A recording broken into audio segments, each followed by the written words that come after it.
There's no need for flattery. Yes, sir. Take your most elite platoon and follow me to the eastern side of the district. We will carry out the operation there. Understood. Map? Hurry, bring the map!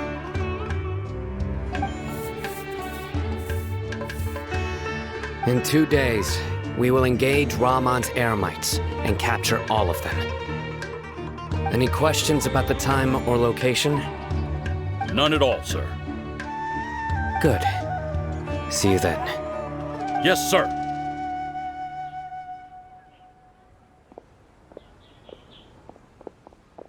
Maybe hanging around the General Mahamatra isn't so bad after all. Everyone's so respectful towards us.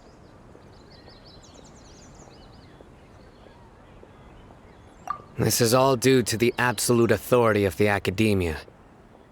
And now, we're going to strike back against that massive pillar of power. Get ready.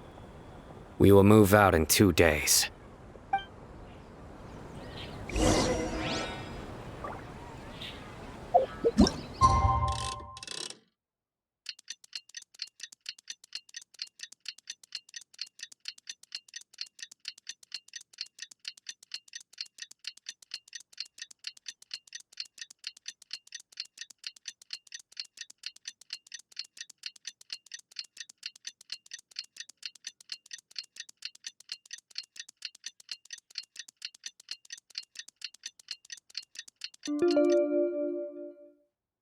It's time for the operation! Let's go meet Sino in the desert!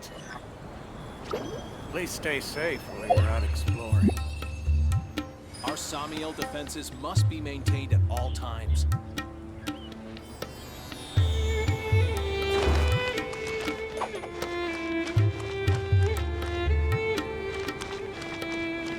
The youth these days really don't care to settle down.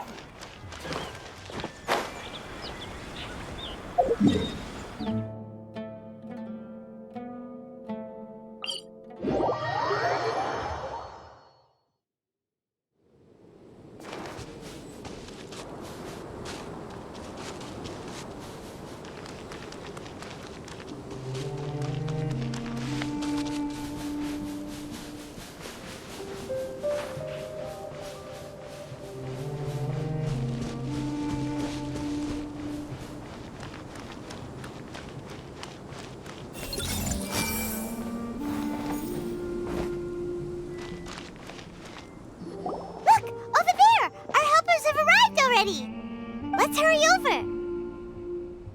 Wait a moment. Ah! Oh, it's you! You're my assistant, remember? Being my assistant, you must stay with me. Now let's head over there. It's General Mahamatra and his assistants. We meet again. You're here early. It's to show how important we think the operation is. Since this is a big case for the Academia, we are prepared to give it our best. I'm glad to hear your sense of resolve. Remember, we must capture them alive. They are our only leads for the case. If they die, we will be unable to continue the investigation. Understood. Everyone! The Eremites are approaching from the west! Make preparations and be ready for combat.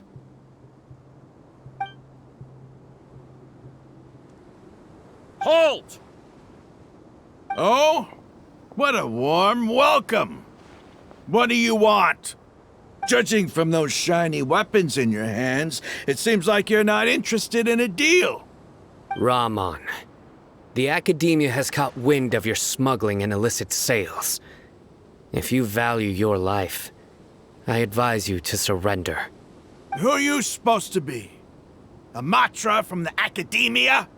I can't believe you came all this way just to catch us. I'm not here to talk. Oh. Nobody's given me this much time of day since I became a mercenary. Brothers! For that slight, let's wash our blades with their blood. Let's show them we Eremites are not to be messed with.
Stabilize!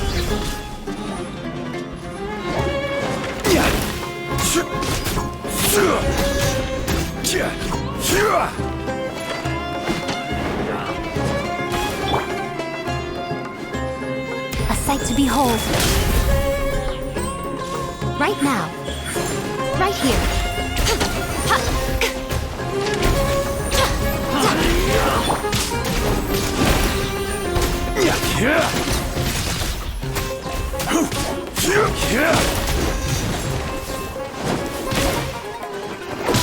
Solidify!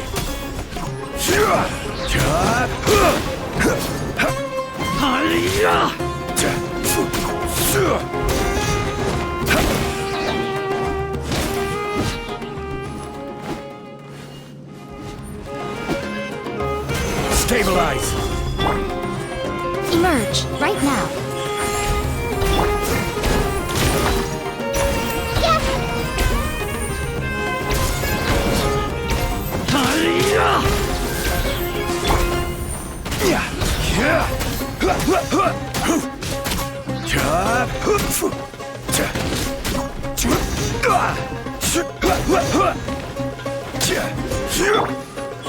Right here. Right now.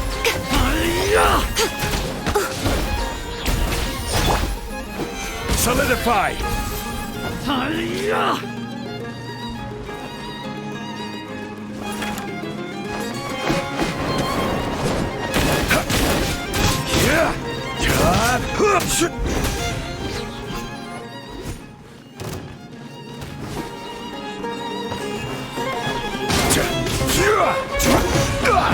Stabilize!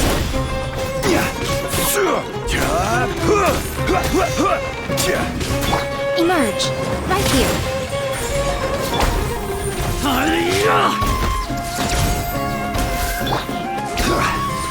Quake!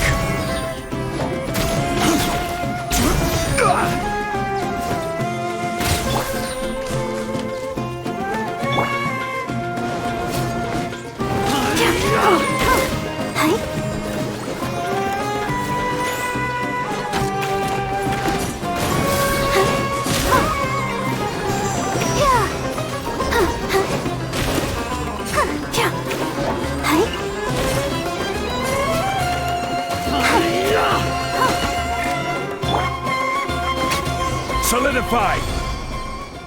It's over. Ah! We have subdued them. The operation is now over. All Aramite mercenaries and related personnel in the area have been arrested. Ah, you pitiful Dendro Archon dogs! You'll regret this! I'm afraid you'll regret it first. King Jeshred will curse you, and you will all! Silence! Oh,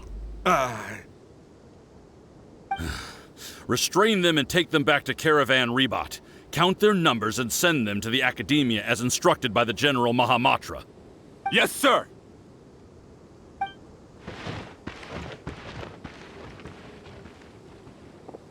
Mahamatra Sino, I will now take my leave. If you need further assistance, please come to Caravan Rebot and ask for me. Understood. You are dismissed. There they go. Let's talk elsewhere.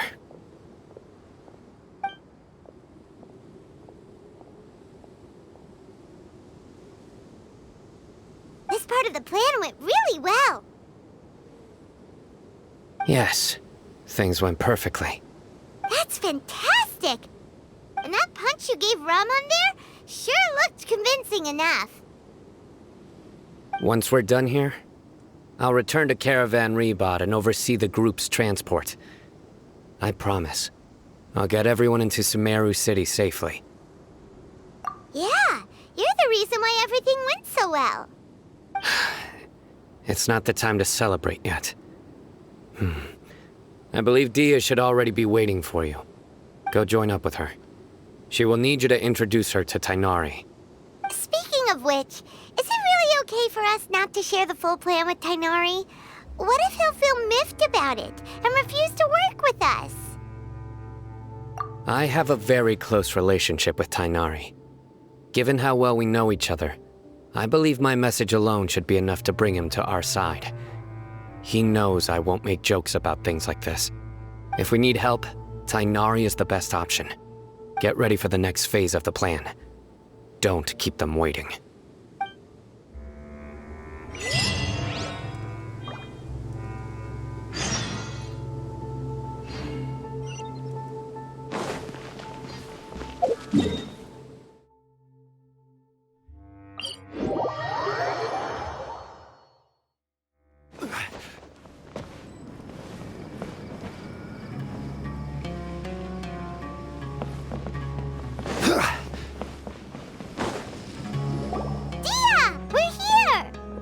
It's about time. Didn't you say our part of the plan is the most important of all? And here you come rolling in late.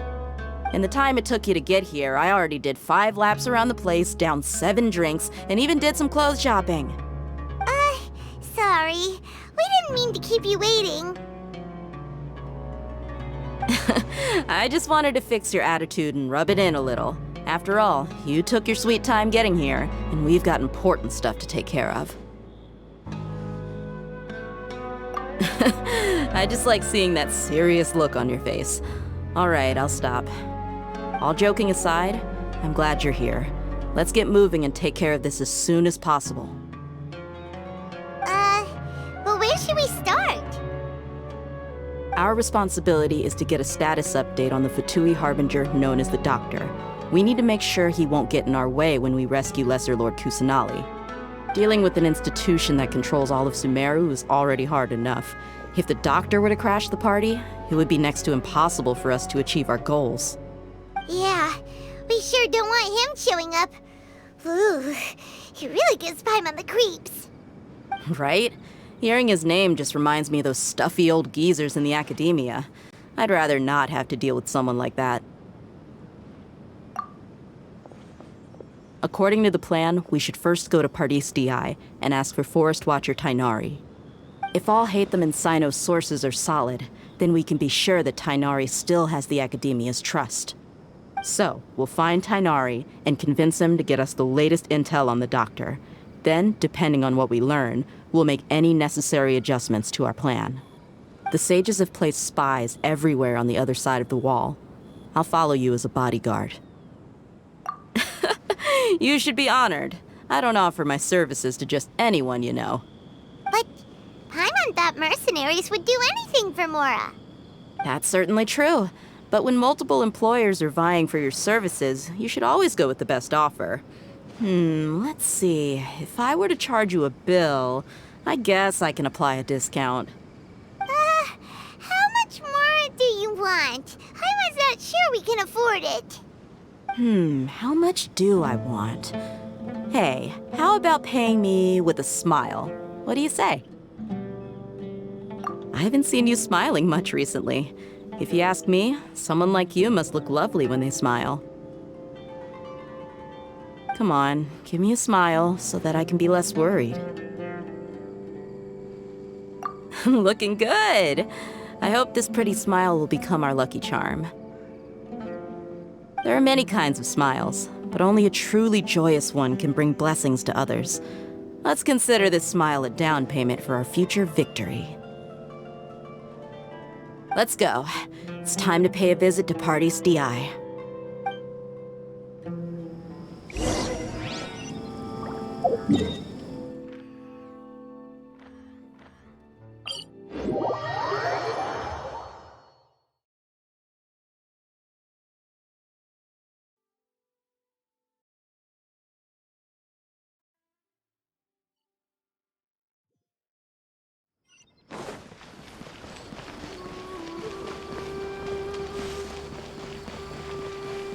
He's over there! Let's go say hi! Tighnari!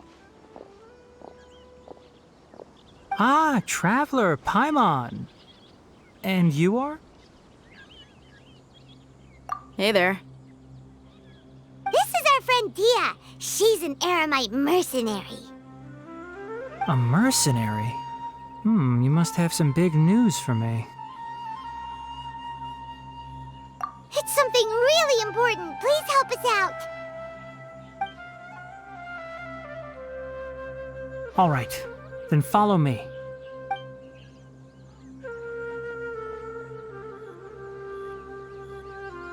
This place is better. We won't be disturbed by any passerby. Okay, what is this important thing you want to ask me?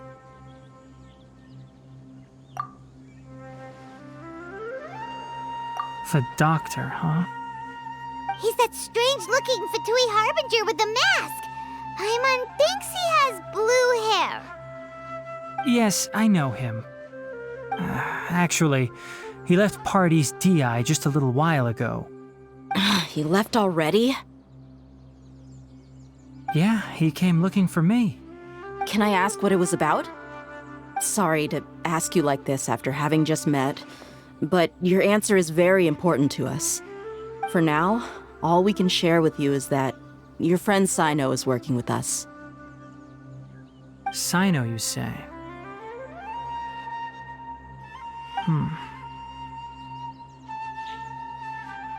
I see. So that's why he hasn't been at the academia. Okay. I will answer your questions and will assist you any way I can. You don't have to tell me everything that's happened. Sino's name really does work wonders. You're not even a little worried that we might have made it all up? Despite having just met you, I can sense that you're the serious type. Between you, the Traveler, and Sino, none of you strike me as the type that would conspire to deceive me. You don't need to tell me anything you don't want to. I'll also get straight to the point. The Harbinger you mentioned came to me because he wanted to take the scholar Hypatia away with him. Hypatia? Why would he want her? And what do you mean by take away? Is he planning to leave Sumeru? Yes. He told me his return to Snezhnaya is imminent.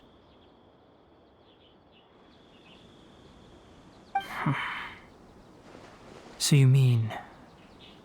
you're leaving this place soon? Indeed. Otherwise, we could have perhaps talked a little more. I was just about to set out when I remembered something important.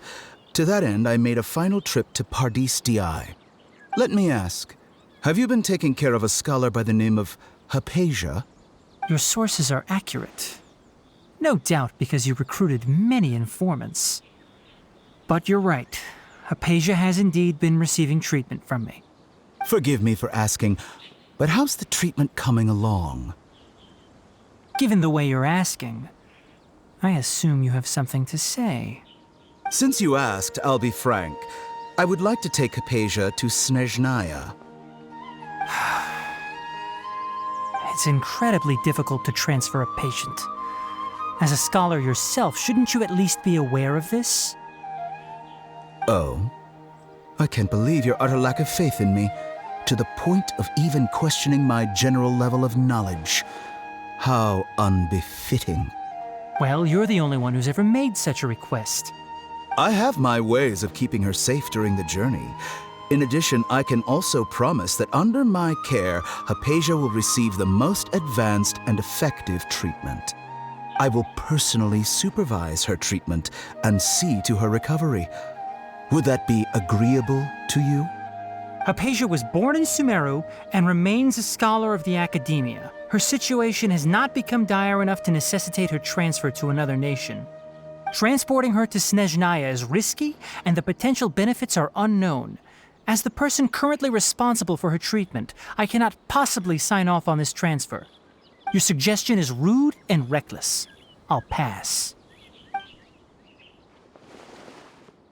I don't know much about the doctor, but after talking with him, I realized that, just like many other scholars, he possesses an aura of arrogance that I've come to detest. It's not so much that he's looking down on others, but more that he's so confident in himself and his abilities, to a point of near insanity. I would never refer a patient to someone like him. I prepared myself for a protracted battle of wits, and was really surprised to see him just give up on the topic. Still, his reaction really concerned me.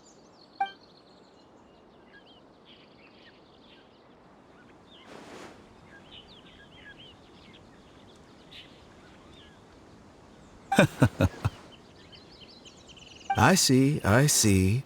Of course, your opinion makes perfect sense. You're still young, but already quite stubborn. I must say, you are not like what I had expected. Under normal circumstances, I wouldn't just let you off the hook like this. But unfortunately, I'm in a hurry today, what with Her Most Noble Majesty the Tsaritsa calling for our return. Luckily, there is still some time left for me to take care of everything before I leave. It's just as the Academia said, you're a responsible and gifted scholar. Sadly, even with all of that, you're still lacking a bit of shrewdness. And that's also why people like you can never realize that sooner or later, everyone must pay the price for what they've learned.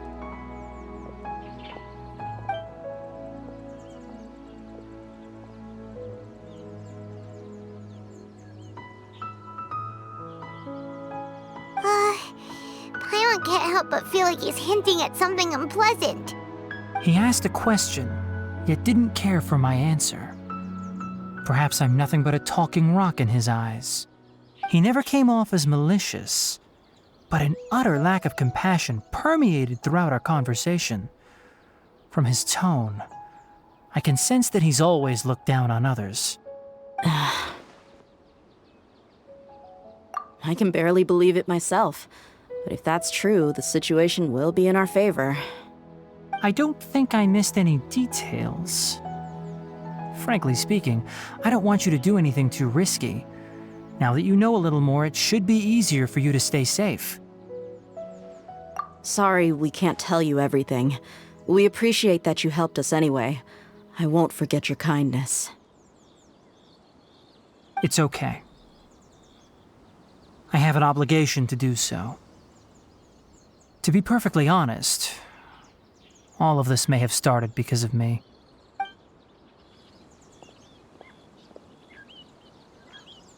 Recently, my master wrote several letters to me, asking me to return to the Academia and assist him with his research. Hasn't he already asked you several times before? Yes, but there's something off about this most recent batch of letters. The handwriting and tone are both familiar, but some details have been omitted. My master will occasionally leave a few dots on the back of the letter. 1 dot means that he wrote the letter on a sunny day, and 3 dots stand for a rainy day.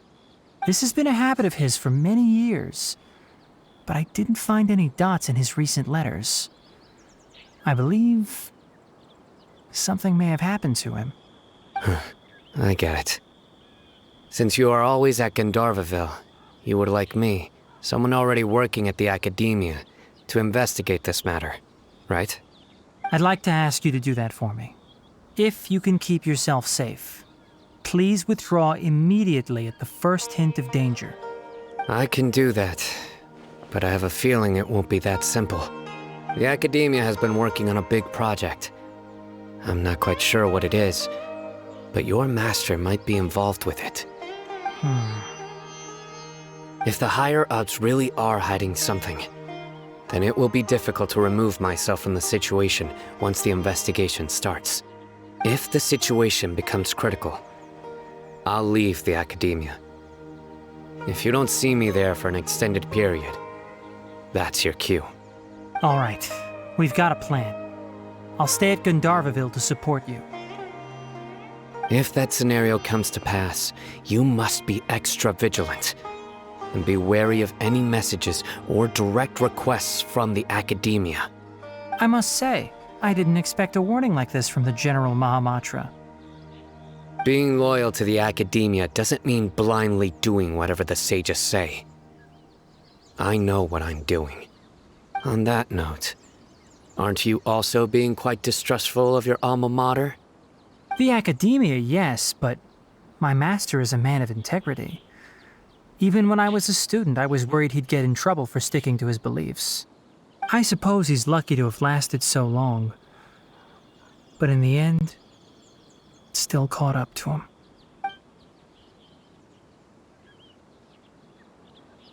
I see. So you noticed something was up with the Academia from the very beginning. This may well be how Sino became involved in all this. In that case, I must keep my promise and help you however I can. Also, if you run into Sino again, please help me pass on a message to him. Trust your own senses and experiences. I think this may be something he needs to hear right now. Okay, we'll find a chance to tell him. Thanks. Right. Now let's go hunt down this Harbinger. Oh, by the way, which way did the doctor go when he left Pardis DI? That way. Gotcha. Thanks so much. We'll be on our way.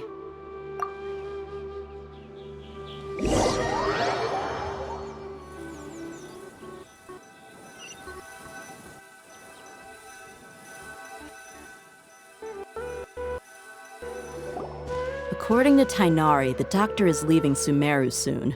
I want to check if the doctor was actually telling the truth. He also said that he'll take care of everything before he leaves. What did he mean by that? We need to be extra careful when dealing with a person like him. Just to be safe, let's chase him and see what we find. But we have no idea where he went! How can we start chasing him? We'll do it the mercenary way. I'll find leads as we go. All you have to do is just follow me. That Harbinger may have tried to cover his trail, but he still left some traces. Or perhaps he never even thought about concealing his whereabouts. Maybe that's just how arrogant he really is. Yep, we're headed in the right direction. The traces are still fresh, but there's no sign of his entourage. Clearly they're in a hurry. It's just as I thought.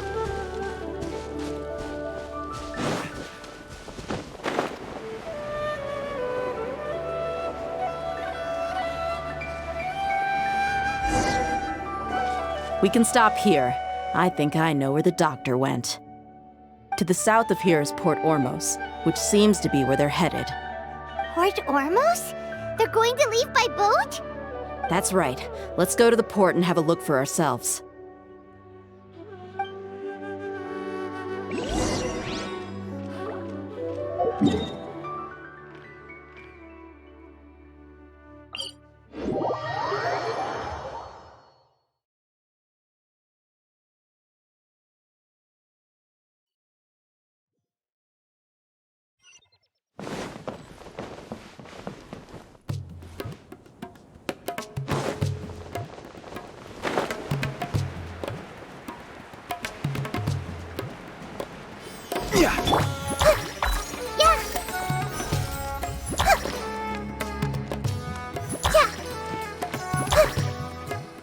Everyone hold hands.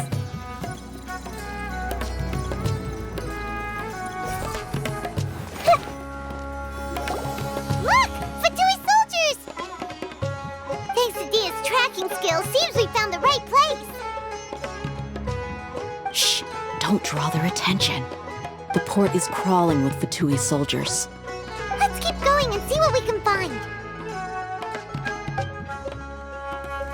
Now this is a proper farewell ceremony for a Snezhnayan Harbinger. The Lord Harbinger is leaving. I've still only seen him once or twice. I used to hold a position in our homeland. Back then, the doctor spoke in a very different way from the way he speaks now. Maybe the way people talk in Sumeru has rubbed off on him? It's always like that when you spend too long away from home. When he gets back to Snezhnaya, perhaps it will also take him some time to get used to the life there again. Huh? But, sir, that can't be right. No, I remember it like it was yesterday. Both his expressions and tones are now very different. Also, for some reason, he seems like he's all smiles now. You must be mistaken. Nobody's supposed to look happy when they're on a business trip.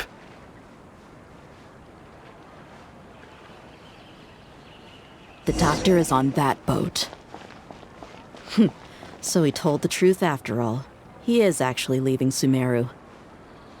Let's get closer and find a place to hide so we can observe him.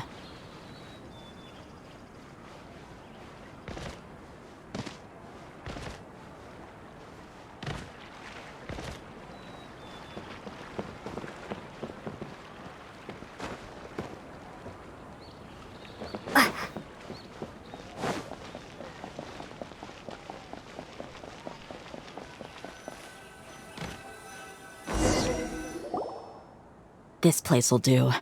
We can hide here while we keep an eye on the boat.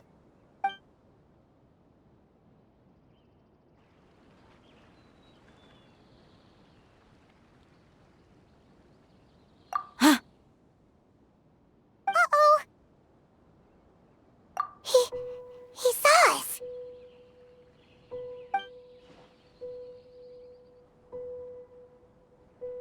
Huh? Is he waving at us? It's time to say goodbye. Wait, is he the only person on the boat? You mean there's nobody with him? And where are all the soldiers we saw in the port just now?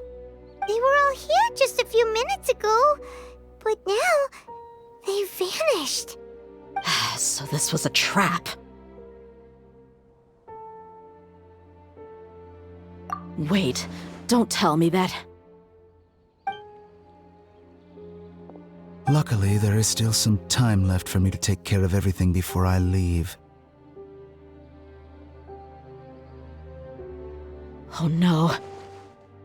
They might be after Hypatia. Let's get back to Party's DI. Huh? What do you mean?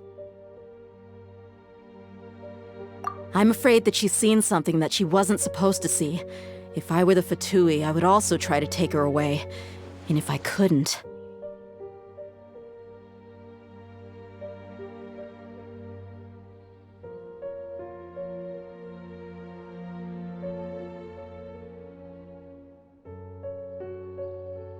Oh no! Are you saying they're going to kill her? Let's go!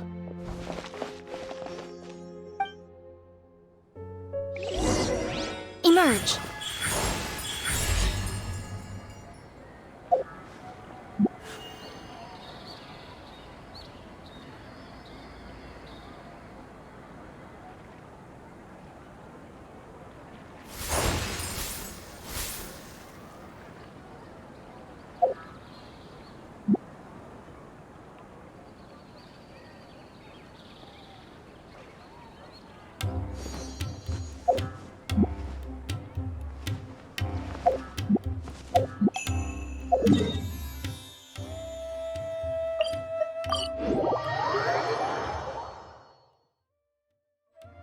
Party's DI is not a place you F2P can just show up and do as you please.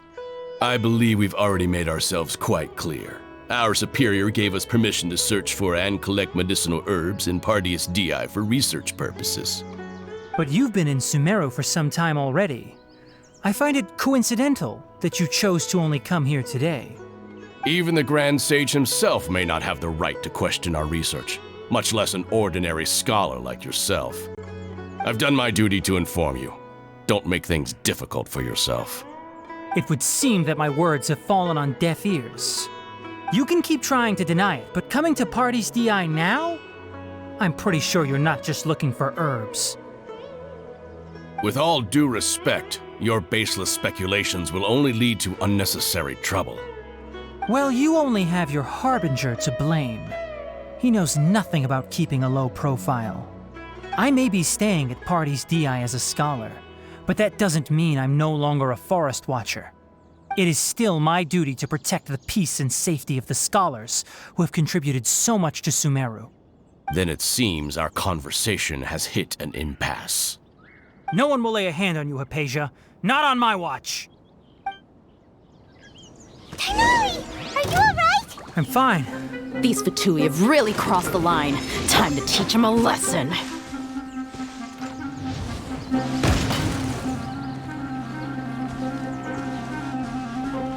Detoxifying heat!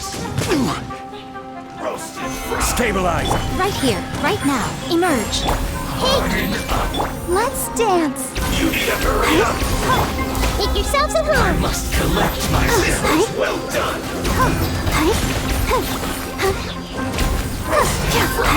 There's no use resisting! Give us Hypatia! Keep dreaming! Yeah, Tighnari! Beat him up!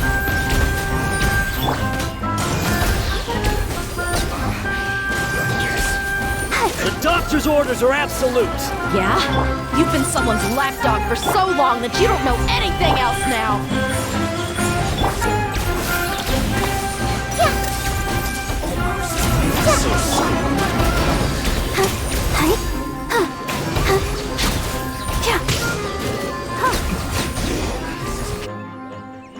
We're not getting anywhere. Traveler, Paimon, please go to Hypatia. We need to make sure they don't try to sneak around and attack from behind. Got it!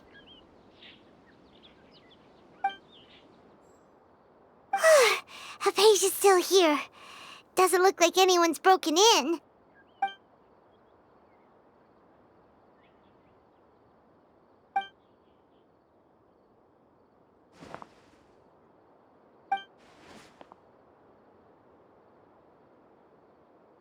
Well, how is she? Oh, that's good.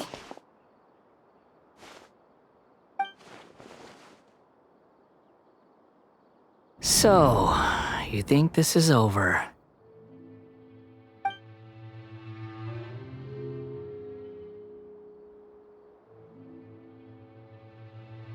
What? The Balladeer is here?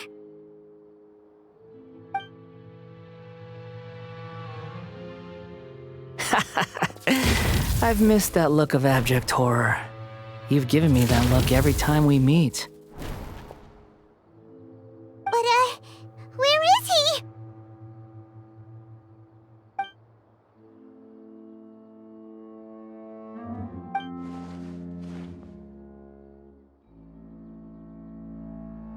I can hear all of your thoughts, you know.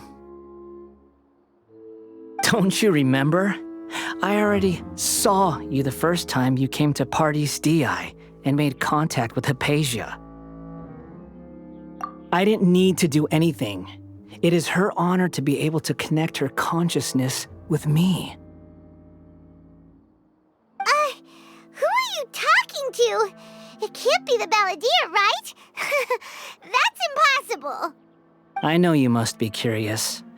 I might as well tell you that I decided to enter Hypatia's consciousness the moment I sensed your touch. I wanted to observe you on a fool's errand. Hey, Traveler! What are you doing? My deification is nearly complete. All that's left now are just some final details. Do you understand? Even if you manage to rescue Lesser Lord Kusanali, it will be impossible for you to defeat a bona fide god like me. Is it wise to force that childlike god into a divine battle against me?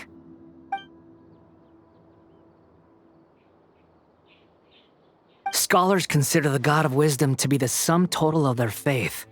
It's how they can justify reverence for a god as they construct it. But this also shows that humanity's worship of gods is a combination of blasphemy and exaltation. It's truly laughable. Yes. What is it?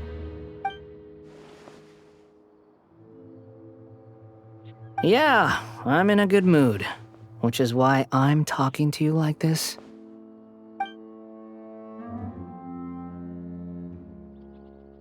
What do you mean?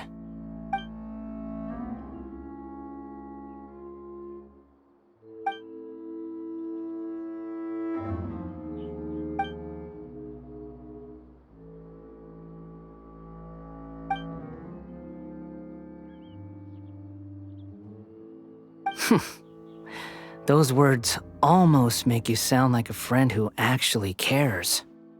But you're wrong. I'm different from all of you. I was born to become a god.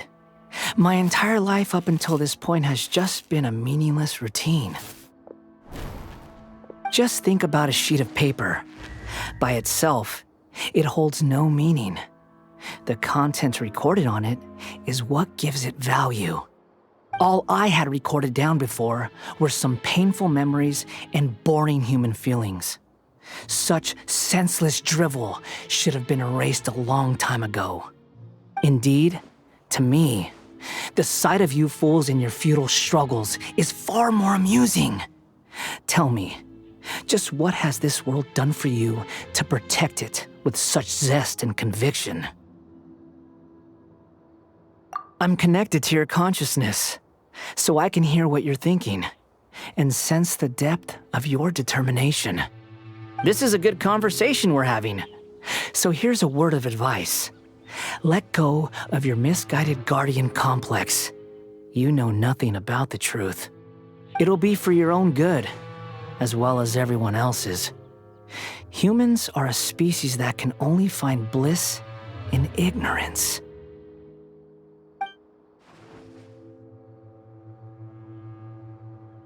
Ah, you've seen my affection for her. If you were in my position, I think you'd feel the same way. She peered into my consciousness and saw my past. Someone like that is qualified to become my first follower. All gods need followers. So Hypatia has been chosen. Her appearance heralds my imminent arrival at the throne of divinity, while her worship shall become my glory.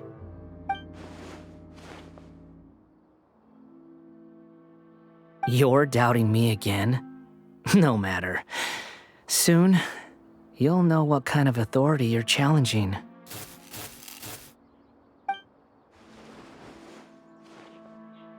Who wants to hurt my devout follower?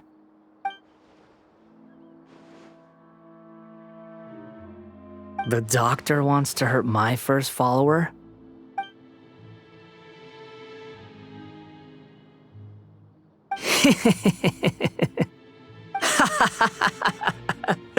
How very amusing. Has anyone ever told you that you're not good at sowing discord? The doctor has never known his place. Even now, the puny human thinks himself capable of interfering in the business of the new god. You're still too naive if you think a few words will be enough to convince me to destroy the doctor. But I'm willing to give you a gift, just like my expression of affection towards Hypatia. It is an honor for you to be able to stand here and speak with me. As my listener, you will be rewarded.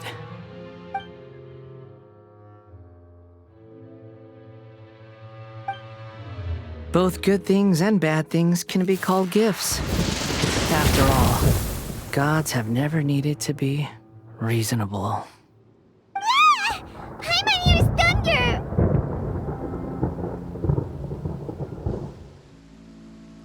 That person Paimon couldn't see was the Balladeer? Oh, he sure chatted with you for a while.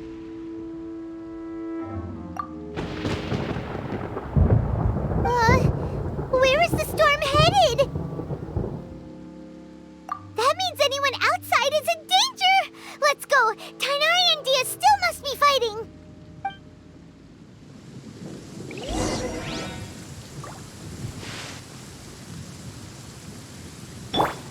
Everyone hold hands!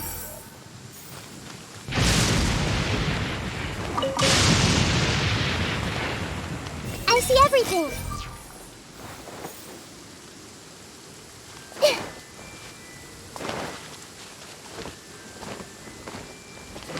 Everyone hold hands!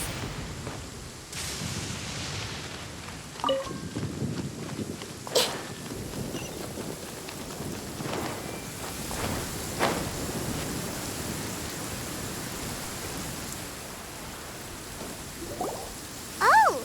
Have the F2P retreated? Hey!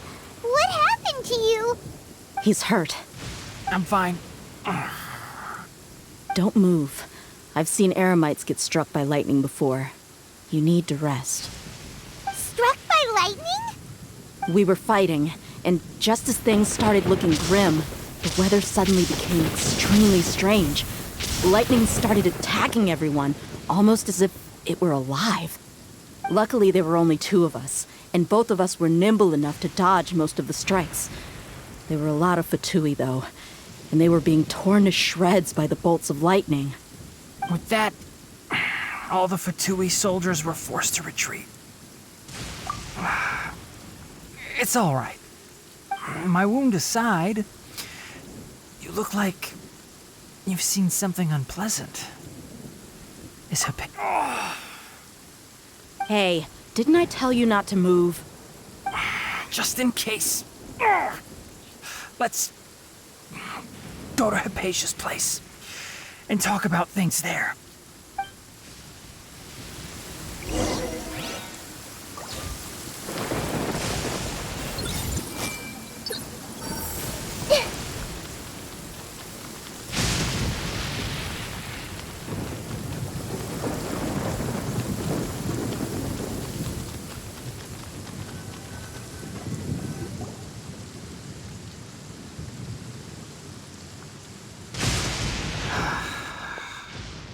Thank goodness she's fine.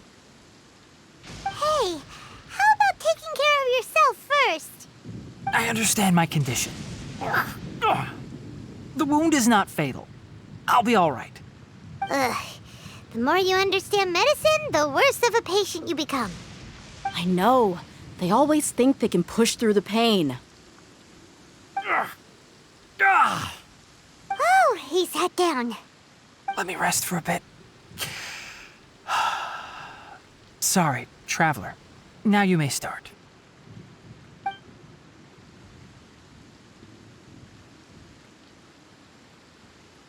So that's what you were talking to the balladeer about? Oh, Paimon can't believe what he's thinking. The Academia's God creation plan. How ridiculous. That sounds, ambitious, I guess? Anyway, this is all way beyond me. As long as I can enjoy every day with a drink in my hand, tasty food in my stomach, and a good night's rest, that's enough. I'll only work when I have to. I must be the least ambitious person who's ever set foot in Party's DI. Don't say that. I haven't even thanked you for your help back there. Don't mention it. Well, if nothing else, all this proves that the doctor really did have some urgent matter to attend to and left Sumeru in a hurry.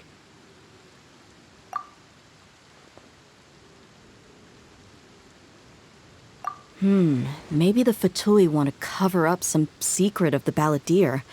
Is that why they tried to seize Hypatia? You said the balladeer claimed that Hypatia has seen his past. So, what could be there? Have you noticed? The balladeer is not happy with the doctor's actions. He thinks the doctor has no right to consider himself as his equal. So, if the doctor was to show up again, would the balladeer zap him with lightning? Based on what the traveler has said, I think he would. Having the doctor gone benefits him as well as us. In other words, we've successfully completed this stage of the plan. The doctor is out of the picture now. Yay! That's a big accomplishment! I'm also happy for you. Thank you for the help, Tainari. Make sure you rest up for now. Yeah. All right. Okay, that wraps things up for us here at Party's DI. Traveler, it's about time we rendezvous with the others at the Grand Bazaar. Let's continue to keep a low profile. You can head there once you're ready.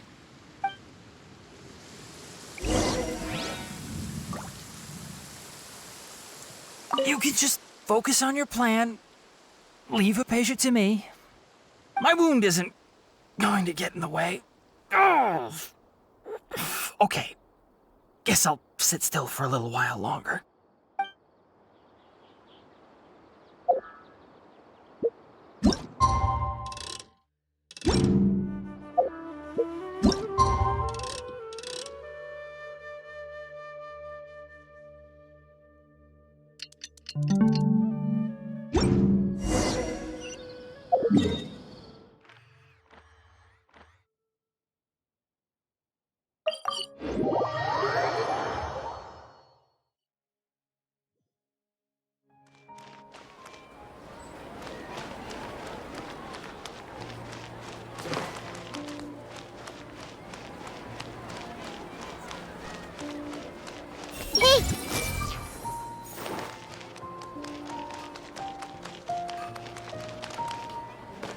Everyone hold hands!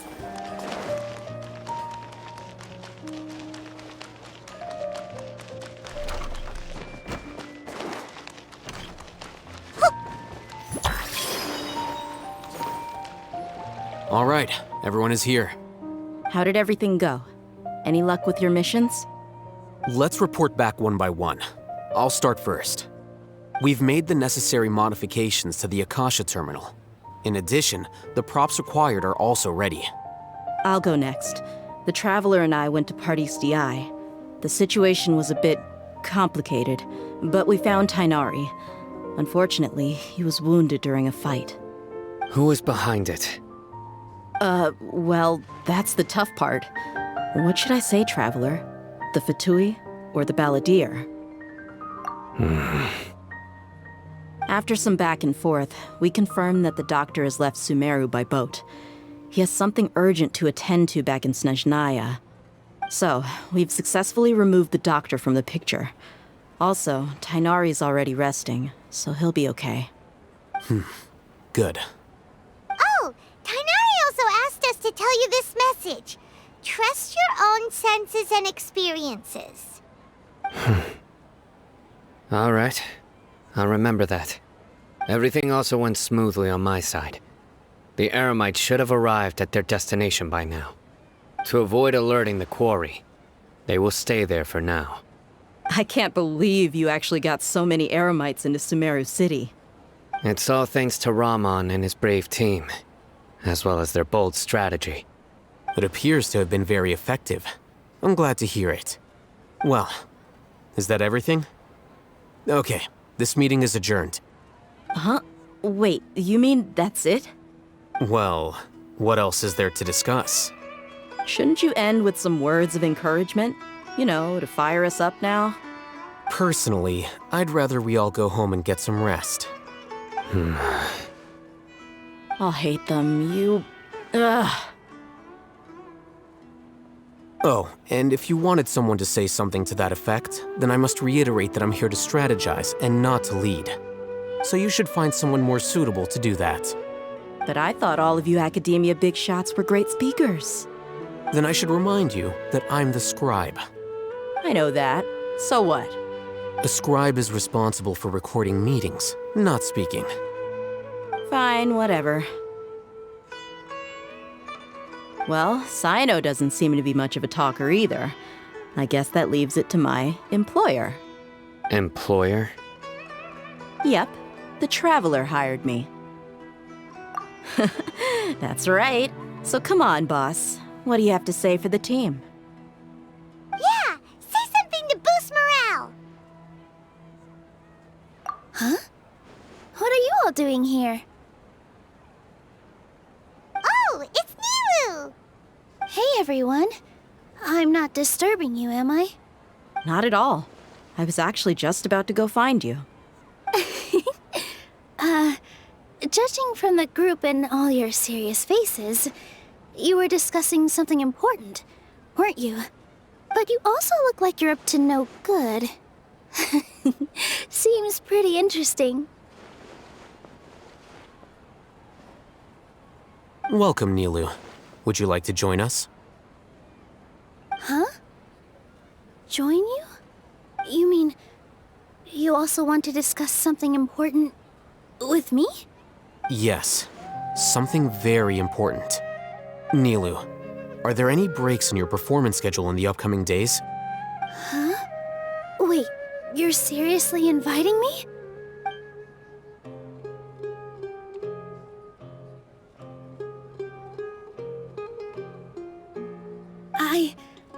I can't believe my ears. You are truly the bravest and most passionate people of Sumeru, well, that I've ever met. Ahem. Oh, right. The Traveler and Paimon are not from Sumeru, but you are awesome as well. That's right.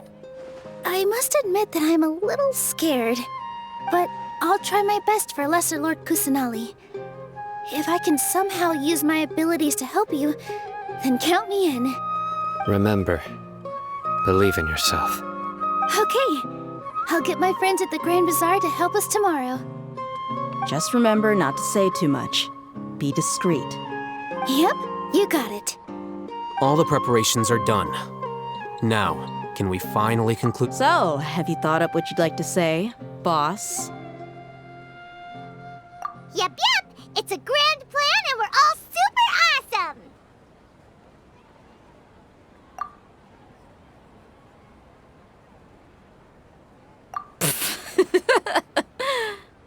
Well said. A good night's rest before an operation can be the difference between success and failure. Thankfully, I've had my place to myself recently. It's been nice and quiet. Huh? Oh, nothing. Alright, let's all go home and get a good night's sleep so we can be up early tomorrow. Okay. So I guess that means it's time to say goodnight now. Yep, good night, everyone!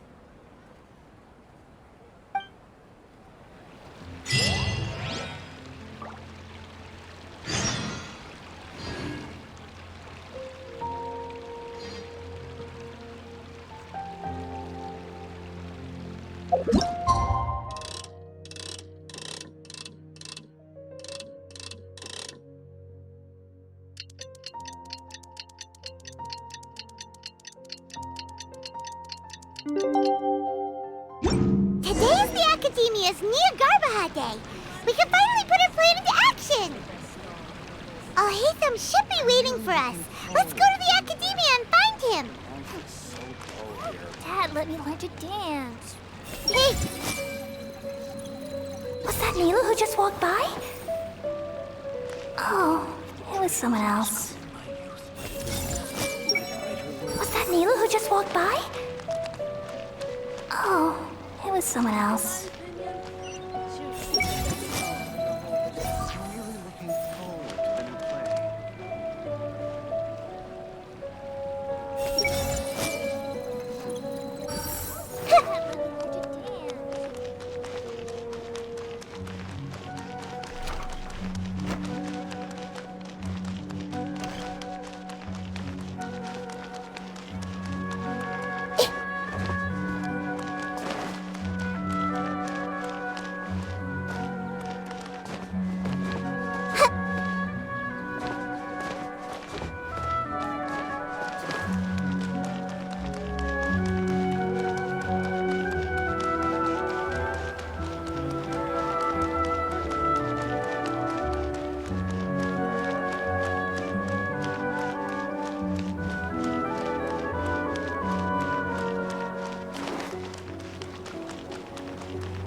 Hello, you two.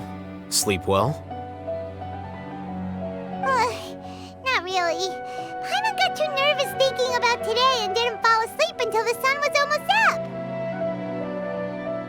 What about you, Alhaitham? Naturally, I slept just fine. After all, a good rest should be considered part of the plan, since energy is an important resource. You just want to show off how calm you are. It's crucial to dissipate any tension before we execute our plan. The only thing you're doing is being annoying. Anyway, do you need me to go over the game plan again?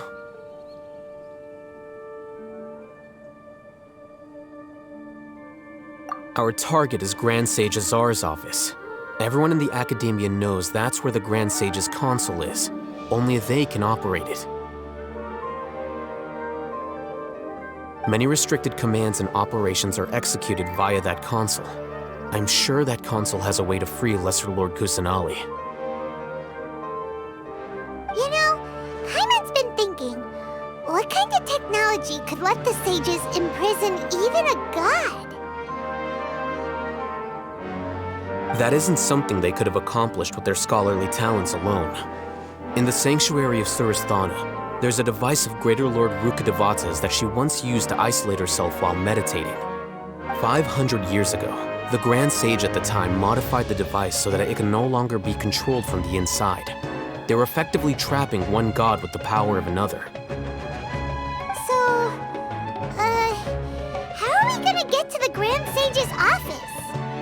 Don't forget, today is Niagara Day. arguably the most important date at the Academia.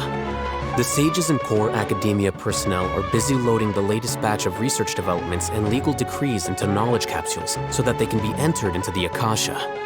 All the Darshan's researchers have their noses to the grindstone, and the Academia's grounds are flowing with all sorts of people. It's the perfect time for an infiltration. When the Grand Sage leaves his office to supervise the entering process, that's our cue to access the console and free the Dendro Archon. Well, yes. That's just the visible side of our plan, after all. If precedence holds, the Academia should have already started preparing for Nyagarbha Day. Everyone should be in position. All that's left is for us to lead the charge. Let's go. So are we just gonna walk in through the front door, or...? Yes. Were you expecting a stealthier approach? Paimon can't think of a good comeback. Alright, it's all on Alhaitham if things go south.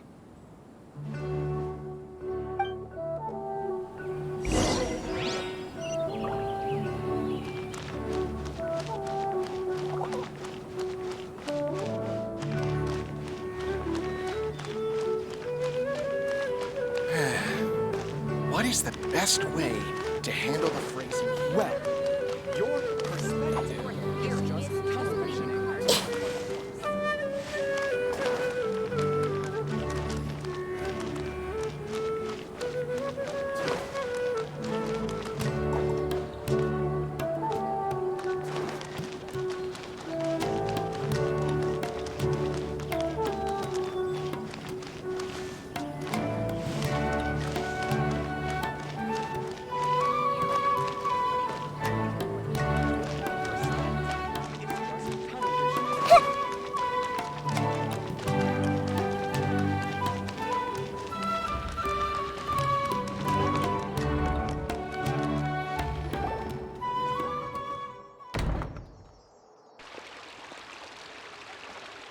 Scribe? Please, wait. Are you Scribe Alhaitham?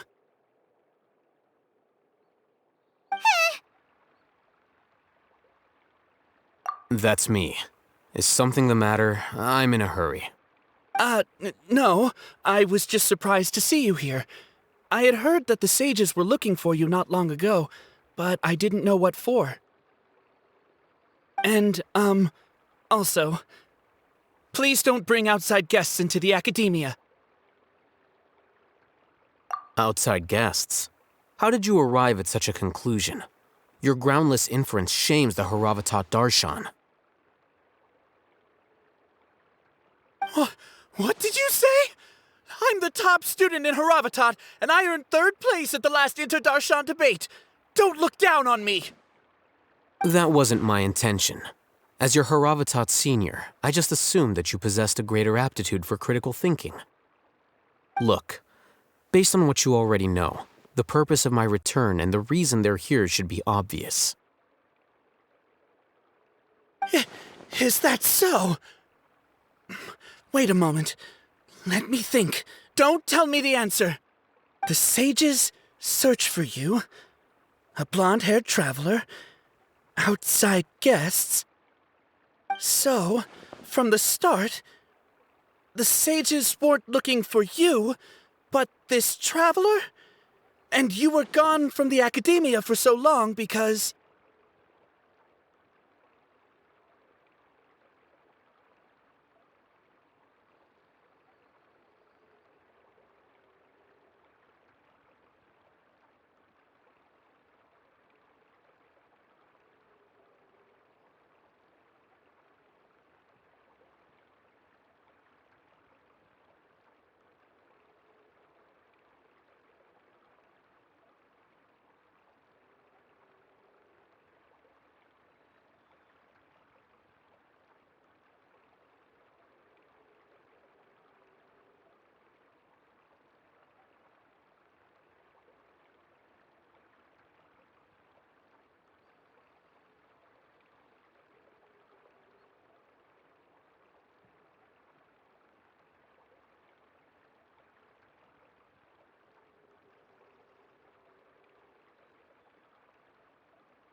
Hey, shh.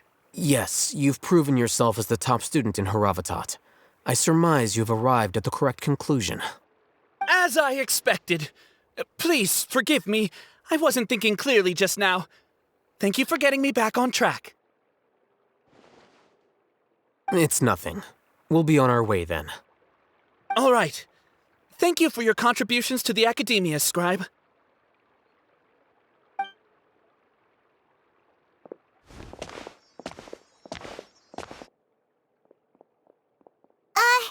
What the heck just happened now? What did he just guess? I'm afraid I don't know either. You have no idea? Mm-hmm. He convinced himself of whatever truth he came up with. That is the so-called pride of a scholar. If someone questions their academic facility, they will instantly feign understanding to keep up appearances. Nowadays, the academia is rampant with this type of scholar. Their obvious farces of intellect only serve to highlight themselves as fools. Wow, so there are special ways to deal with smart people. We don't even need to make up our own excuses. We shouldn't waste any more time. It would be problematic if we missed our window of opportunity. Let's go.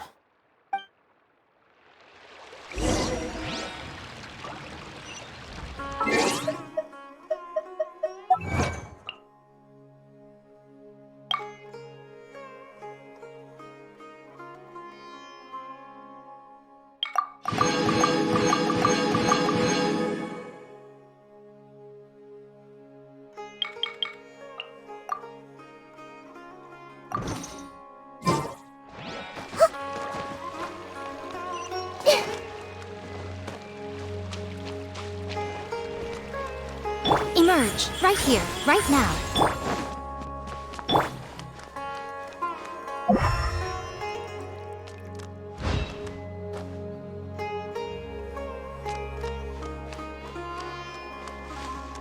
Hey!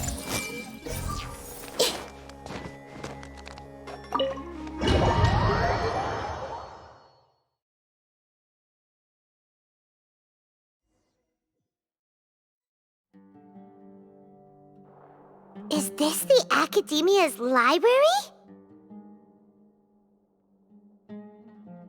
Indeed. Known as the House of Dana, it is quite possibly the most extensive special collections library in Teyvat. There are a lot of students going through here. Is it really okay just to waltz right in? The Academia marches to a fast beat, especially since it's Nyagarbaha Day. They're all occupied with their own matters. Just act natural. Now, hurry along.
What's this platform for? It's a lift that Academia personnel use to access higher floors. Are we gonna take it then?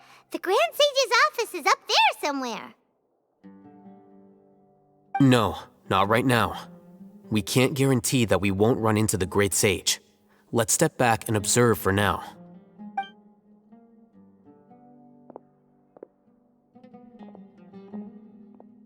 think the Grand Sage will exit from there?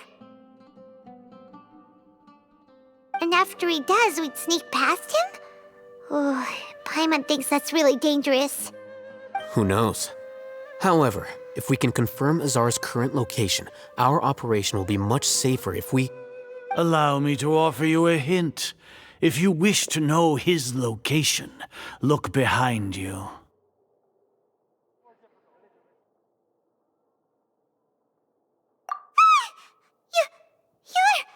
What's Grand Sage Azar doing here?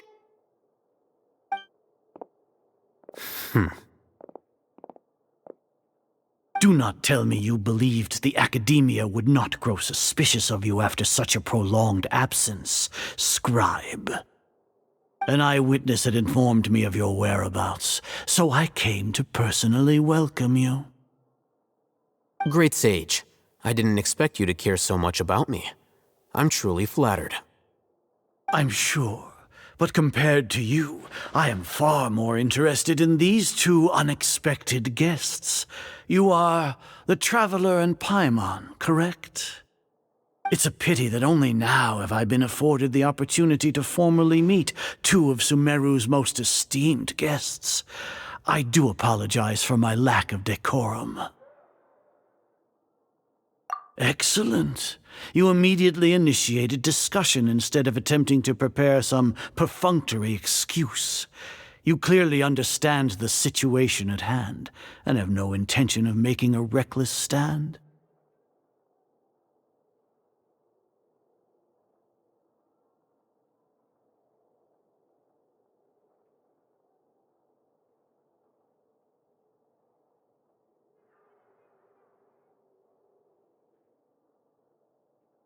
The foot traffic here renders this place unsuitable for discussion. Please, follow me to my office.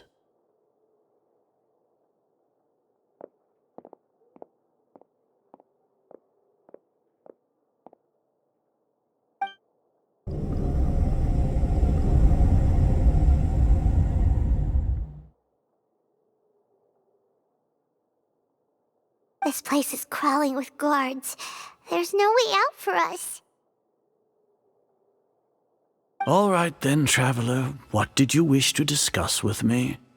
Today is Niagarbaha Day, so I still have many responsibilities to attend to.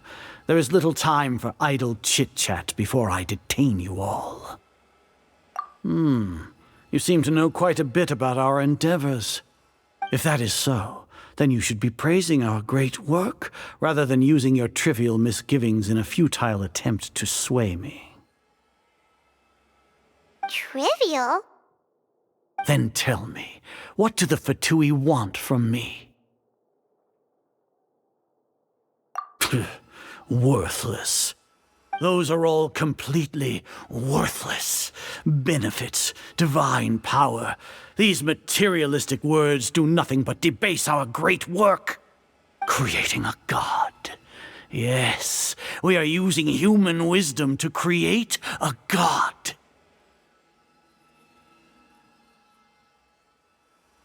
If humanity cannot attain omniscience and omnipotence, then we shall create a god to reveal them. This is the pinnacle of human wisdom. We shall regain a god's guidance at long last. No longer will we flounder in the interminable void of consciousness and knowledge. Even Ermin's soul will be freed from its plight. For our nation of scholars, this is the ultimate aspiration. No cost is too great to realize it. You will never understand the rapture of having a god be born within your very hands. With your degree of knowledge, you cannot even comprehend such an emotion. Gods exist on a plane that far eclipses humanity's. Lesser Lord Kusanali, what can she even do? Care for the people? Fend off sandstorms? Fabricate silly fairy tales? These are but child's play for the Academia. Does that make us equal to the gods? We are a people favored by Greater Lord Rukkhadevata. Though I may have personally not seen it, our forefathers bore witness to true wisdom. The ascension of the Lesser Lord has brought nothing but bewilderment to the scholars. They all ask, is that truly what true wisdom is supposed to look like? With that in mind, it is better to keep her isolated in the sanctuary of Surasthana, so our academy will not become embroiled in turmoil. Justification. Do you really think that only the super smart or powerful should be able to call themselves gods?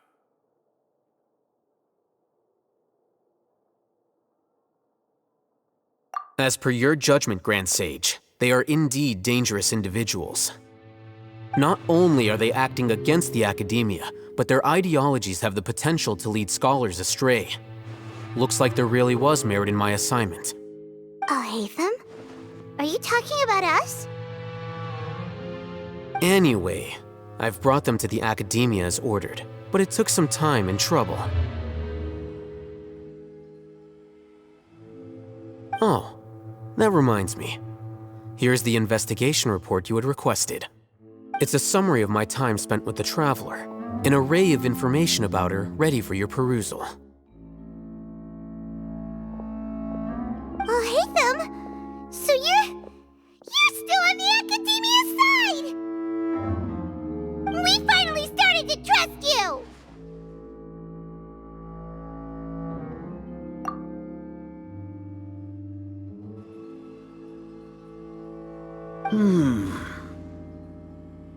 Excellent. Detailed contents with no errors. I would expect nothing less than an immaculate report from the scribe.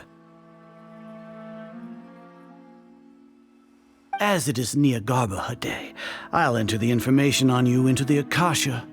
Surely you know what that means. We'll be monitored, just like Sino. With the Akasha's calculation prowess, all of your actions will be predicted with an accuracy of at least 98%. Furthermore, your data will be updated in real time whenever new information presents itself.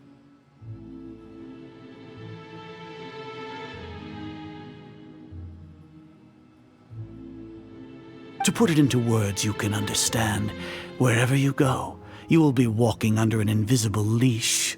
This is Sumeru's greatest penalty for dishonest persons.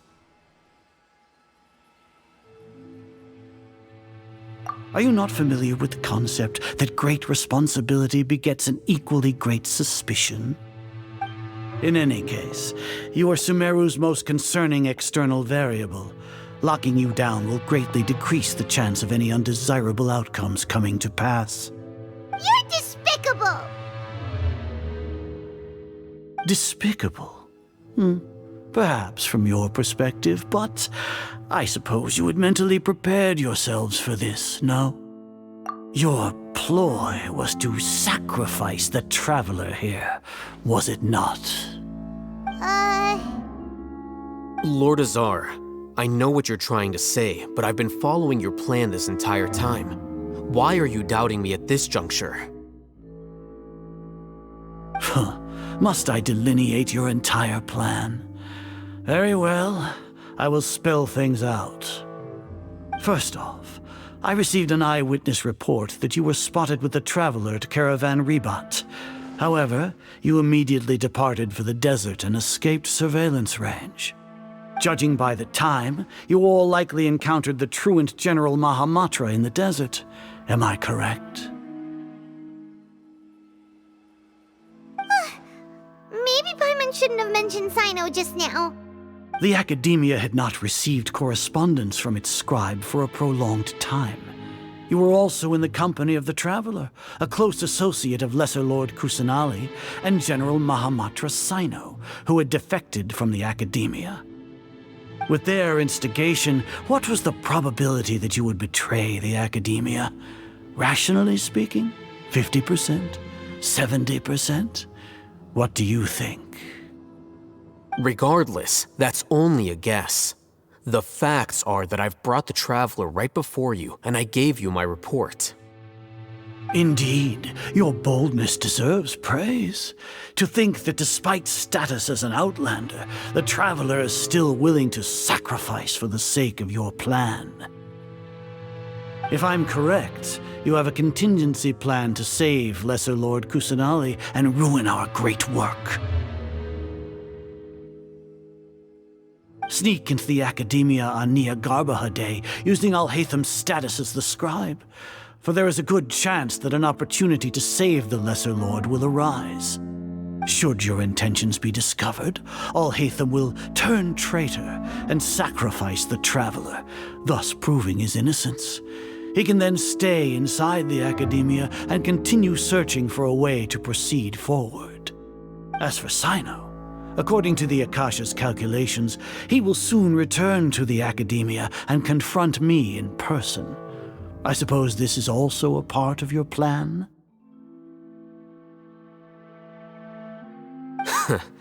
You'll see me as a traitor regardless of what I say, no? Even if you impugn me, it would have little effect on you all. You misunderstand. Losing our scribe would irreparably damage the Academia's regular operations and the development of Sumeru's future academic systems. However, under the current circumstances, even that is trivial compared to what we stand to gain from our great work.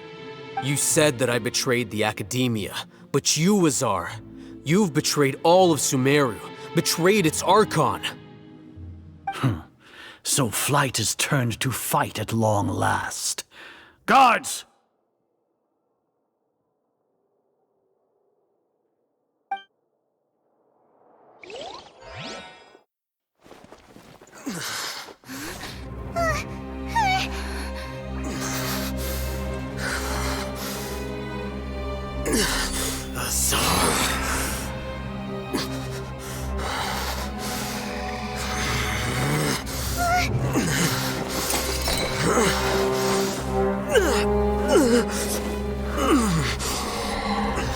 Well, what do we have here?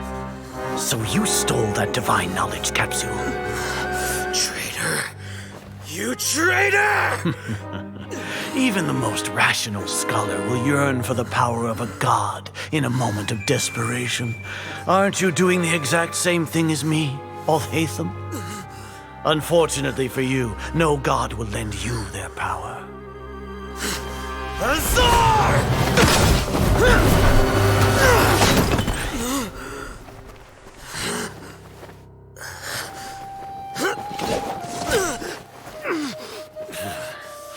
He has gone completely insane.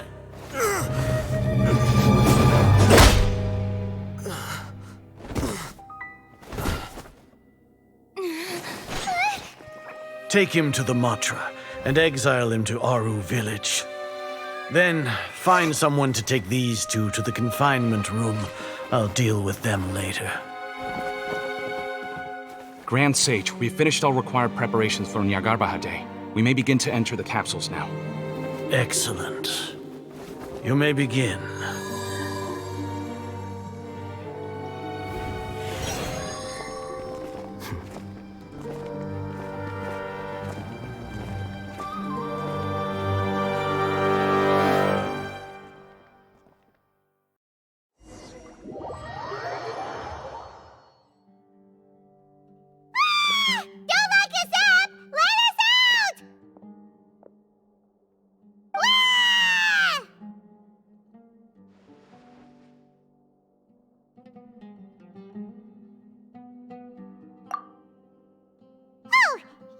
Paimon got a bit carried away there. How was Paimon's acting just now? Great, huh? Everything's going according to plan so far. We made it into confinement, and Alhaitham's probably done with his part too. We even managed to trick Grand Sage Azar. Alhaitham sure knows how to cook up a plan. What are we doing next? Paimon has trouble remembering things when she's worked up. Right. Paimon thinks it went something like this. Apart from that, we still have yet another goal in the first stage of our operation, which is to send the Traveler to the confinement room.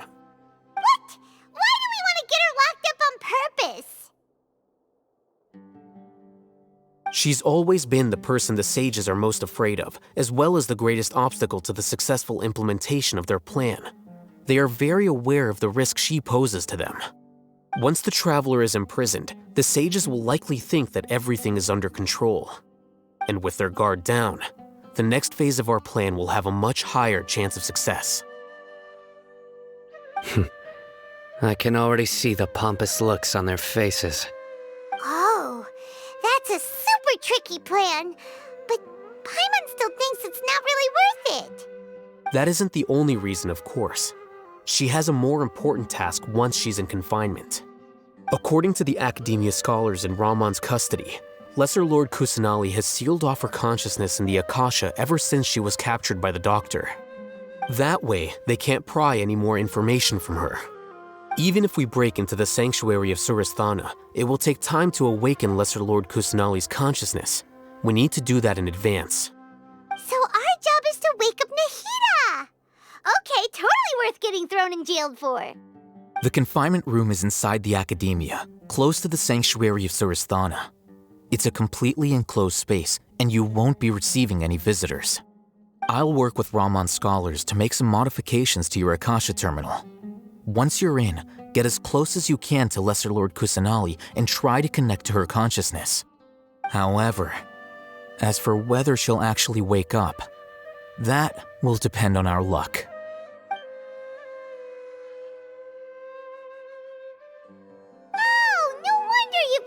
Akasha terminal today. It's the one that Al-Haytham modified. Paimon thought they'd take our Akasha terminals when they locked us up in here. Were they being careless? Alright, so what now?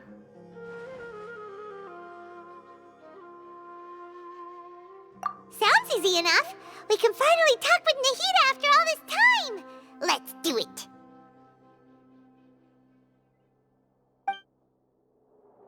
There's a light flashing on your Akasha terminal. It's almost like... the faster it blinks, the better the signal!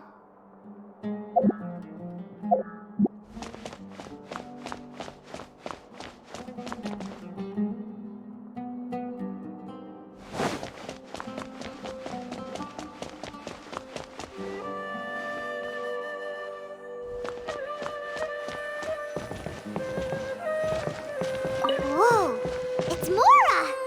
Ooh, Mora! No, Paimon, we're not here to hunt for treasure!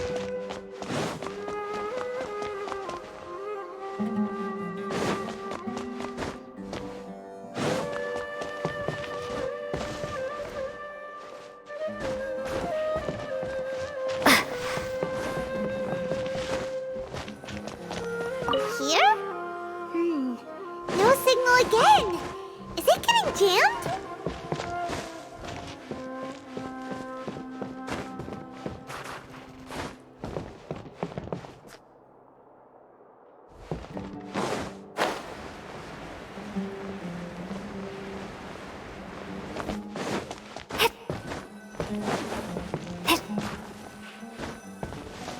Here? No signal again! Is it getting jammed?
When did it first start? Oh, right. It started from the moment I was born.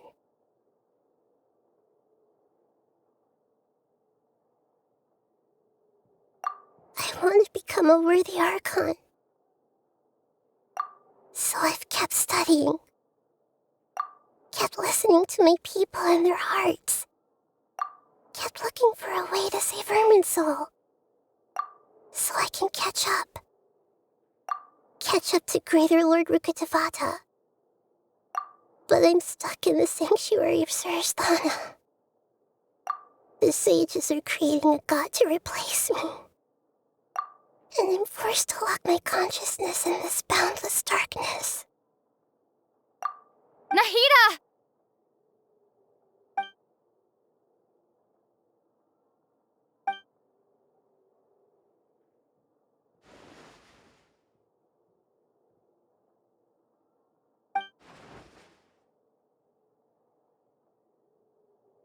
Nahida!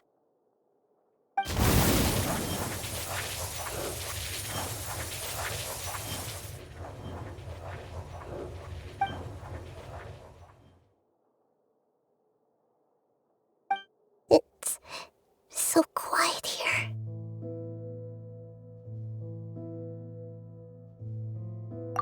Now that I think of it, I don't think I've ever actually listened to my own inner voice.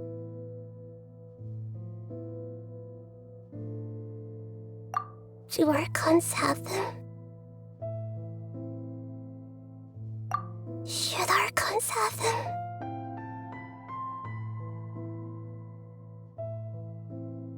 Have I been doing the right thing? Am I really not needed?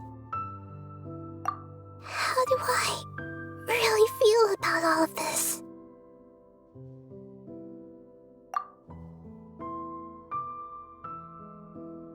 It's so quiet here. Since you're the god of wisdom, you've known the answers to all these questions since the very beginning, haven't you? Who are you? Whose voice is that? It sounds familiar.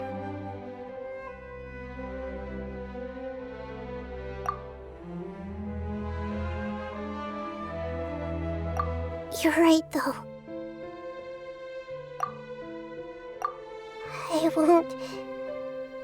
I won't ignore my own voice anymore.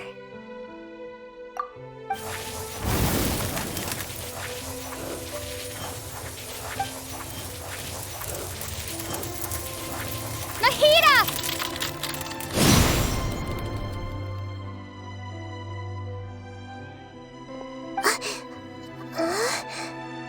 Nahida? Did you wake me up? Thank you. Why are you here? We're here to rescue you. Are you alright? I'm fine. It's just... when I think of everything that's happened to me, I feel really angry now.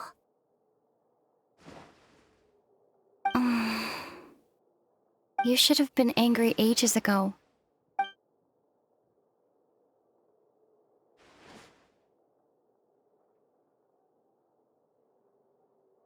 Huh? Oh, you're back! How's everything?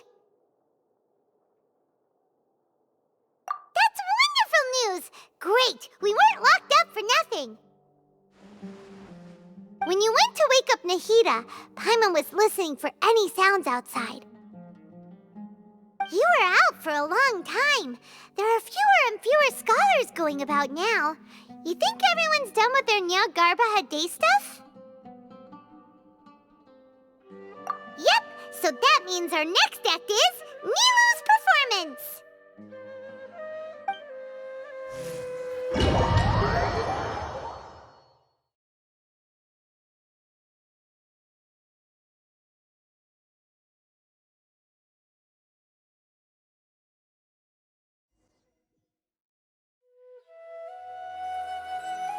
Nilou, are you sure about this? You're taking such a great risk for them. I'm sure, and I'm going. You know that I don't like to pass up any opportunity to dance, and this one is especially important. All right. You seem to have a lot of trust in them, so I won't say more on the subject. But if anything happens, the few of us here may not be able to help you. Don't worry. They've been through worse. Everything's going to be fine. All right. You know, if you really do get arrested, we'll do everything we can to get you back. Be careful, even if it's only for our sakes. Thanks, Mr. Zubair. You're so very kind.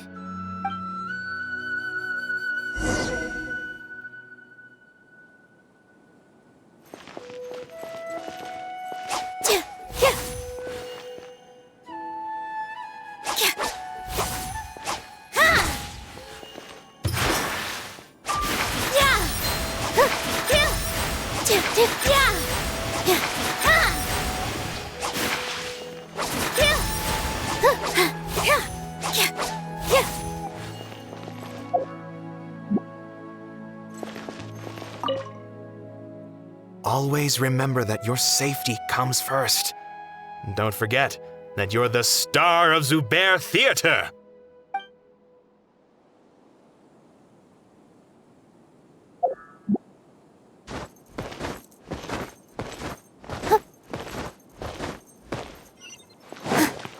Positions!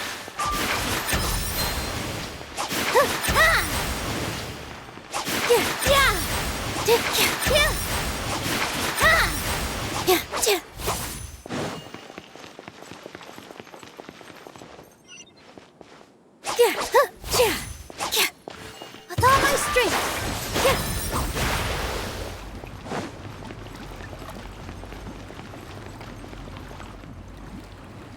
Nilou, how's it going?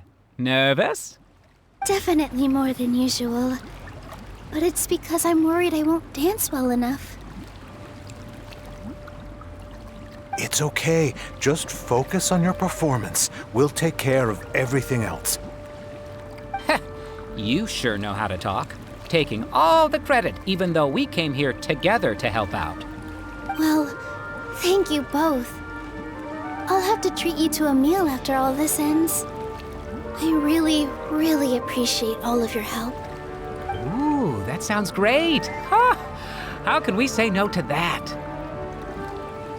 All right, let's get back to business. Nilou, we'll be here to keep people from going to the academia so they don't interrupt your performance.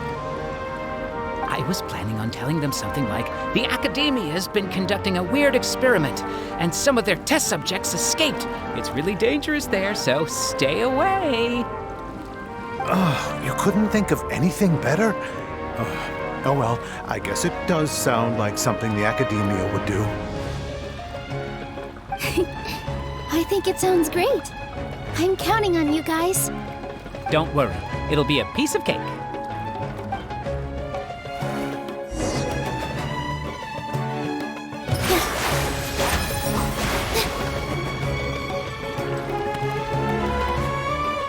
Hey, Nilou!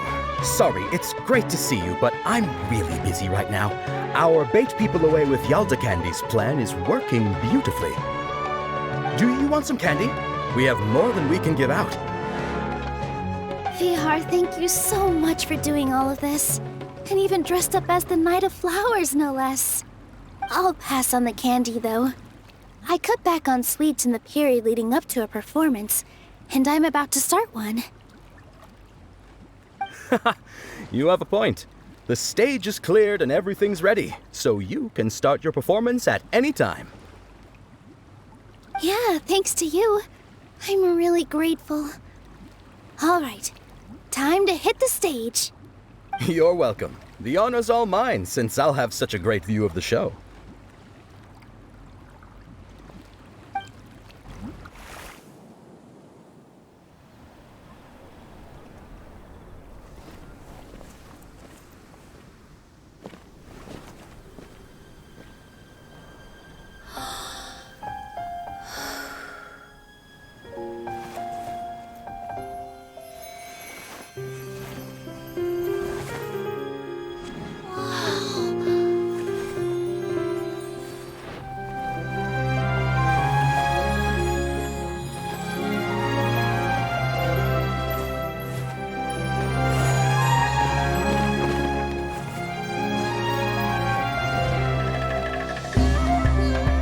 I've never seen a performance like this.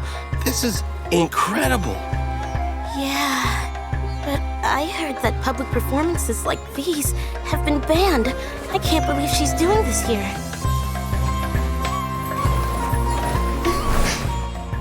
Grand Sage, there's some commotion outside. How uninteresting. Issue the new Prohibition Act from the Akasha to the guards. They'll know what to do. Do you think we should, stop her? Let's just watch for a little bit longer.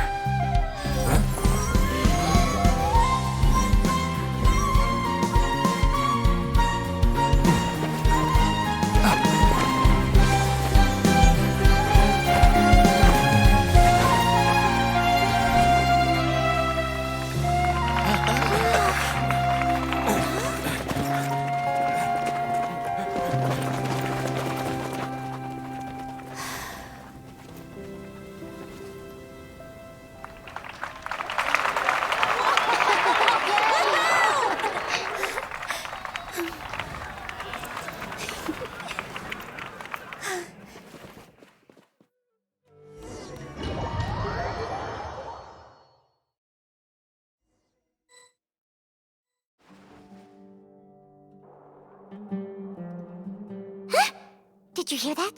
It sounds like a lot of guards just ran by. Does this mean the plan has moved on to the next stage? Yep. It's great that everything seems to be going well. Come to think of it, when did Alhaitham replace the knowledge capsule that was about to be entered into the Akasha? Oh, so that's when he did it! Paimon was too nervous to notice. Speaking of, didn't Alhaitham also yoink the divine knowledge capsule from that mercenary leader in Port Ormos when everyone else was distracted? It's a time-tested trick of his. Why are we complimenting him? Yeah, he's smart and all, but he still makes Paimon's blood boil. Let's review our plan for this stage again. It's not like we have anything else to do right now anyway, and it'll help us feel more confident. Paimon remembers that Nilu's task was supposed to go a bit like this. Now that Lesser Lord Kusanali's consciousness has been forcefully sealed, the core figures of the academia and their guards have started to wear their Akasha terminals again. With the doctor's technological support, they think they have nothing to fear.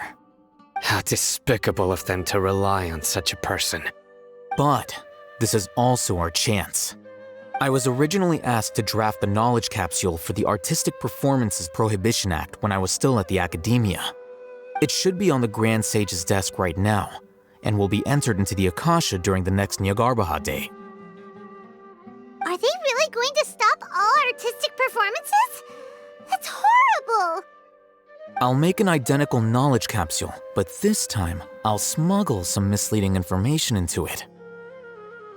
We only need to find an opportunity to switch the capsules.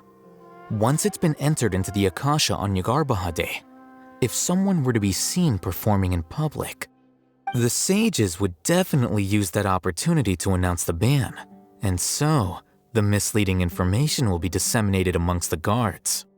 Sure sounds complicated, but it seems like if everything goes well, we'll be able to get rid of all the guards in the academia without any effort.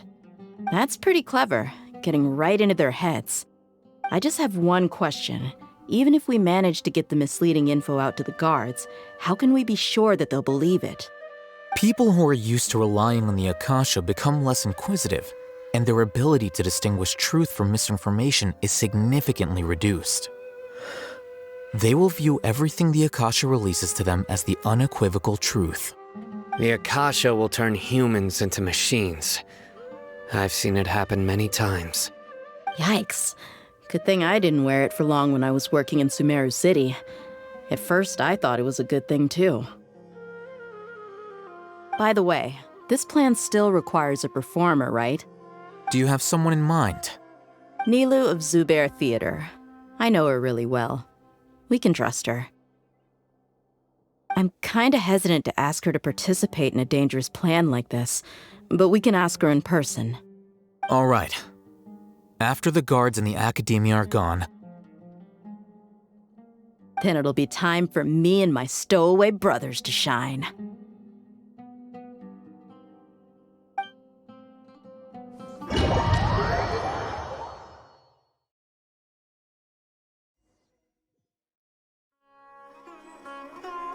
Here they come. Did you see that, Raman? They came out from the Academia in droves.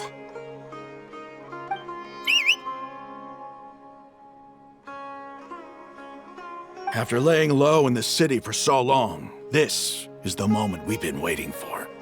My brothers have already sprung into action.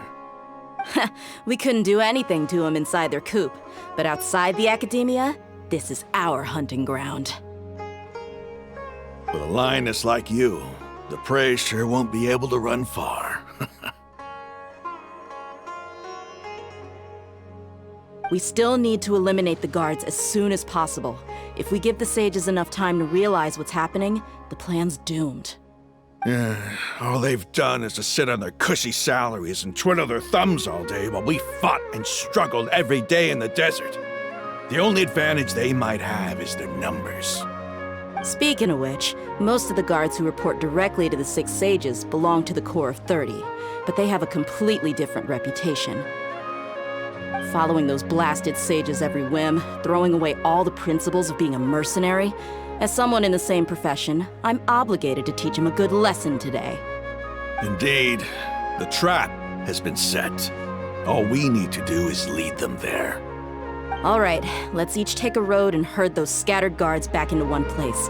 Make sure to attract their attention. Isak will be the key. You gave such an important task to that child.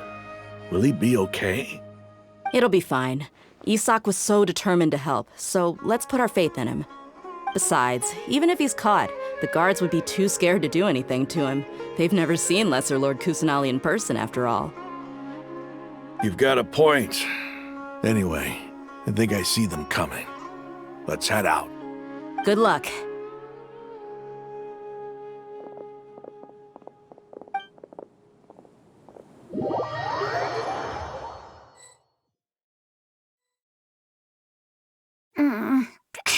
This outfit. Hey, do you remember what you need to do, Isak? When the guards get here, you'll pretend to be Lesser Lord Kusanali and run away from them. Oh, yeah, I remember. Of course I do.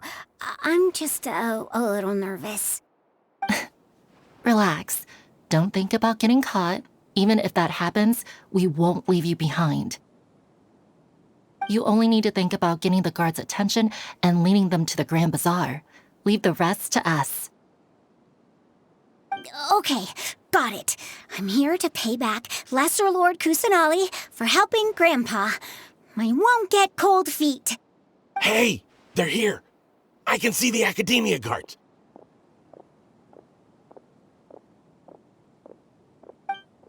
All right, it's time, Isak. Take a deep breath and go. You can do this.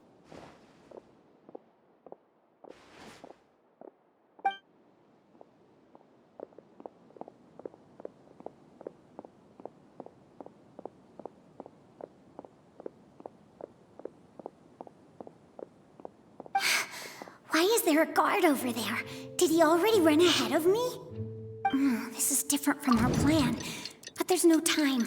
I need to make a choice. Huh? Did I just see something dart by? I'd better go have a look.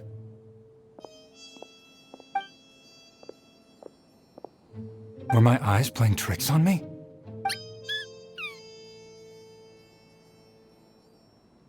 I should go check to see if someone's hiding over there. There seems to be nothing here. Just to be safe. Good thing they didn't find me. I was close. I'd better hurry and keep going.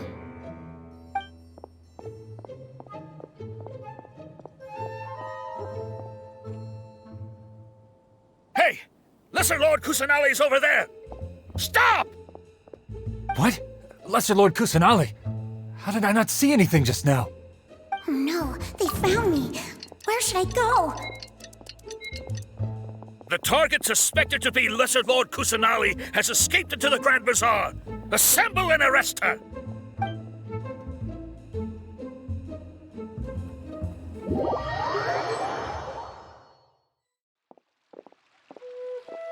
Where did she go? How did she disappear? Did we lose her? Hurry up and find her! Hey, why is your team here? Didn't we say to split up our search? Hurry! Hurry! This place is... Why are you all here? Yeah, isn't it one heck of a coincidence? Everybody's here. What on earth is going on? I suppose that's all of you? Who are you? Did you set us up? What are you planning? Phew, that was rough. I almost got caught. Little brat!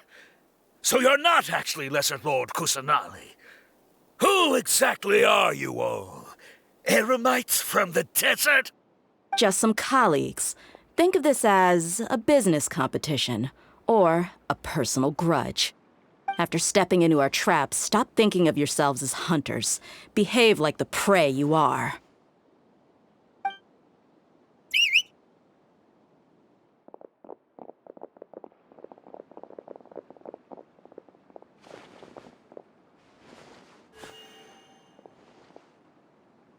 An ambush? How's that possible? This is Sumeru City, but mercenaries from the desert somehow ambushed us! You've spent all your time hiding away in the academia. This place has long since become our hunting ground. Brace yourselves!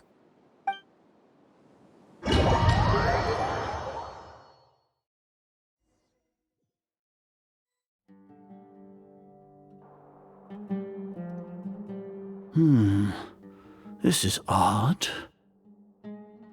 The academia has quieted down after the conclusion of the Niagarbaha Day ceremonies, but it's much quieter than usual.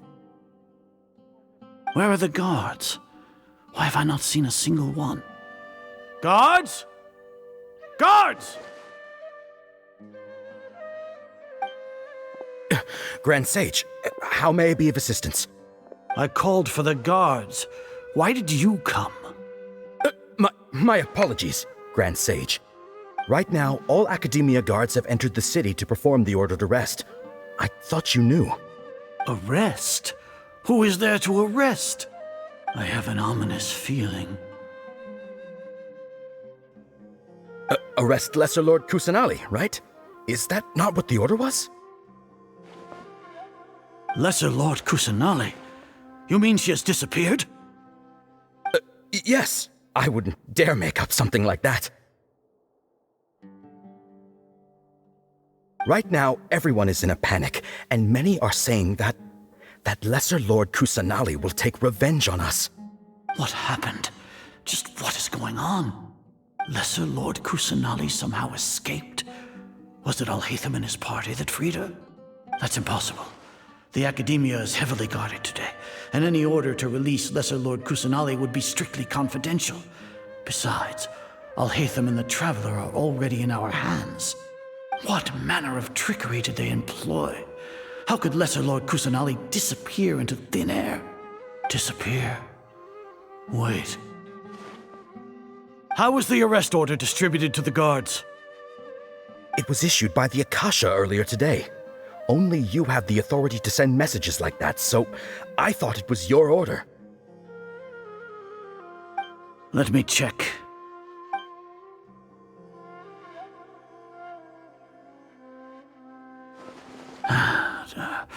Here.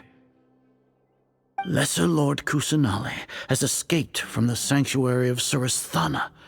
Go to the city and arrest the escapee immediately. The Akasha indeed contains this information, and it clearly appeared in my mind. How did they bypass my permissions to issue this kind of message? Was it the report about the Traveler that Alhaitham submitted? No. I specifically checked that knowledge capsule before entering it into the Akasha. Could that have been a red herring? Well, even if I figure it out now, it won't make any difference. The important thing now is to confirm Lesser Lord Kusanali's status. Have you been to the sanctuary of Surasthana to confirm that Lesser Lord Kusanali has indeed escaped? Confirm? No, I haven't. It may be a bit offensive to say this, but Grand Sage, what you're saying doesn't make any sense. How can the information in the Akasha be inaccurate? What the Akasha decrees is fact. That is common knowledge to all of us.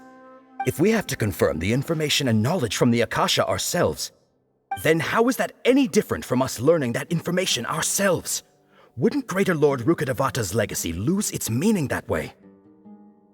In the beginning, it was I who asked you to believe in the Akasha, to believe in the legacy left by Greater Lord Rukkhadevata.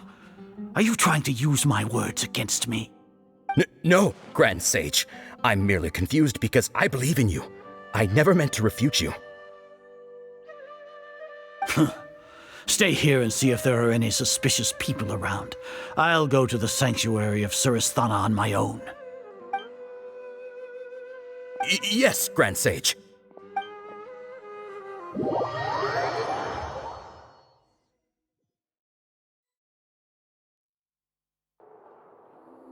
Lesser Lord Kusanali has escaped from the sanctuary of Surasthana. Go to the city and arrest the escapee immediately. How can that be? Stop thinking about it. Stop. It must be a trick of theirs. As long as I personally confirm it. Ah! Impossible. That's impossible. There must be something wrong with my eyes.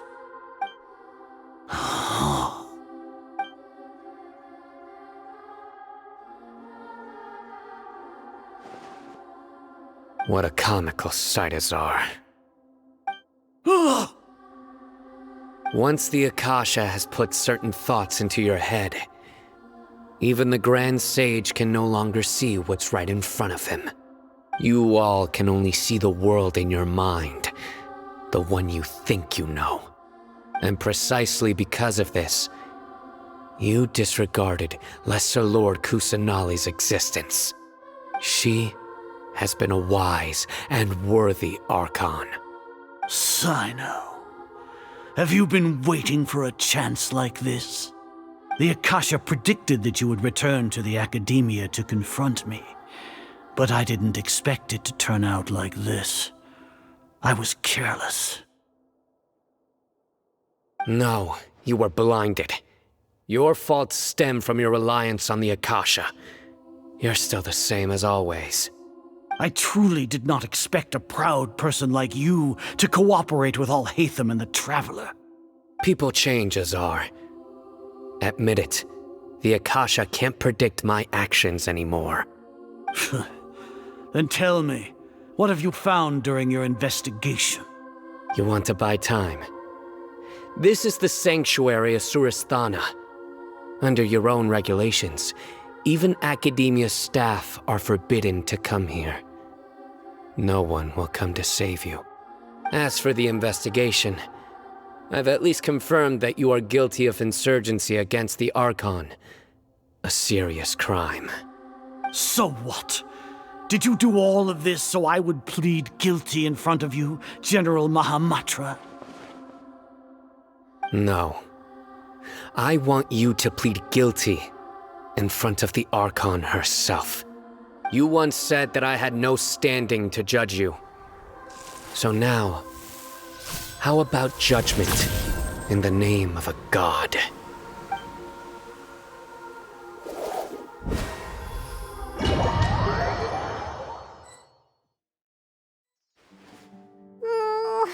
How long do we have to wait?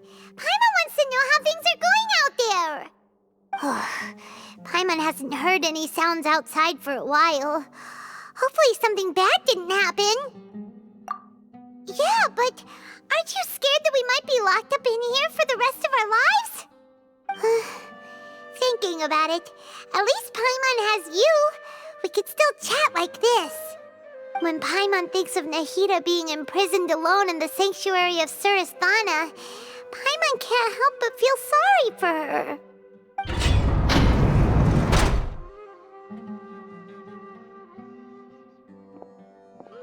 Here comes your savior.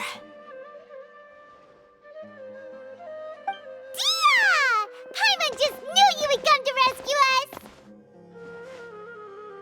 You two really owe me some big thanks. I had to search through who knows how many guards to find the key here. It felt even more tiring than whacking them. I'm exhausted. Thanks a lot. Need Paimon to rub your shoulders? No, that's, I'll pass. What are you afraid of? Oh, are you ticklish? Now isn't the time to talk about being ticklish. Things in the city and on Sino's side are both going well. The guards that stormed out of the academia are all taken care of. The Corps of 30 is in charge of the city's defenses, but we already talked to Asfand. They've been fed up with the sages bossing them around.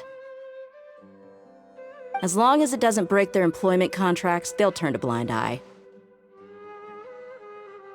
That's probably because you've been super great friends with them for a long time. So, how's Sino doing? The Grand Sage is in his custody. Even I know how terrible it is to fall into Sino's hands, so he probably does too. Sino forced him to release Lesser Lord Kusanali. He has no choice but to obey. So, hurry to the sanctuary of Surasthana. Assuming nothing weird happened, we should have already rescued our Archon.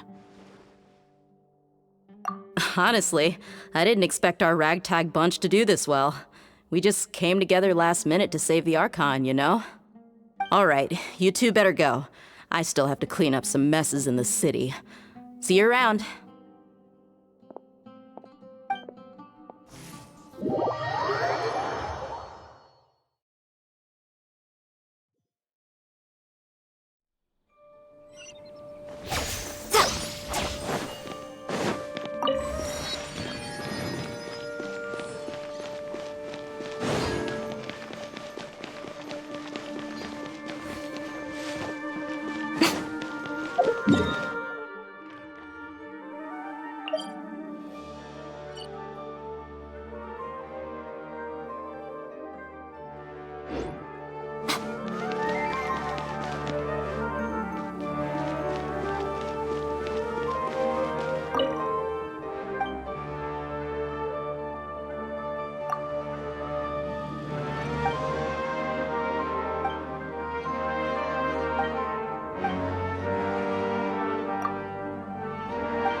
They say it's nice to meet you? This is the first time we've met in real life. Before, we've only met in dreams, consciousness, or when I was in someone else's body. Thank you so much for coming to rescue me, but I also need to apologize.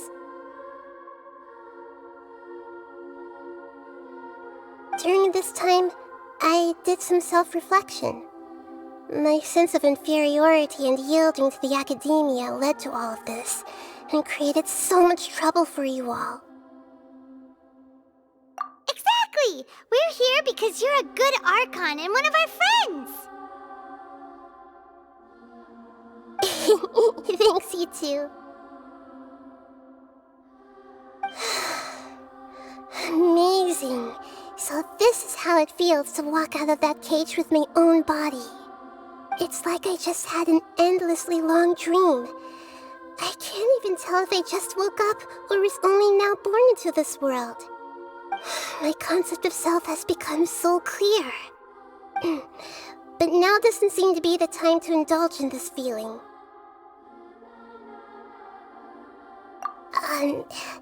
This is really embarrassing. You all just rescued an Archon, and now she needs your help to save her country, and even the entire world. It's okay. With you here, Paimon's sure that everything will work out. There's one more thing. What is it? For all the things the Academia did to me, and for all the folly it committed in the name of wisdom, as their Archon, I will make them pay. Ah! Wow! That's the spirit! You're finally standing up for yourself and not letting people walk all over you! I understand now. To be a better Archon, I first need to better myself. If you haven't even figured out how to be a caterpillar, how can you be a butterfly? Yes, true. That reminds me. I wonder how far along the Academia is with their god creation plan. We need to hurry and prevent the birth of that false god. I need to make some preparations. Since I'm now free, I can establish a direct link to the Akasha and control it. First things first, I need to remove the restrictions that the doctor put on me in the Akasha. After that, I'll make some adjustments and revoke the sage's permissions. The Akasha will then be like how it originally was, only operable by the Archon. After all, the Academia betrayed Greater Lord Rukkhadevata's trust. This might take some time. In the meantime, you should also work on your own preparations.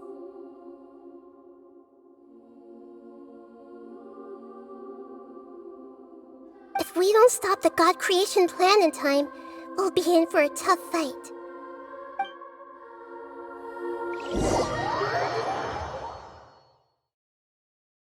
You might as well prepare for a fight. When we're done, we can take a walk around. After all, we missed out on a lot of stuff when we were locked up.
The campaign begins.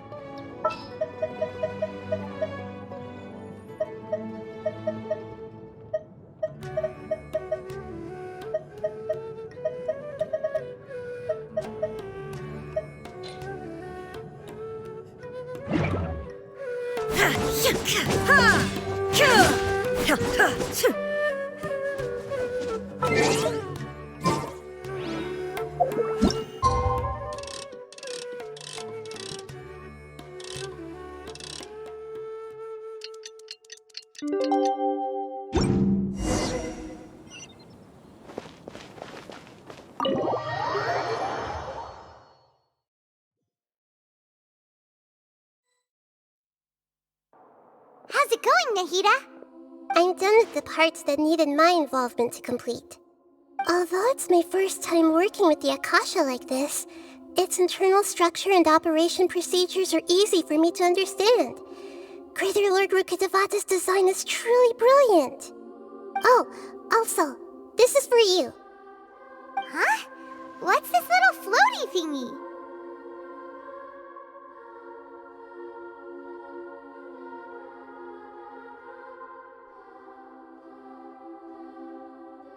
It's a small device I put together just now.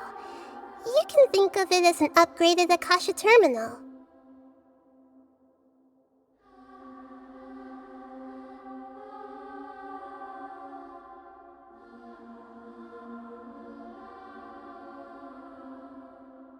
You may not need it right now, but it should be helpful in certain situations. Wait! This thing has the same characteristics as Paimon! We're both small things that float! Oh, all the things that make Paimon special got copied! When Paimon appears with the Traveler from now on, people won't remember Paimon because she isn't unique anymore! It's alright, Paimon. It can't replace you. It's only a flying device, but you're the Traveler's irreplaceable friend. You're so good at comforting people, Nahida. If only the Traveler was as smart as you.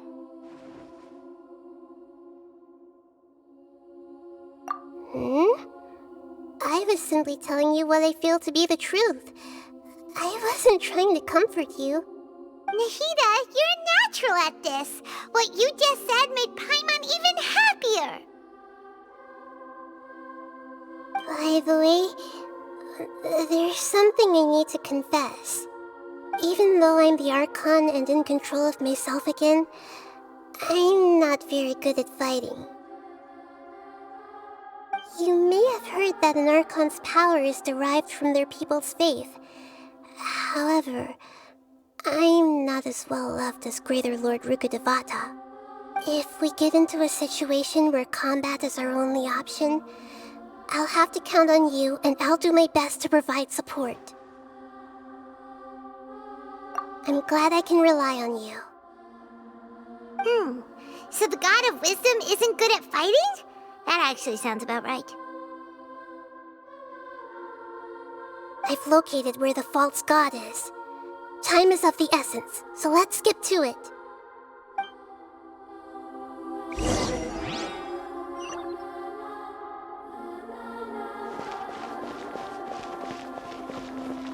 Shine down!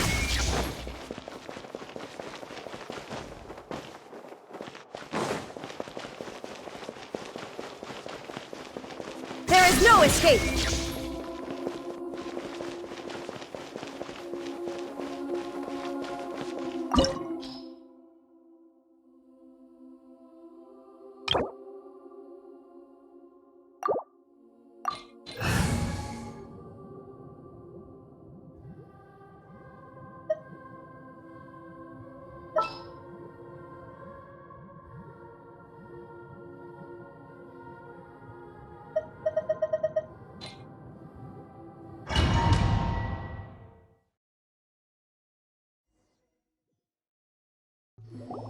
What is this place? Is this really the way we need to go? Wow. Who would have thought there'd be a place like this hidden right slap bang in the middle of the city? The sages wanted to realize their god creation plan without being discovered. The safest and most convenient way would be to build within the academia itself. That's true. They were already hiding one god, so why not two? Judging from the structure here, the project is a huge undertaking. The sages really saw the god creation plan as their ultimate goal. But this place doesn't look like it could have been constructed by the academia alone. The F2P under the Doctor sure didn't hold back. They provided a lot of technological support. Yeah, or else they wouldn't have been that generous. Is that it, though? I've always felt that this Doctor is different from the academia sages. He doesn't seem to share their sense of urgency. Instead of being interested in the end product, it's like he's enjoying the experimental process. The Fatui Harbingers are all such weirdos. So, the Doctor being weird is actually normal. So, this Fatui that they're trying to turn into a god is called the Balladeer? We had previously come into contact with his consciousness. He harbors particularly strong obsessions. One is the desire for a gnosis, since he was created to be the vessel for one. The other obsession is probably related to his past. I can't quite explain it. Paimon knows that he was a prototype puppet for the Raiden Shogun before he became a Fatui Harbinger. That's why he wants a gnosis so badly. There's no way he'd willingly be a test subject. Not with that temper and ego of his. It sounds like you know the Balladeer quite well. I see. Tell me more about him and what he's like. The more we know now, the better we can plan for and react to any future situation.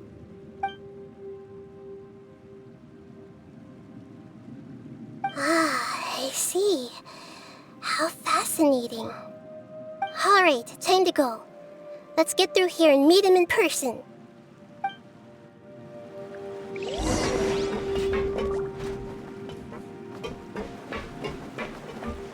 Shine down!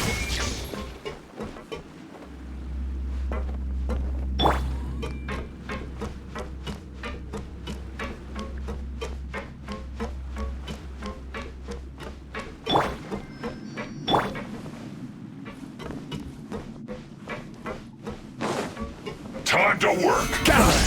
Illusion shattered! Everyone hold it? I'll protect us.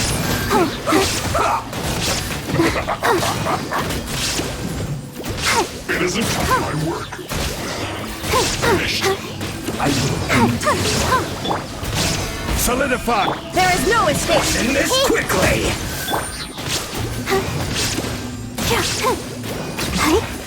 This isn't good.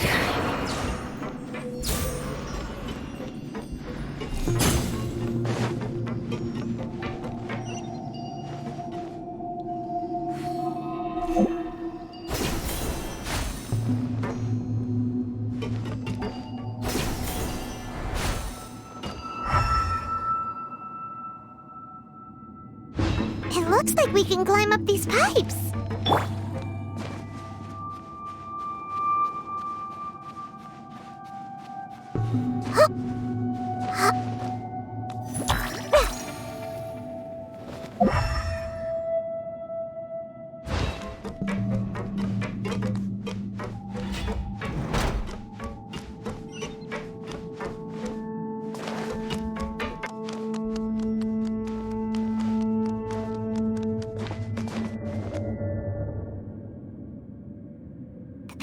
The ground seems all messed up. Let's go around and see if there's a way to fix it.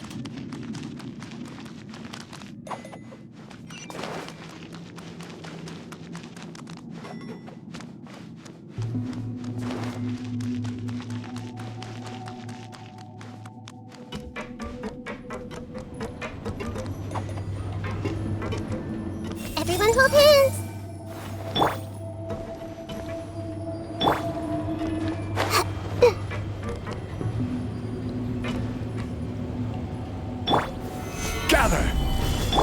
I see everything.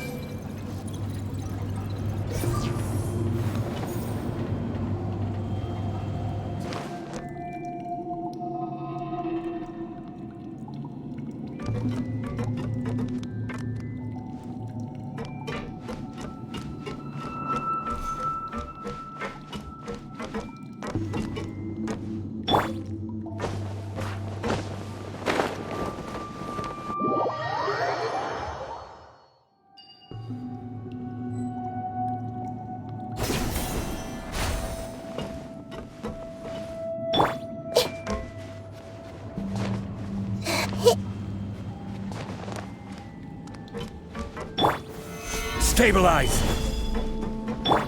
Shine down! Everyone hold hands. Let's Let the begin. show begin.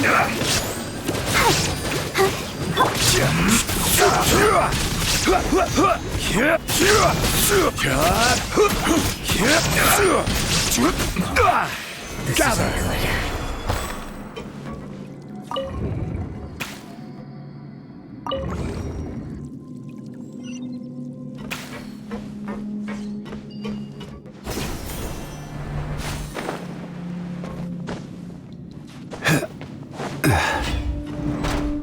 You'll get Solidify! There is no escape! frozen. I see everything. I'll protect us. Yeah, hi.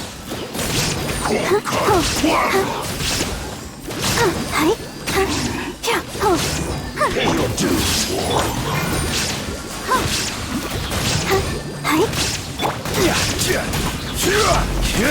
Stabilize! Can't run from death.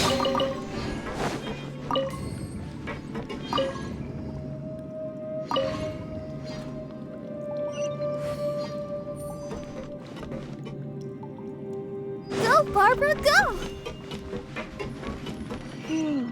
The cart is stuck. Maybe there's something wrong with the tracks. Let's try adjusting the direction of the device to clear the tracks.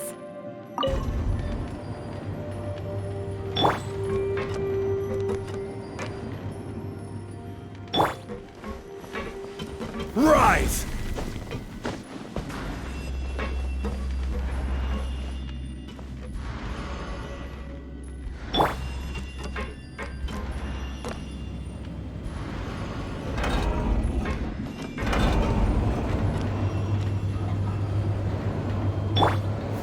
Gather!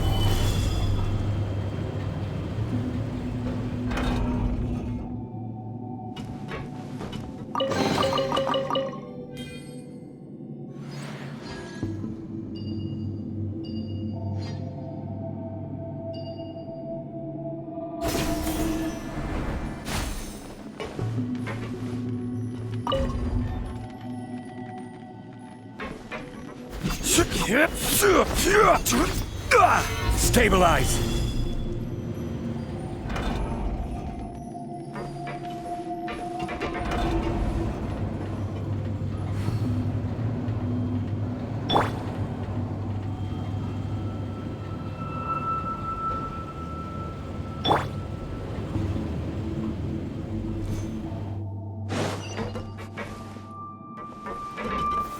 Gather!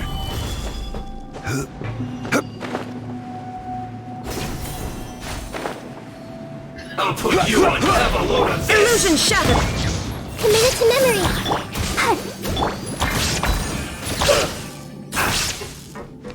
Detoxifying heat.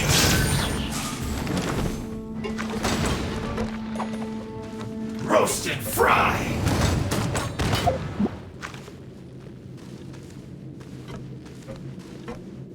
You need to hurry up. Let's wait This for one's you. well The done. Temple of Wisdom.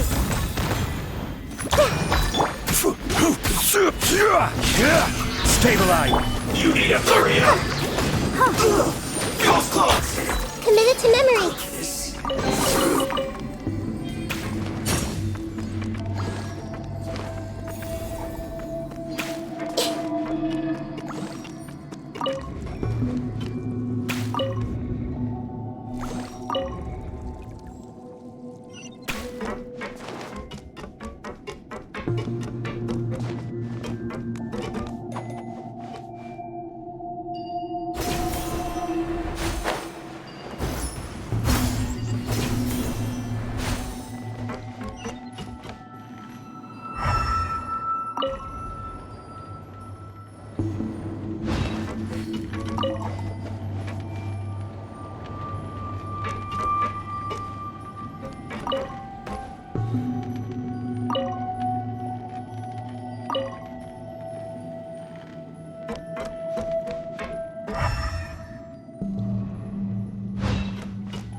Quake!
Gather!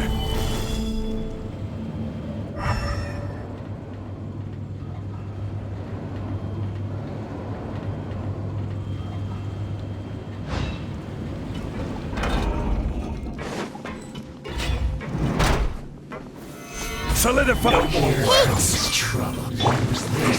There is no escape! Yeah, this may hurt a little. Stay right there. Let's end this quickly. Committed to mem. I guess that's it. Gather! This is trouble.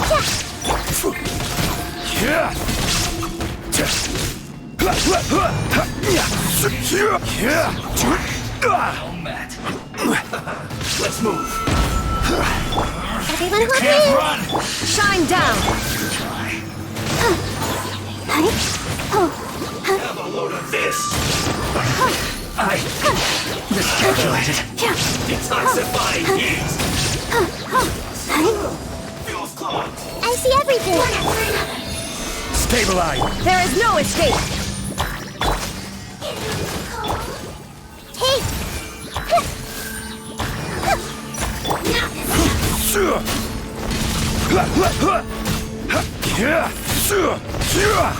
Solidify! Illusion shattered! Grow, grow, grow! Yeah! Let the show begin. Away.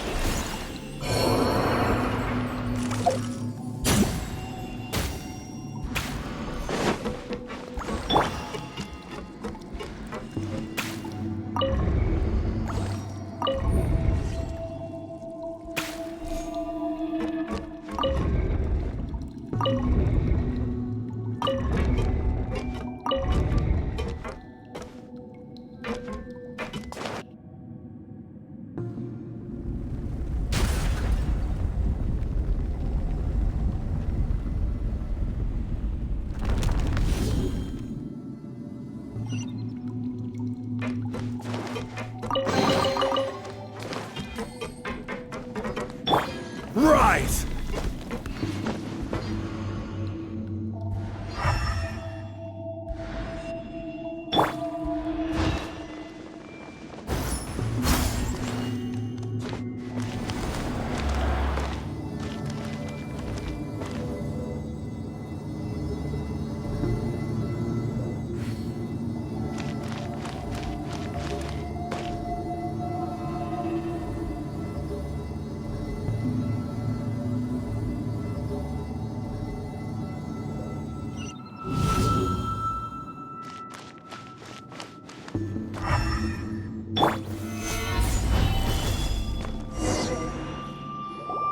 Looking at its operational status, we must prepare for the worst.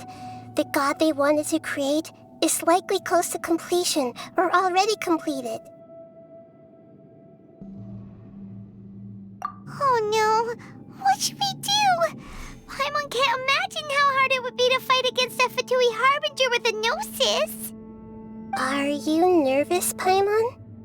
If you really want to know, of course Paimon's nervous! Aren't you too, Nahida? Yes, I am. This is probably the first time I faced with a calamity of this degree since my birth. I feel not just nervous, but curious as well. Curious? Curious about what? Curious about her fate. To me, everything we perceive in this world, everything we learn, and everything that happens to us is considered knowledge. And if it's a form of knowledge, then it can be understood. However, only fate is about that which has yet to occur, so it has always drawn my curiosity. So to me, fate is the ultimate knowledge. That's also why I love observing humans and all the things that happen to them. It all brings me great satisfaction. And now, at long last, I'm not just an observer anymore. I will personally experience my own fate with you by my side. Isn't this such a wonderfully exciting thing? Ah, so that's what you mean. Paimon thinks she understands what you're feeling. Agreed. Okay, let's continue on. I can sense his aura from here.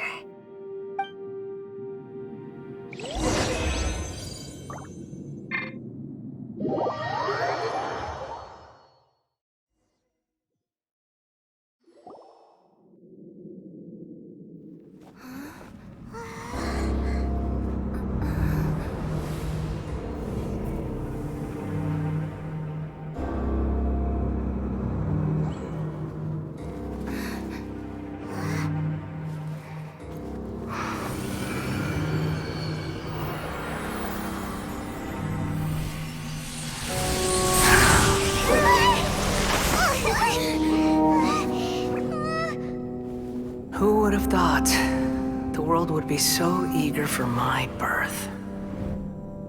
I remember you, Booer, the god of wisdom, and standing beside you, the traveler. Is he all-knowing and powerful now like Greater Lord Rukkhadevata? No, I can't feel the same kind of divinity I felt from the Greater Lord. It seems that the sages didn't get the chance to infuse the divine knowledge capsules into him. But even still, he has undoubtedly become a true god now. So we're too late? The Balladeer has already become a god? The Balladeer. A long bygone title. When my spirit ascended to divinity, I felt as if I had existed for the same number of epochs as heaven and earth. Looking back, the existence of what once called itself Kunikazushi appears infinitely small and ugly.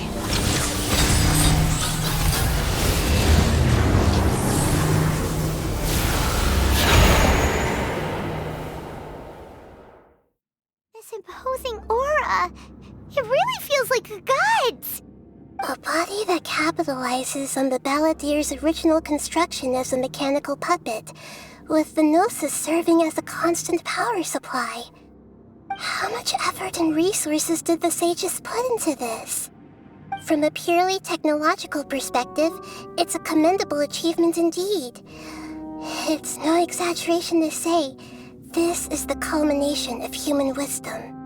You sure are something! Dishing out compliments at a time like this? But I don't think he's reached the spiritual height of a god.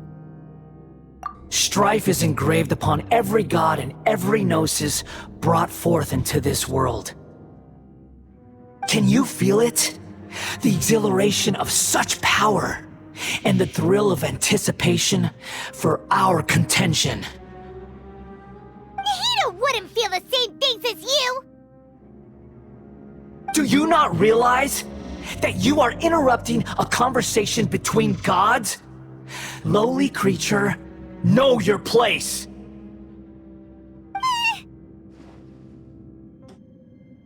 The strife engraved upon a gnosis.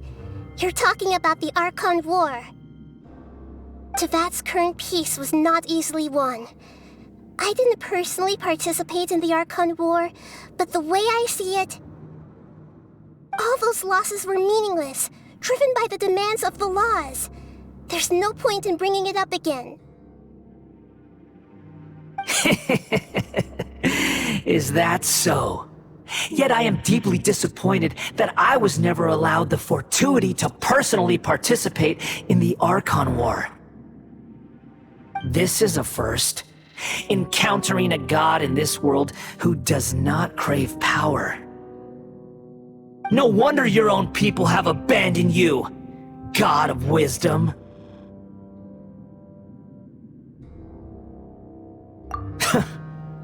Your judgment is as your existence, unsubstantial. This is where everything ends, Booer, the God of Wisdom. You should know that wisdom cannot solve every problem.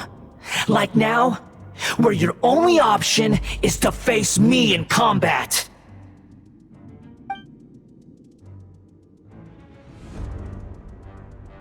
Come! Let us reenact a scene of the Archon War. Come and inaugurate my birth as a god.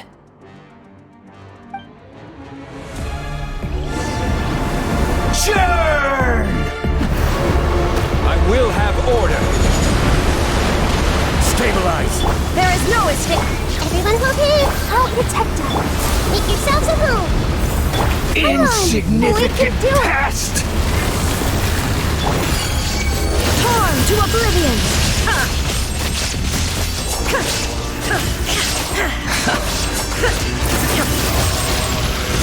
Shine down. Feeble human. The Temple of Wisdom. This is order. Illusion shattered. Now you shall perish.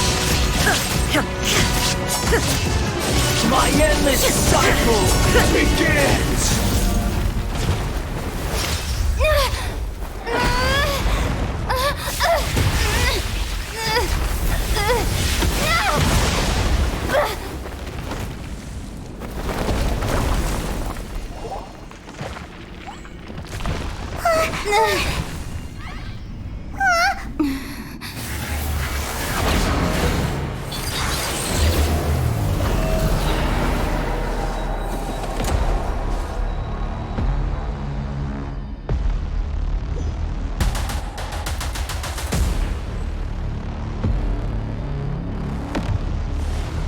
Tremble!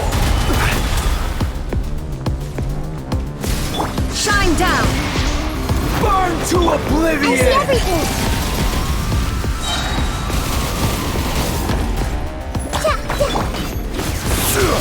Yield! Stabilize. Let's dance! Everyone's okay?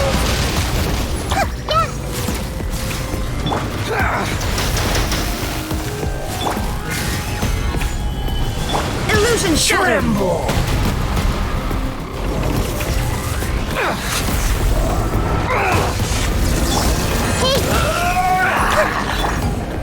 Order guide you. Solidify. Reality is pain!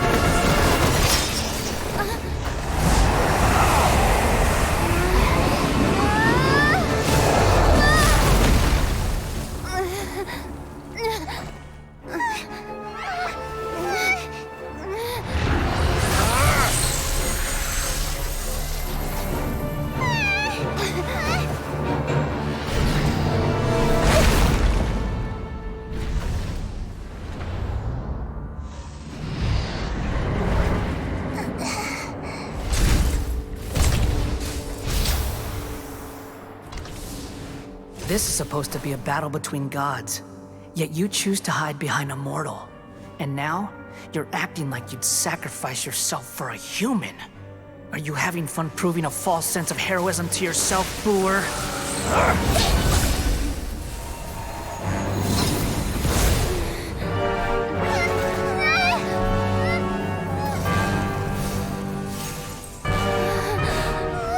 The data collection is almost complete. Do you even know how many times you've tried to take my gnosis from me?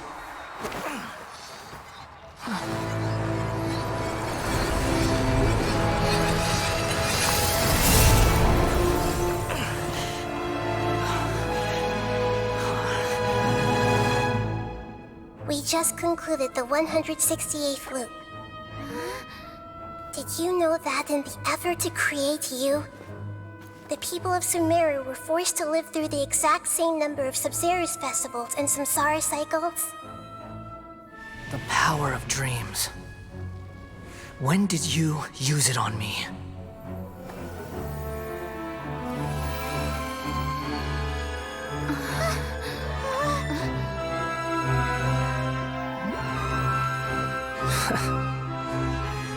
You can't even defeat me in a dream. What do you hope to achieve with this little trick? Come, Traveler. Just like before. Allow me to awaken the memories in your dreams. All that battle experience! It's more than that. Compile everyone's wisdom in the name of the Archon. That is the original function of the Akasha. I've sent everything that happened just now to the people of Sumeru in the form of knowledge. I've asked them to help you find a way to defeat the false god.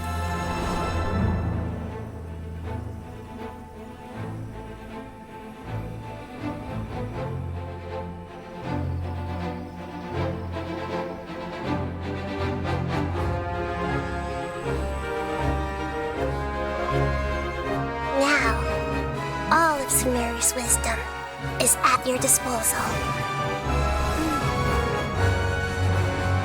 Meaningless tricks won't save you.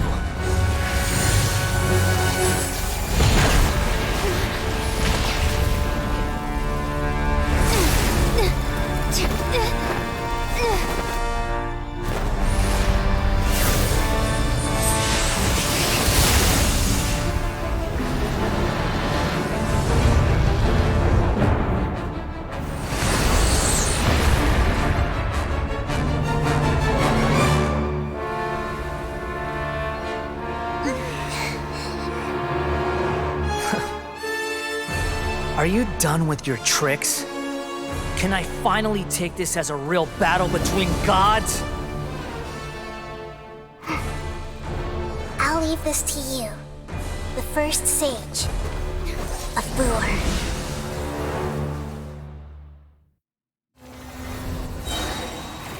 1,000 eons, mine to dominate!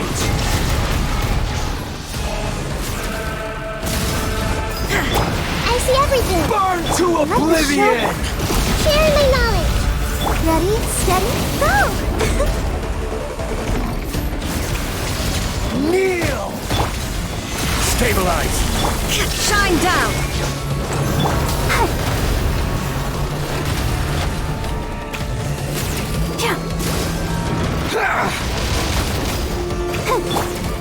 Gather!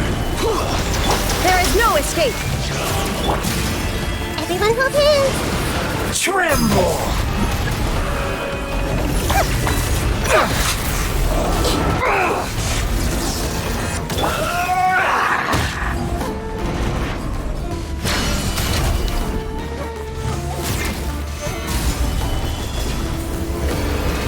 Reality is pain!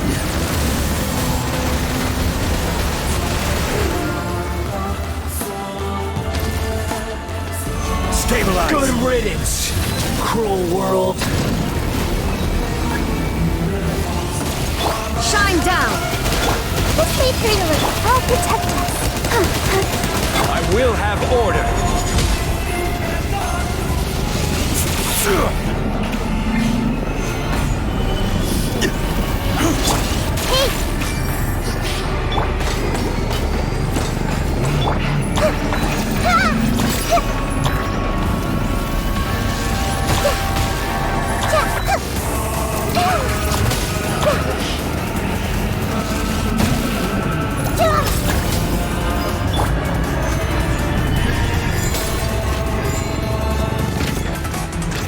Your new god awakens! feeling a little off. Now, your eyes can open. I see everything. Let's dance. Kneel!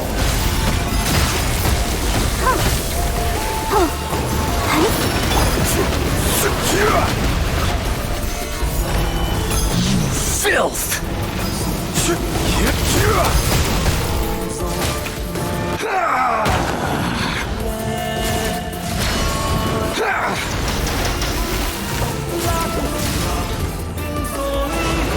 Tremble! Stabilize!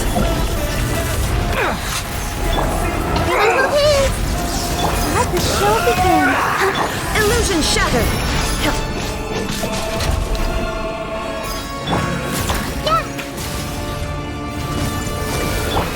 Reality is pain! Shine down.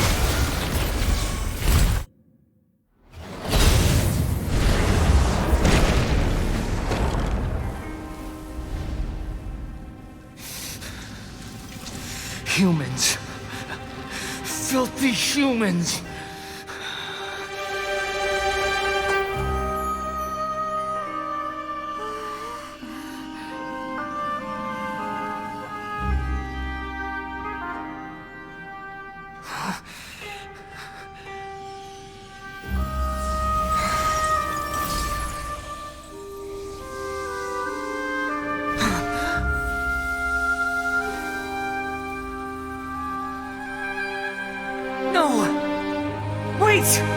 Please! Anything but the gnosis!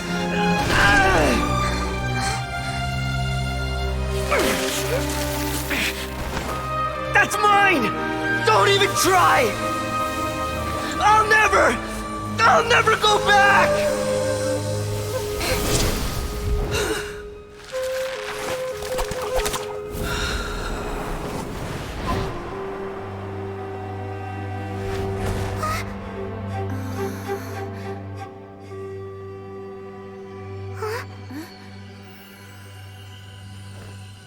We haven't yet found the answer to the most important mystery. Irminsul is still waiting to be saved. With the power of another Gnosis, we may now finally understand the last memory of Greater Lord Rukkhadevata.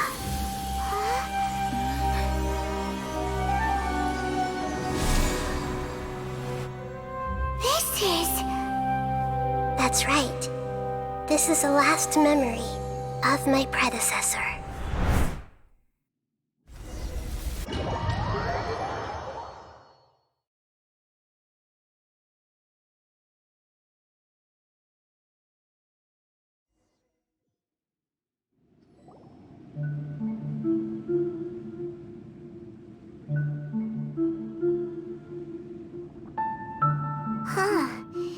This sure seems very different from what Paimon imagined.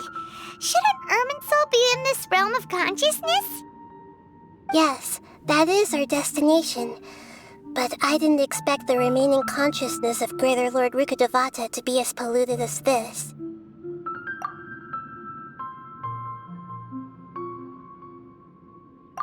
Forbidden knowledge? It seems you know about a concept that even I don't completely understand. Could you tell me what you know?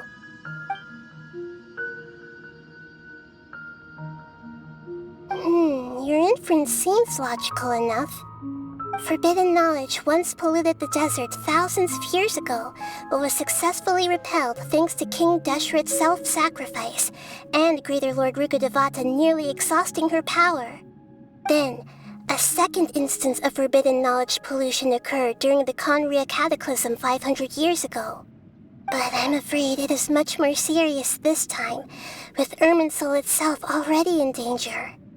So, if we're in the remaining consciousness of Greater Lord Rukkhadevata, and it's also been affected by forbidden knowledge pollution, then does that mean, in order to save us, Greater Lord Rukkhadevata? Yes. It's very possible that she sacrificed her life in the fight against forbidden knowledge. She didn't completely eradicate forbidden knowledge, But if it weren't for her actions, the pollution would have been far more rampant over these past 500 years. The way that everyone, including me, has forgotten everything about forbidden knowledge may very well be due to her restoration of Irminsul. Aww. Do you feel sad, Nahida? I'm just sharing her pain. The pollution of her consciousness here is severe. There is madness, chaos, and pain all around us. Did she fight to resist the forbidden knowledge pollution in such terrible conditions, all the way up to her last breath? She even used her last remnant of lucid consciousness to leave a clue for us to follow. Yes, her words were distorted by forbidden knowledge, so that's all we could hear. But now, we have a chance to find the answer to this mystery. We can cross the polluted consciousness until we found the right path to meet with her lucid consciousness. And then, we'll let Greater Lord Rukkhadevata tell us the truth in person. Each of us need to be mindful of the state of our own consciousness while we are here. Even with the Gnosis' protection, we must always keep a clear mind. Otherwise, we could go mad at any moment. That's so scary. Don't worry. It should be easy enough for you to keep that mind of yours clear, Paimon. Let's go.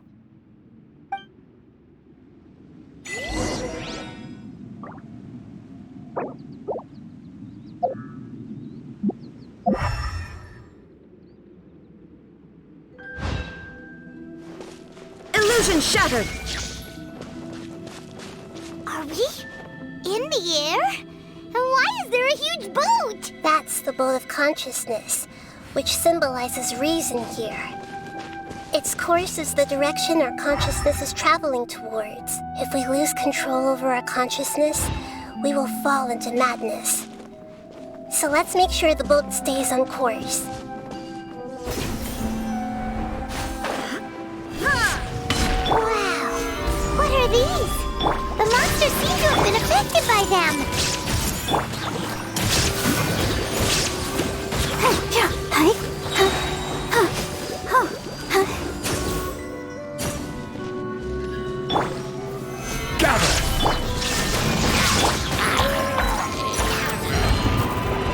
I see everything!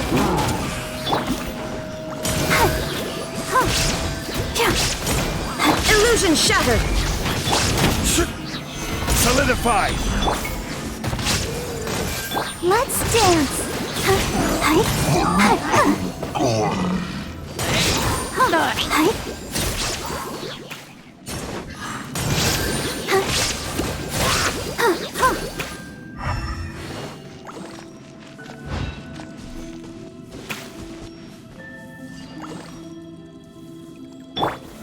Gather!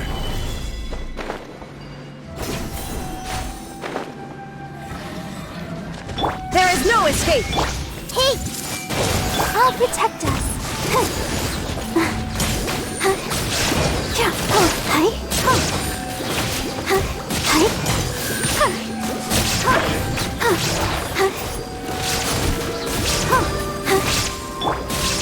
Solidify!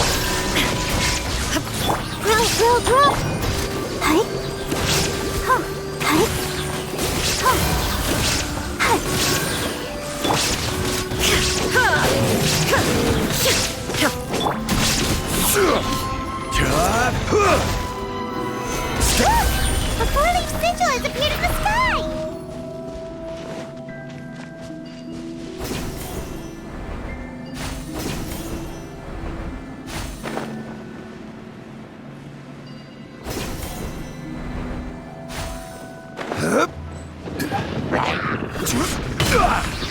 Gather! Illusion shattered! I see everything! Let the show begin.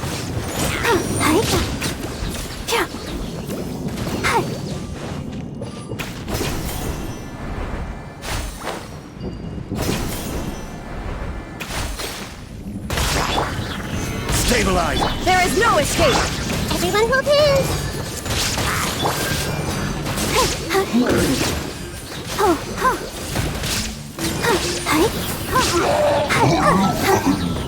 Let's dance!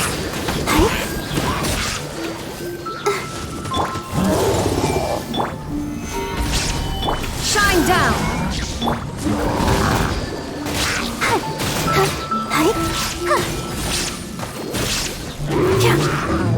Committed to memory!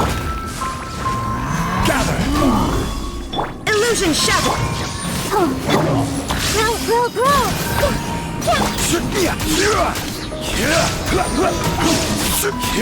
I'll protect us.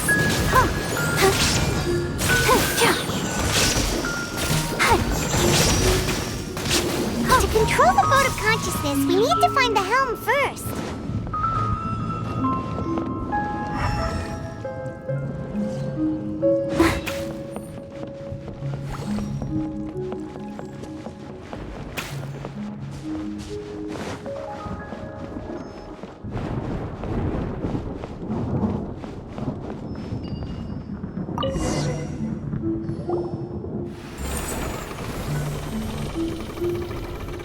We changed direction. Are we still going the right way, Nahida? Judging from the current route, the boat of consciousness will soon take us out of here.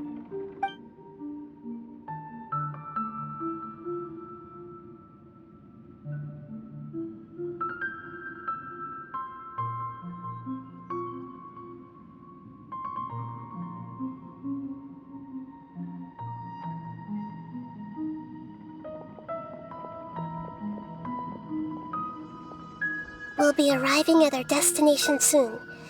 How are you feeling? Are your minds still intact?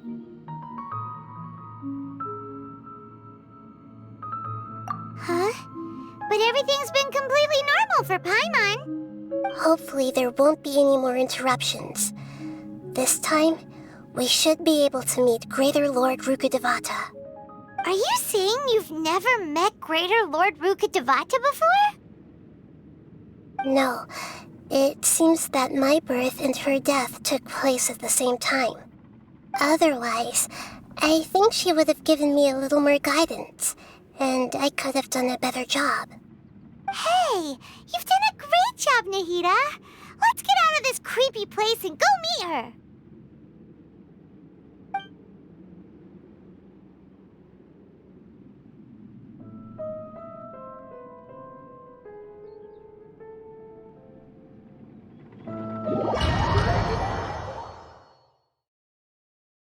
So, is this the place you were talking about?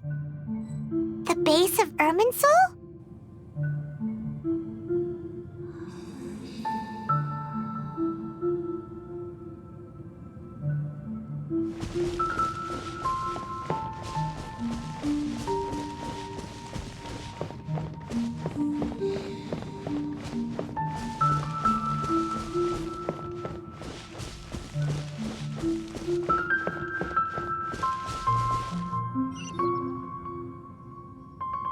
Well, this is the place.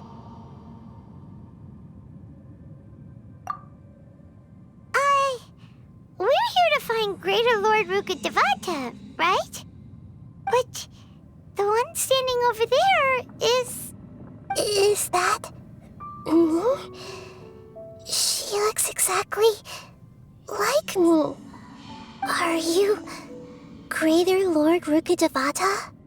Yes, that's me. Are you surprised by my appearance? Irminsul and the surrounding lands have been reproduced here as they were years ago. But this is just a realm of consciousness. We are manifestations of the same nature. Hence why we would appear exactly the same. We're of the same nature? Why? Because you are me, and I am you. You are me in the new samsara. The new samsara? As Greater Lord Rukkhadevata, I'm the avatar of Irminsul. And you are the purest branch snapped from Irminsul. Imagine it this way. Even if a tree dies, its branches will eventually take root and grow, continuing the tree's life in another form. I'm merely the remaining consciousness of Greater Lord Rukkhadevata. The real me has presumably died a long time ago.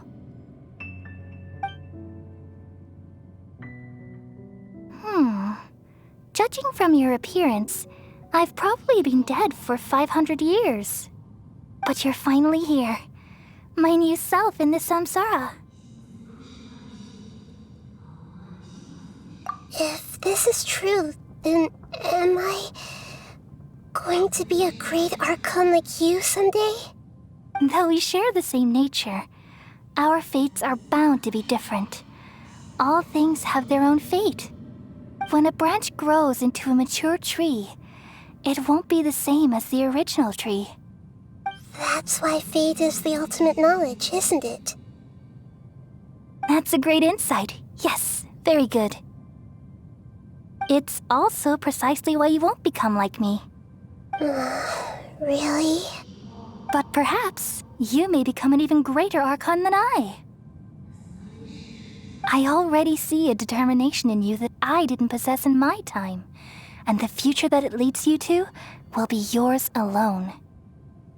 Along with the blessings from your past experiences. Don't worry. The growth of wisdom is like that of a plant. You only need to wait quietly for the flower to bloom. Come to think of it, the sages never had the faintest inkling of the meaning of wisdom. Thank you. Nothing makes me happier than discovering that the Archon I always admired was in fact myself in another fate. It's so nice to speak with you, Greater Lord Rukkhadevata. I've always wanted to meet you. The feeling is mutual. From the moment I snapped the branch off Irminsul and created you, I've also looked forward to talking with you. Could you tell me why you wanted to create me? And what exactly happened when you died? Ah, I see. You're here seeking answers, right? Everything that day, even the sky itself, changed into a color like this. At that time, the seven were all summoned to the nation of Conria. Except for me. I had a more important task to attend to. I had to protect Irminsul. The disaster occurred together with the pollution of forbidden knowledge. At that very moment, with my consciousness connected to Irminsul, I sensed something was wrong. The pain started to torment my mind. By the time I reached Irminsul, it was already displaying signs of corruption. Had I not repelled the pollution of forbidden knowledge with King Deshret thousands of years ago, I might have felt even more hopeless and lost. So what exactly is forbidden knowledge? It's a kind of knowledge that doesn't belong to this world, and a form of truth that can't be understood. It came from the very bottom of the abyss. Even I could never understand it. The world is constantly rejecting it, leading to all kinds of bad phenomena. If we allow forbidden knowledge to pollute Irminsul, I'm afraid the entirety of Tevat could fall apart. So, there's knowledge that even the God of Wisdom can't understand? At that time, I knew I couldn't repel the forbidden knowledge with my strength alone. Which is why I created a device that compiled human wisdom and named it the Akasha. It's truly the world's most amazing invention. Thank you. For a long time, I thought dreams were the fruit of human wisdom. Though it was selfish to do so, I borrowed people's dreams using the Akasha. Then I compiled their wisdom and all of my own power. Well, did it work? Thanks to the wisdom of the people of Sumeru, almost all the forbidden knowledge was cleared from Irminsul. But things didn't go as smoothly as I thought. I had a terrible headache, which gave me an uneasy feeling. And then I remembered that my consciousness was also connected with Irminsul. It brought me knowledge and wisdom, but vile corruption as well. From the very beginning, my existence had been polluted by the forbidden knowledge. Oh no! How could that happen? I've experienced that pain in your consciousness. It must have been a horrible experience. Yes, but my feelings weren't important. The important thing was that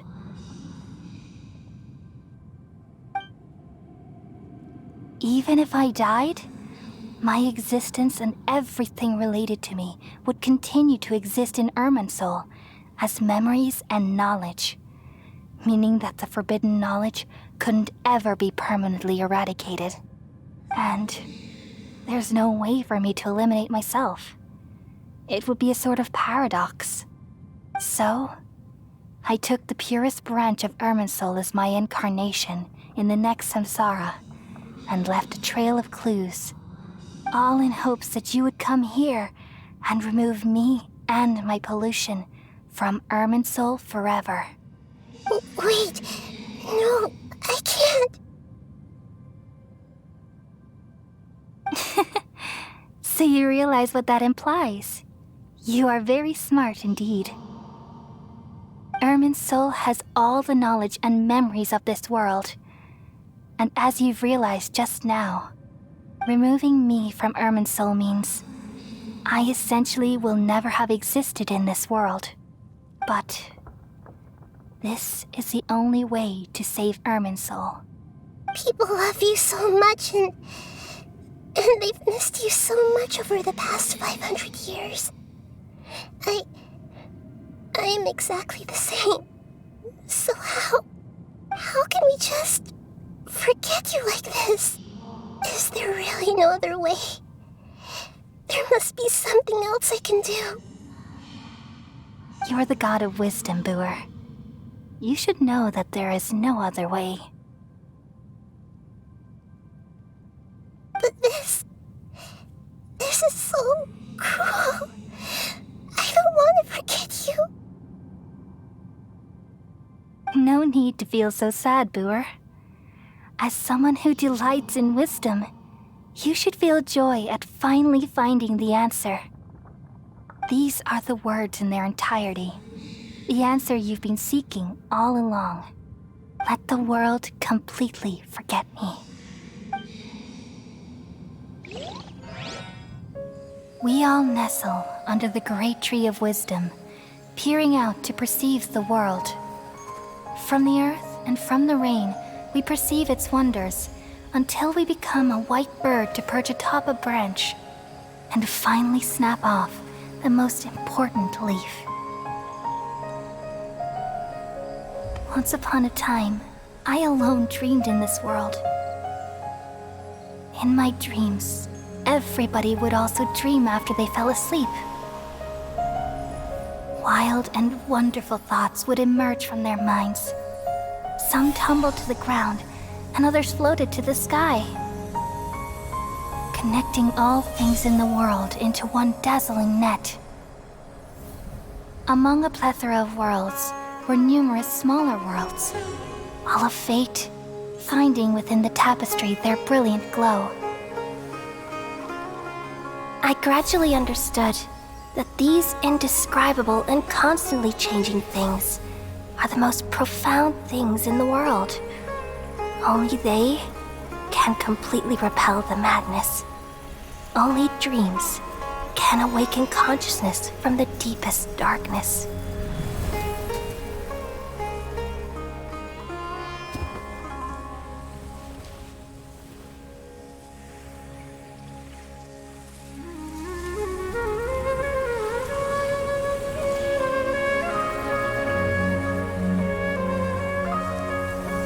I'm the one who posed this question, yet also the one who sought a solution. Saving the world with the dreams of the people used to be my answer. And now, you've also found your own answer, and I shall return all the dreams to the people.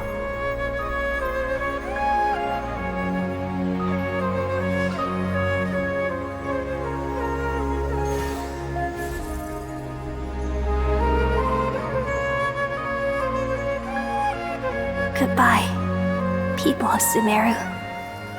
May you be blessed tonight with the sweetest of dreams.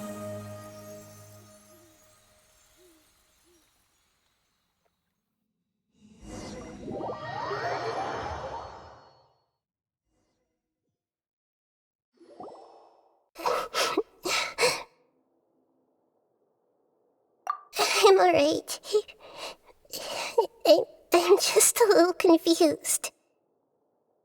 We've just saved the world, right? So why am I crying? I don't know where this feeling inside of me is coming from, but I feel very sad.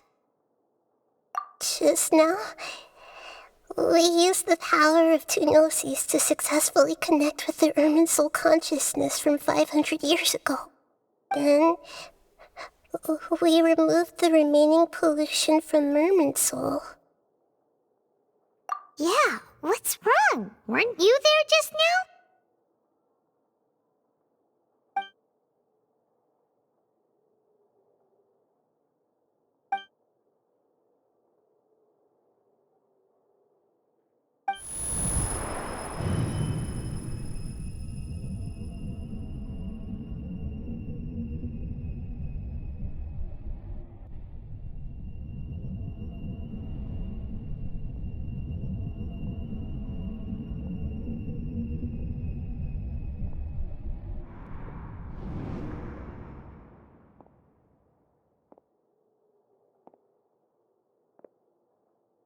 Huh? That sound. Traveler! Paimon! I've been waiting here far too long. But finally I have the chance to be alone with you. All the precious time I wasted has finally paid off. The doctor! What have you done? Just a type of sound wave that can quickly put defenseless people into a dream. As I expected, it doesn't have any effect on gods. This is the only thing of interest I found among the sage's research.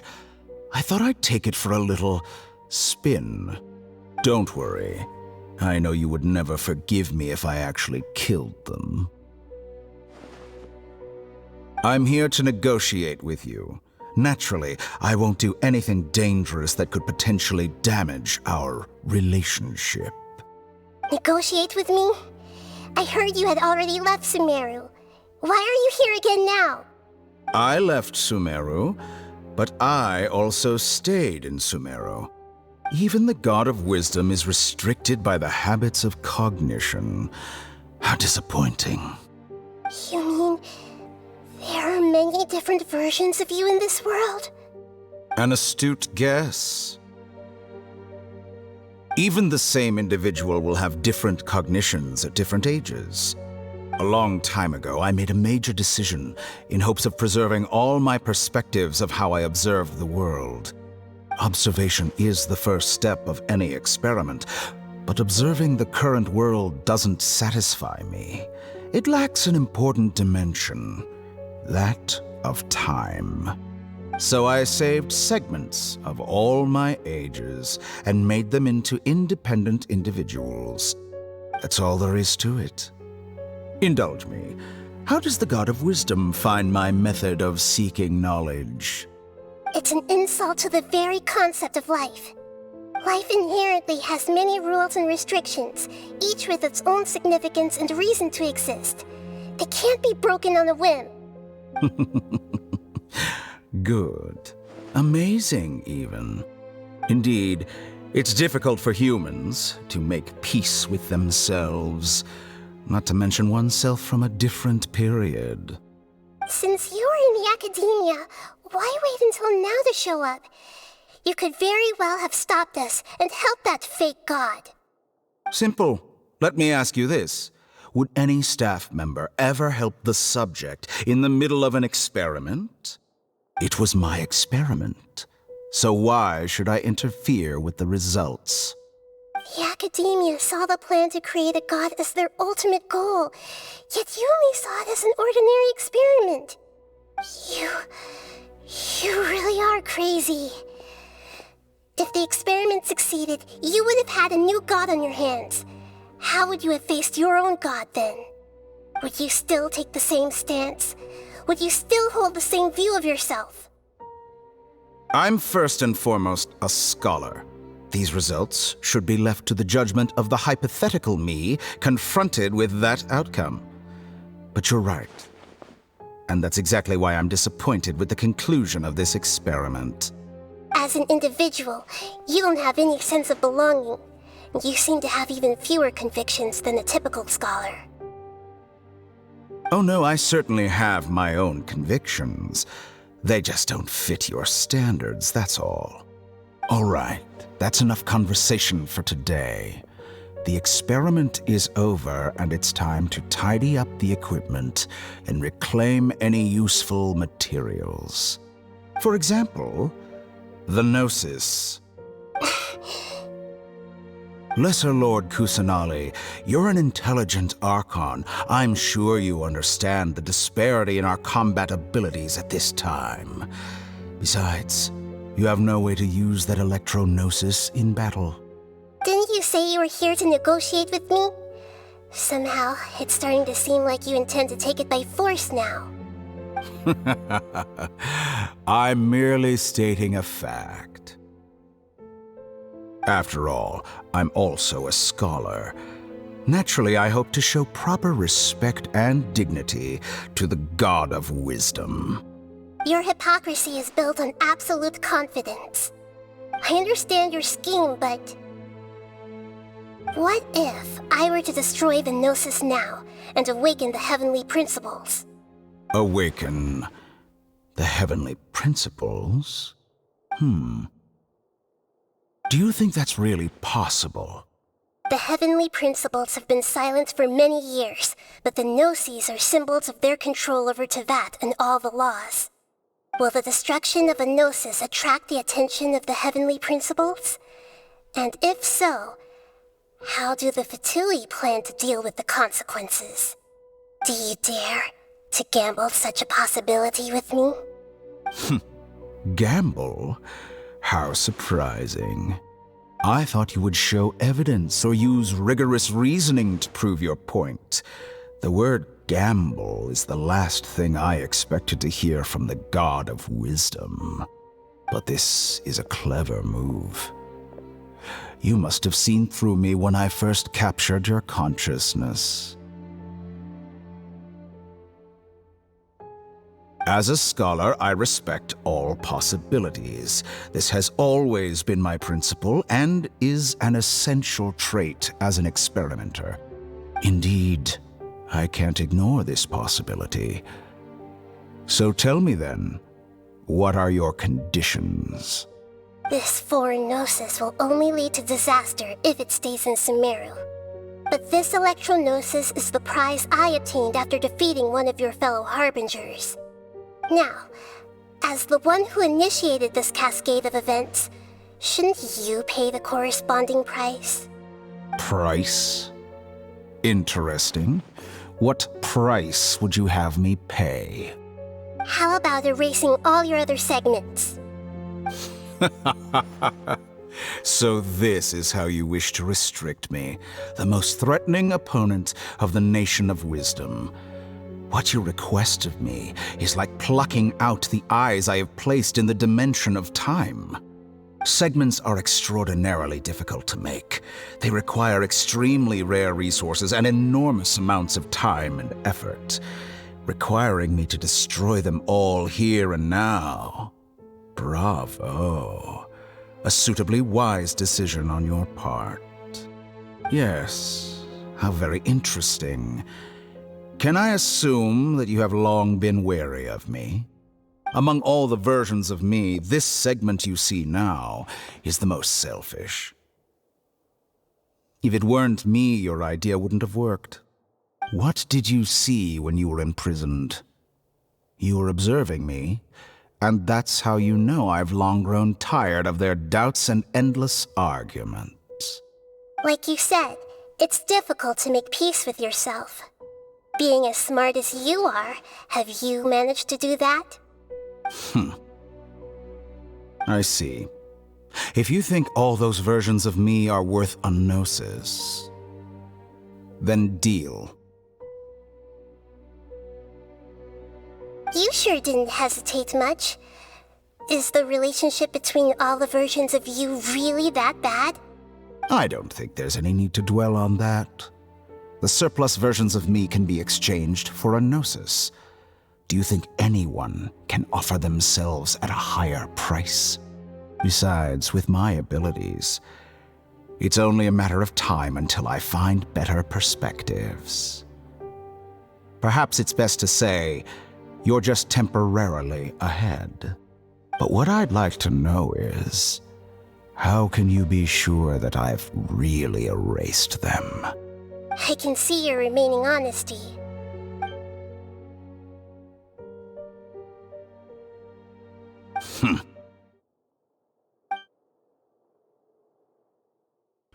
What a ridiculous decision! Sheer You can't be foolishness. serious! How could I have been so short-sighted? You think this is the end? Wait. I'll have Please wait. wait. You'll make Good this riddance. moment count. You will regret this. Well, have you confirmed that it's complete? Here, take it. The future of Sumeru City will be in my hands alone. I will shut down the Akasha and let curiosity and the thirst for knowledge drive the realm of academics once again. There won't be any further gaps for you to exploit. It truly pains me that my academic achievements have never been appreciated in my homeland. Of course, I have no interest in being rejected by this city for a third time. Another chess piece. And where is your dendronosis? Don't be greedy, Harbinger of Snezhnaya. No, this is a different transaction. If you intend to turn off the Akasha anyway, then there's no further use for the Gnosis of Sumeru, is there? Besides, isn't it the Archon's duty to deliver what's desired of the Seeker? Oh, judging from your expression, you don't seem to find the idea very agreeable. Then let's think of it this way. Since you're the god of wisdom, how about I exchange some knowledge with you? People exchanging knowledge with the God of Wisdom is the stuff of legends. Yet here you wish to exchange knowledge for the God of Wisdom's property. Arrogant as that is, it has piqued my interest. Let me ask you, have you in all your mighty knowledge ever heard the rumor that the skies of Tevat are fake? Huh? That's the secret hidden by Ermin's soul concerning the truth of this world.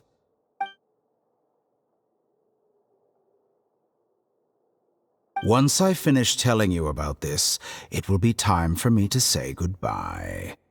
With negotiations, we've all gotten what we wanted. I'm very glad I got to meet you like this. Your arrogance may know no bounds, and convictions may mean nothing to you. But I'll still listen to what you have to say.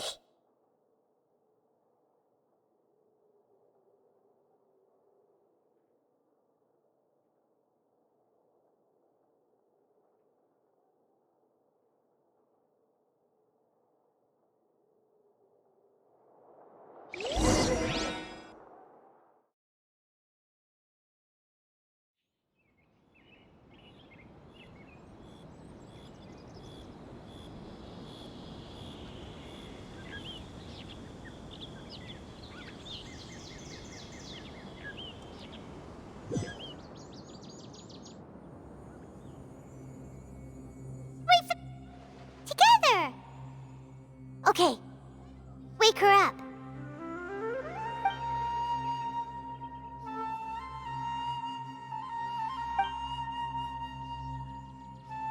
Are you awake? Kali says it's time for breakfast. Come on, get up!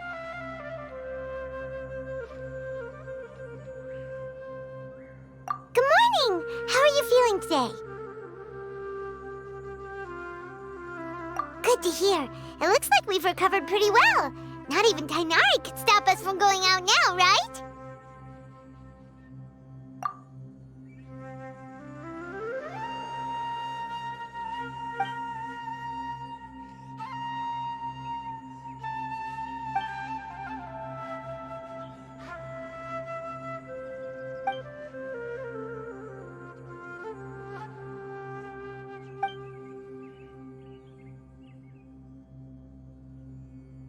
Traveler, let's go!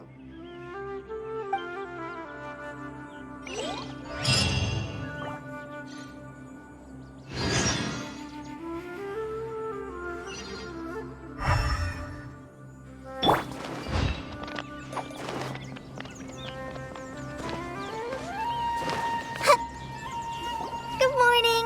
Looks like you're awake. Yep. I prepared some breakfast today. Please have a taste. I hope you'll like it. It's nice to have you here so we can eat something yummy. Well, now that I've recovered from Elazar, I'm feeling better than ever. I can even prepare 4 or 5 meals a day now. And Paimon bets they're all delicious.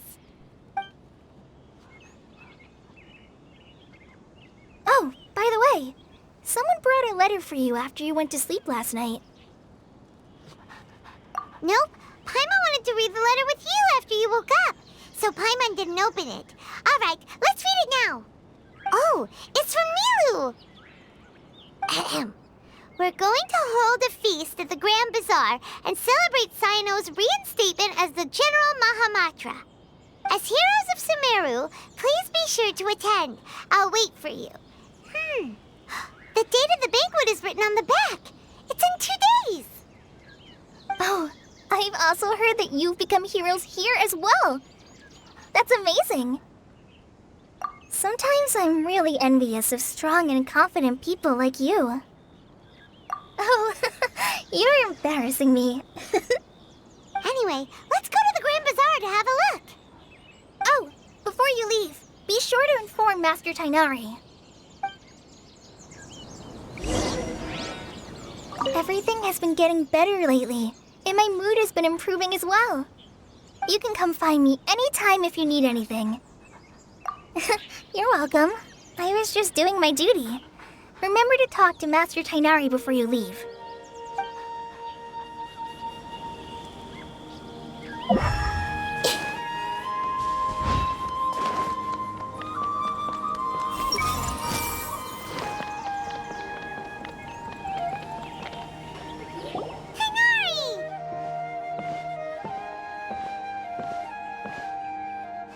Good morning. How do you feel today? We feel much better. How about you? I'm recovering well. Thanks for asking. But from the looks of it, you seem to be already busy with work again. It's fine. I'm not that busy, really. The Elazar patients have recovered, as well as Hypatia. For now, I only need to tend to my Forest Watcher duties. It seems once Irminsul started getting better, everything else started to recover too. Yes, but there are still some residual effects. The withering is one example. Though it won't spread anymore, the existing zones won't just disappear. We forest rangers will still need to do the work. By the way, we have some good news. Cyno got his position back. This news is hardly new. He had already mentioned it to me before. Huh? You mean he was already here? Why didn't he come to say hi to us? He visited once, but he was afraid of disturbing you while you were resting. He just asked me a few questions and left. Then you probably already know all about the celebration feast. Celebration feast? No, I haven't heard anything about that. Huh? But didn't Nilou say in her letter that they would celebrate Cyno? He didn't tell you? Perhaps, or alternatively, he doesn't know about it either. Come to think of it, Cyno doesn't seem like like the type who'd enjoy a celebration feast. You and Kale are both Sino's close friends. Why don't you come to the feast with us? Kala has taken over some of my tasks these days. I don't think she'll have time for it. Not to mention me.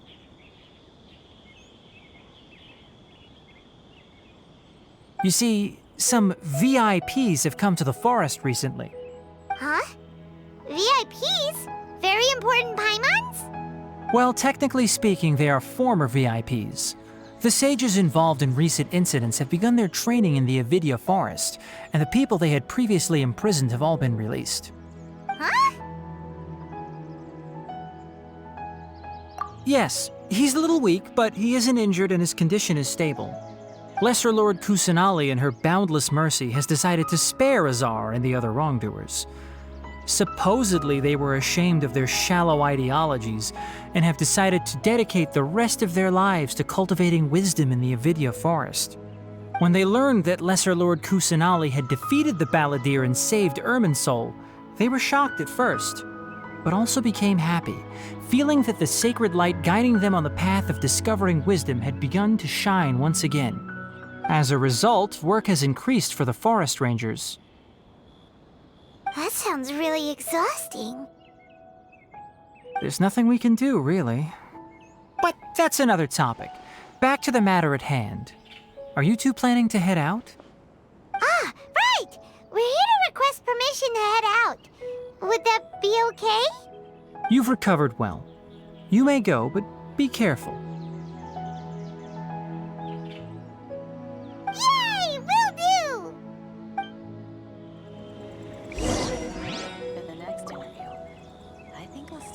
Is there anything else you'd like to ask about? Ah, yes. Thanks for remembering her. She continued her training in the forest after she recovered. As a scholar, she never slacks off. A lot has happened lately. Kale and I have been busy, but don't worry, we'll take care of ourselves.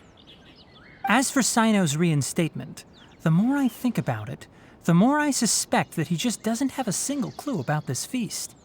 But this does remind me that Kale and I should find an opportunity to celebrate him as well. He has helped me a lot during this time. And you as well. Thank you. Take care. Please, find me if you need anything.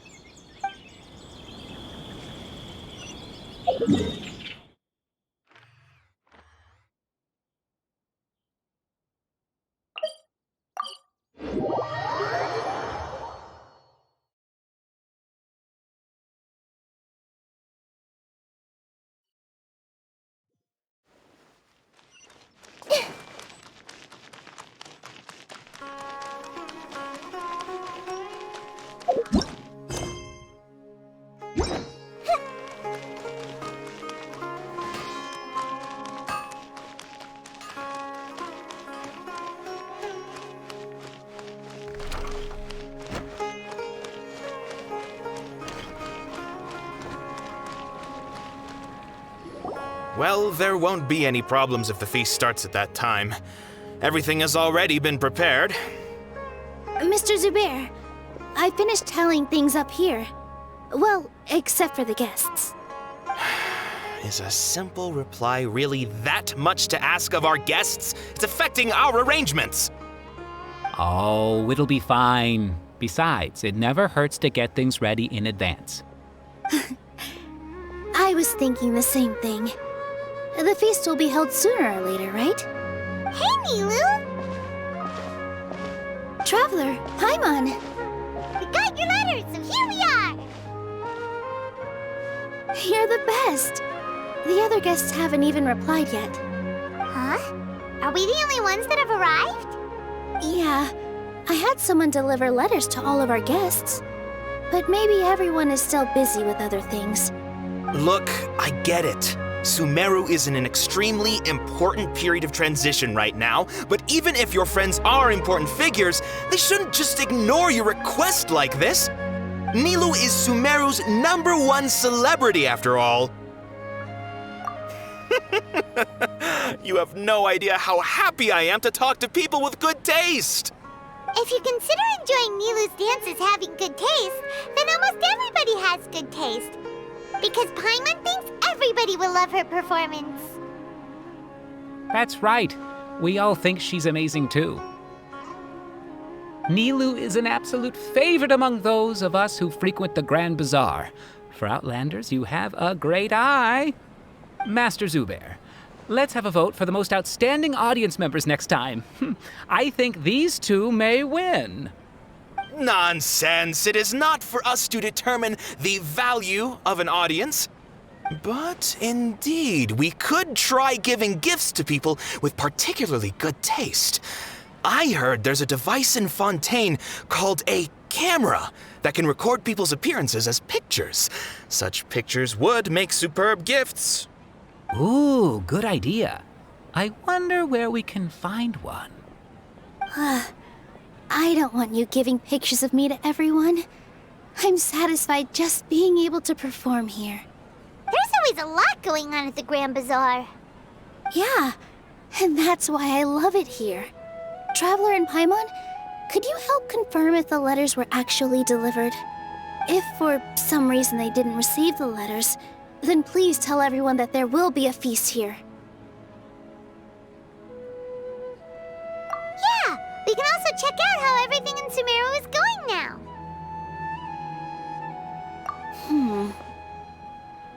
When I wrote the letters, I heard that Dia was in Port Ormos, and Alhaitham was at the Academia. As for Sino, we've only heard that he appears at the Academia from time to time.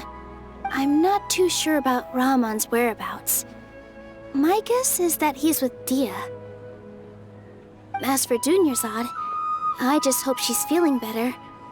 I sent her a letter, but I was afraid of disturbing her. If you have time, please ask about her for me. Okay, got it. Let's go, Traveler.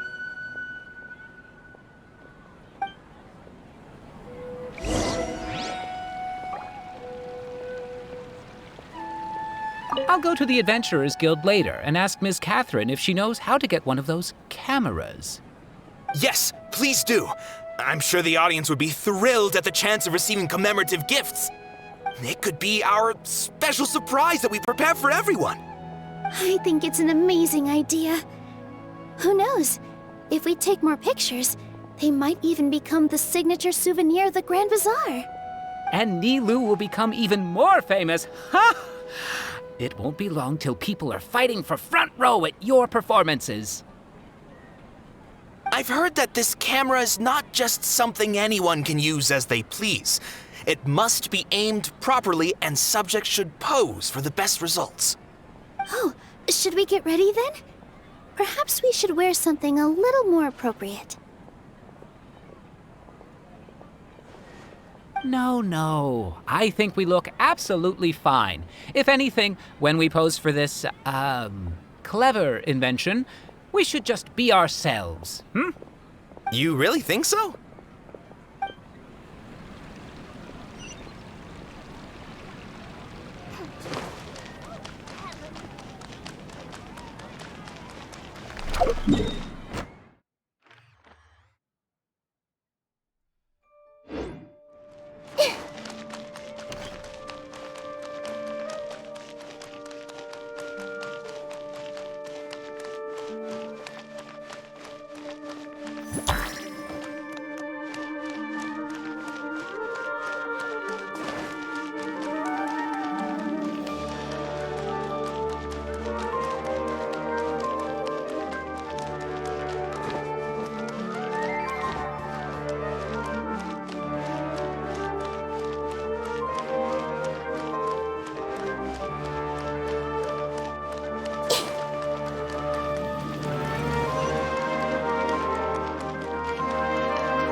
ask that person over there.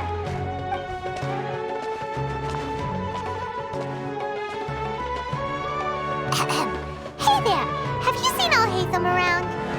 Yes, it seems Scribe Al-Haytham has gone to the House of Dana. You should be able to find him there. But you're already the second group of people I've seen looking for him today. He must be quite the busy man. Oh? Who else was looking for him? Mr. Cavey was just here asking about him. You wouldn't believe how terrible their relationship is. And now you two are here. Don't tell me everyone's here looking for gossip about the sages. No way! We're strictly here on business. Ah, I see. Sorry, I thought maybe everyone's as interested in rumors about the sages as I am.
Al-Haytham should be around here somewhere, right? Oh, he's over there! But it looks like he might not have time for us. Just put down that worthless book and tell me what happened in the academia. This is not just some worthless book. Do you have any idea how difficult it is to find a physical book like this in Sumeru? It doesn't matter. It's probably just another thing that you used your authority to get your hands on anyway. Just put it aside. Listen, I came back today only to hear that the sages have disappeared. Oh, you sound surprised. I thought you would already know the inside story. Would I be here asking you if I knew? You're the scribe, not me. So just tell me what you know already. Well, I almost became a sage. Huh? Oh, don't sound too surprised now. You're the renowned Kaveh, light of the Ksharawar. Besides, as a master builder and craftsman, chances are you'll be appointed as a sage too. Why do I feel like you don't really mean it? Huh. What makes you say that? Why would you question my heartfelt sincerity? Maybe it's because you've never said anything good about me before. Yeah, well, I share a similar sentiment, and anyone who knows you as well as I do would surely do the same. Oh, you... See? This is why I hate discussing anything with you. Your ridiculous and arrogant attitude always gets in the way. It seems that you really can't stand my personality. Ha! What was your first clue?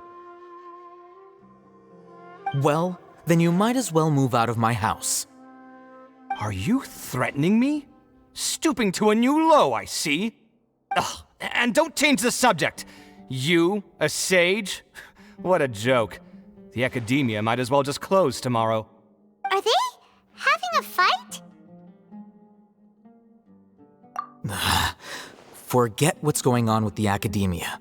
Haven't you been busy with your construction project? Tell me, when are you going to build yourself a mansion? Don't get me started. I get angry just thinking about it.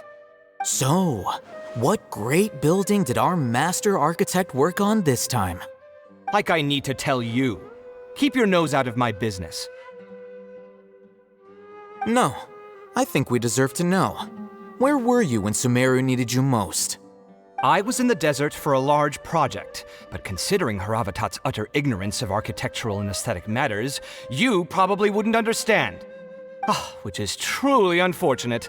I can only pity the man who doesn't understand the first thing about beauty and romance. Unlike a true... hold on, wait a second.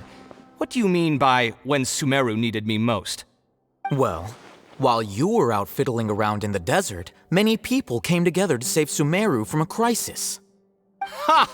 And you think I'd believe that? Look, all you really need to know is that Azar and all his accomplices have all been overthrown. Huh? What nonsense are you talking about? It's no skin off my nose if you don't believe me. It's not like my Darshan was the one trying to apply for funding from the Grand Sage. Yours, though, on the other hand... You know what? I'll ask around. I'm sure someone knows what's going on here. You're dead if I find out you're lying to me.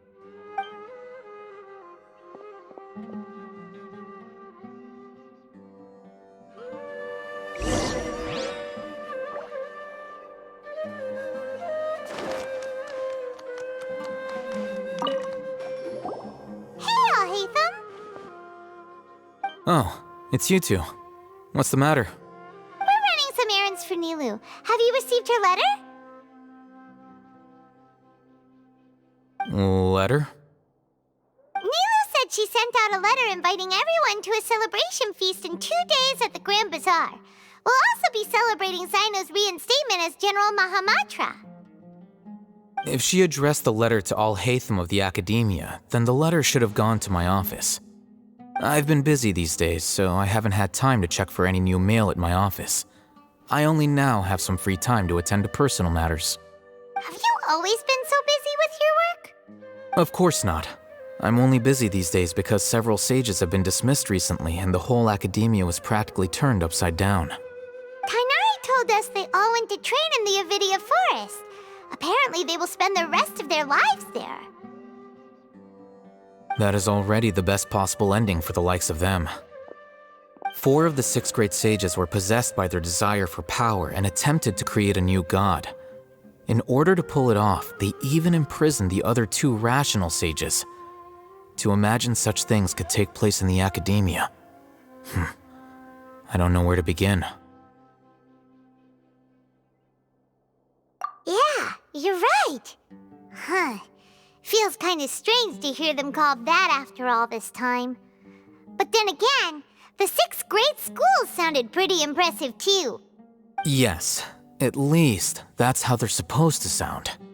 It's said that when the Academia was first founded, the Dendro Archon herself established the 6 great schools, each representing one of the 6 different types of wisdom. Numerous Darshans have sprung up and faded. Only the 6 Darshans attaching themselves to the 6 great schools have stood the test of time and obtained permanent seats in the Academia. Now, the 6 Darshans are nearly synonymous with the 6 great schools, and the leaders selected for the schools are the 6 great sages. Among the 6 great sages, there is one central leader, the Grand Sage. Unfortunately, only the sages from Vahumana and Amorta remain now. They were imprisoned for opposing Azar and were only rescued after Azar's downfall. So who's managing things in the other 4 schools now? Do they need to find someone new? Yes. Normally, new sages are selected based on a strict set of criteria. Oh, didn't you just say something about becoming a sage? If they pick you, then we'd have a huge connection in Sumeru. Yes, about that. You didn't let me finish my sentence. The person in charge of personnel affairs nominated me to be the Grand Sage in place of Azar and help Lesser Lord Kusanali manage the Academia. But I refused. Huh? But why? Can't you be a little more ambitious? I'm not even interested in being one of the 6 great sages. Like I said before, I don't like being a leader. Oh, all right. So are you busy these days trying to find others to take the job? That's not my job either. I'm only responsible for handling important affairs within the Academia before the new sages take office.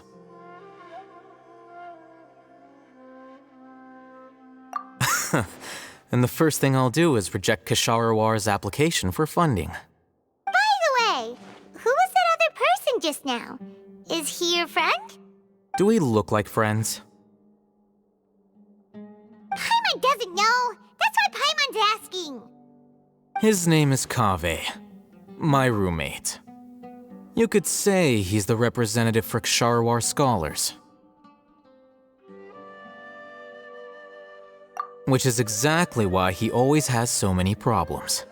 So everything that's happened recently must be a huge change for the people of Sumeru. Such is the work of the Academia Scribe. Well, anyway, no matter how busy you are, since you are our planner, remember to attend the celebration feast in 2 days. Alright, I'll see you there.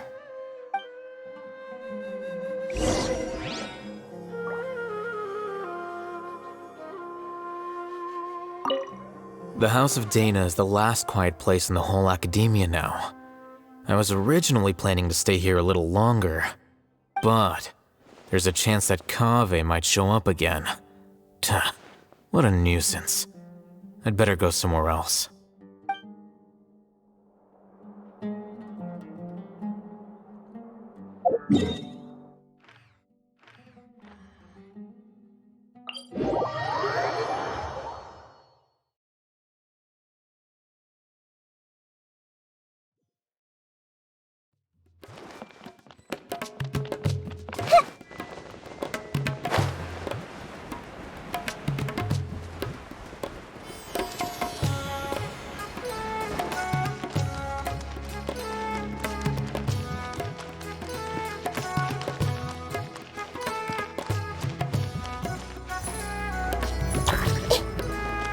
I see everything. These idle people find something useful to do.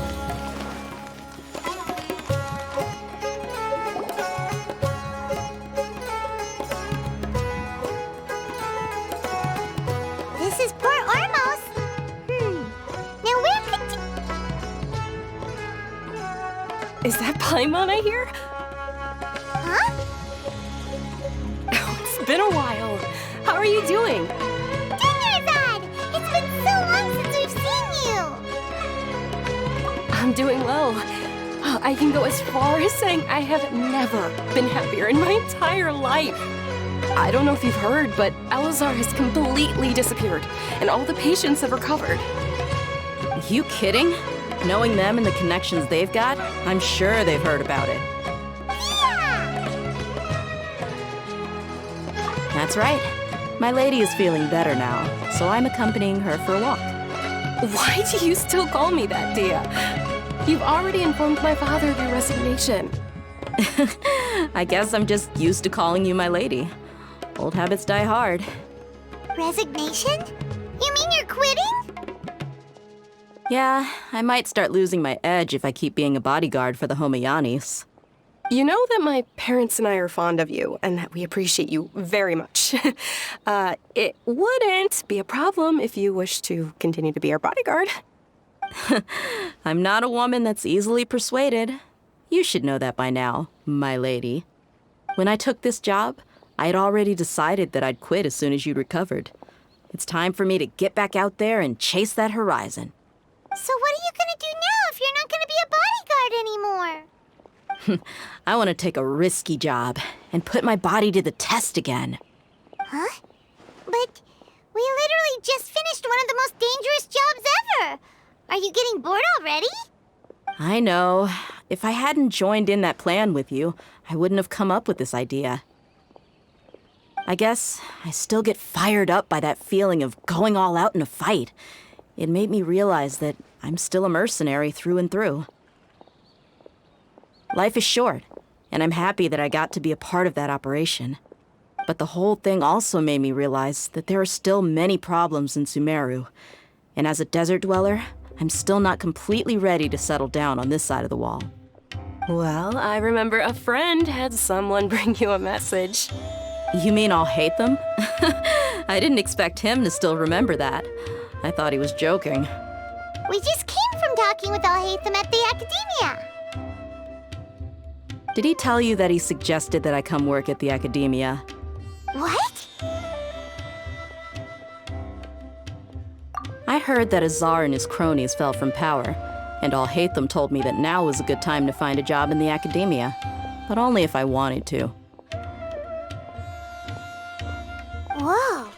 Paimon can't see you being anything other than a mercenary. Me neither. But I think Dia would look great dressed up as a scholar. Ugh, forget about it. I wouldn't last 10 seconds in there. I'll Hate Them probably just liked the way I worked and knew I'm good in a fight. So he suggested I find some work in the academia. But you know, if you take him up on the offer, Sino might actually agree and let you become a Matra.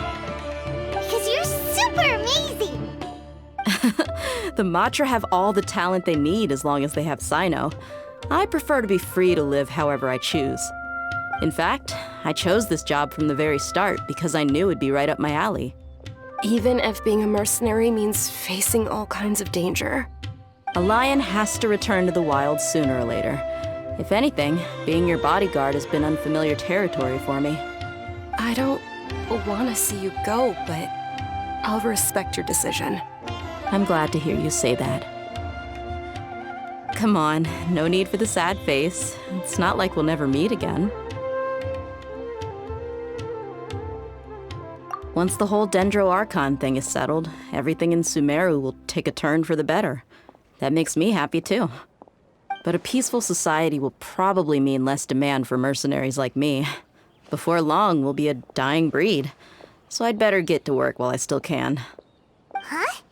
But wait a second. You make it sound like you're leaving now. Well, no, not yet at least. I promised my lady I'd stick around until next week. So, have you been in Port Ormos this entire time? We were wondering if you had received a letter from Nilou. Oh, did Nilou write to us? She heard that you were seen in Port Ormos, so she sent the letter here.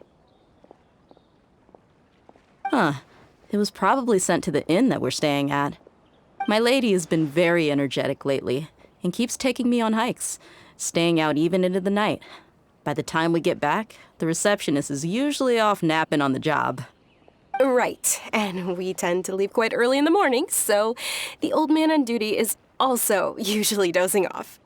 So what it really sounds like is that the person on duty is always asleep. I bet the letter's at the reception desk. I'll go check later. No wonder there wasn't a reply. You never received the letter. Good thing Nilou asked us to come and check on that. Sorry to make you two come all the way out here. It must be something important for Nilou to specifically write to us like that. Yes, she said they were preparing a victory feast in the Grand Bazaar, and will also be celebrating Sino's reinstatement as General Mahamatra. She was hoping you could come. Great! I'll be sure to attend. Count me in too. But is there some sort of dress code or anything for the feast? Can I just show up looking like this? Since it's being organized by Nilou, I don't think she'll be too picky about that. If anything, I think she wants to see us as our most natural selves. All right, then this is how I'll show up. The feast will be held in 2 days, so don't forget. Sure. Thank you so much for letting us know. We'll see you there. Oh, by the way, do you happen to know where Sino and Raman are? The General Mahamatra always comes and goes without a trace. Normally no one knows his whereabouts. Oh. But last time we met, he mentioned that he had something to do in Aru Village. You can try your luck there. As for Raman, your guess is as good as mine. I only remember he said that he had something to discuss with Sino. You can ask Sino when you meet him. Don't mention it. You'd better get going. All right, on to our next stop.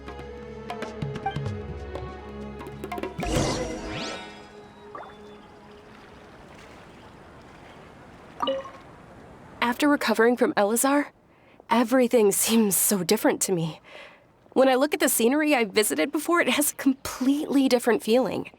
Yeah, you need to be stronger than an ox to take life by the horns. I think I've heard you say something like that before. But today, I finally understand what you mean. Is there any place you'd like to go? I can accompany you. I've got time. What if I tell you that I want to go to the desert? Fine by me. If we go to the desert, I can introduce you to my friends there. But we should prepare and get everything we need before setting off. Let's go! I'll go pack my luggage now. After we're done with the feast in 2 days, we can go have fun in the desert. You can count me in.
Those brats can stay put.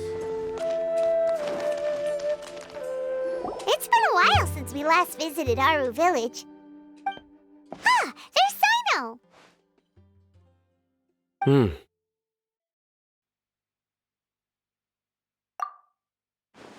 What brings you here? We recovered well, and Tanari agreed to let us leave, so now we're out and about again. It seems Gandharvaville's medical treatment is still as good as ever. And Tanari is recovering well, too. That's good to hear. Yeah, you're the one who brought us to him when we lost consciousness, right? Thanks for that. You're welcome. Tainari has excellent medical skills, and Kale is quite attentive. It was the best place for you. But why are you just standing here like a dead tree? I'm meeting some people. Oh, you mean Candace? I've already talked with Candace and the village chief. They're still at the usual place. You can go there if you'd like to see them. But you know one of the people I'm meeting as well. Oh, by King Deshret's blessing, my friend suddenly appears in the desert. Don't tell me you've run into trouble and need us to help now. Roman! And... huh? Sataria? Oh, you know me? Oh, well, you're pretty famous in the academia. Don't worry, these are our friends. No need to be so guarded. I see. I'm doing well. Many good things have happened recently. Same here. Really, I feel that my whole life has started to shine after suddenly finding a new direction. Oh, tell us everything. Yeah, you go ahead. All right, well, I suppose I should start by saying I've decided to leave the academia. What? It's not that I've given up on being a scholar. Instead, you could say I've found a new identity. I will no longer pursue research like a typical scholar, but I have not completely given up on my relationship to knowledge either. I can see what you're saying now. What do you mean? I plan to leave the academia and return to teach here in the desert. Wow, so you want to become a teacher? Sataria will return to support education here and teach people from the desert. She can't teach everyone on her own, but there are many of us Eremites all over Sumeru. She came to discuss a collaboration with me and hoped that I could bring her ideas to the Eremites. Yes, it's my hope that the Eremites can help me select a group of smart people with the best aptitude for teaching. I'll teach them, and after they've finished learning from me, they can go educate more people. That is the true meaning of education and the spreading of knowledge. The people of King Deshret suffer from sandstorms, exile, and ignorance. Miss Itaria is more than welcome to come teach here. Her arrival is like a star shining in the desert night. The stars have always guided caravans, thieves, soldiers, and travelers who get lost in the night. They lead those in the dark out of trouble and back to safety. Oh, please. Where's all of this coming from? I'm starting to feel a little embarrassed. You deserve these compliments. Mercenaries are accustomed to danger and don't fear death, which is why we recognize extraordinary actions that common people would easily overlook. Sataria's idea will bring much good to many people. At first, I feared it was destined to fail. Everyone knows that the Academia doesn't allow scholars to teach in the desert without permission. As you know, all knowledge is under their surveillance and control, and very few desert dwellers are as lucky as me. But what I heard at that time has been haunting my heart, as if there were lightning bolts constantly bombarding my soul. Sataria, you tread a treacherous path, and the longer you ignore it, the tighter the Academia's grasp on you will become. Sataria, why haven't you gone home? Never forget that the desert that belongs to you lies elsewhere. Miss. These words sparked something in me, and I knew that I had to bring something back to my people after going home. I gathered up the courage to approach the Grand Sage, only to find that he was no longer at the Academia. Lord Sino told me that Azar didn't belong there anymore. Azar has received much-needed punishment. Though, if you ask me, it may have been too light. You probably have already heard. Lord Sino helped me obtain permission to leave the Academia for the desert, and accompanied me here to discuss collaboration with members of the Eremites. My plan was able to go smoothly thanks to him and Rahman. You're all doing so much for the desert. Aside from that, I also have some other business to discuss with Sino. Lesser Lord Kusanali has allocated many resources to support and develop the desert. I've done some business for her, and part of it required the assistance of the Eremites. I applied for a few batches of educational materials from the Academia, and sent them to several groups in the desert, as instructed by Lesser Lord Kusanali. I believe the people will make good use of them. That's exactly what the people here need. Physical books and other related items. If it weren't for Sino and Lesser Lord Kusanali, I'm afraid we'd never be able to get our hands on them. Apart from this, the Academia is also recruiting scholars that are willing to teach in the desert. I'll let you and Sataria know as soon as I have any more news. We must be persistent about this, and maintain these resources to ensure long-term effectiveness. This is the first time in hundreds of years we've had a glimmer of hope. I think this may be the turning point for the desert. Remember these words. Here lies our faithful priest, Kasala. His wisdom is a miracle among the people, deserving of high praise and admiration. I hope people with wisdom like that priest will rise again among the desert dwellers. Then we'll once again see the wisdom and glory that once shook the world. Enough about us. Are you here to discuss some business too? No, not at all. We're actually here on behalf of Nilu. Nilu wanted to write to everyone, but she wasn't sure where the letters should be sent, so she asked us to come find everyone personally. A celebration feast will be held in 2 days at the Grand Bazaar. She hopes that all of you will be able to attend. At the feast, we'll also be celebrating Sino's reinstatement as General Mahamatra. Although, judging from your appearance, it seems you've already been reinstated. Paimon thought you would only start working for the Academia after the feast. Celebration? Feast?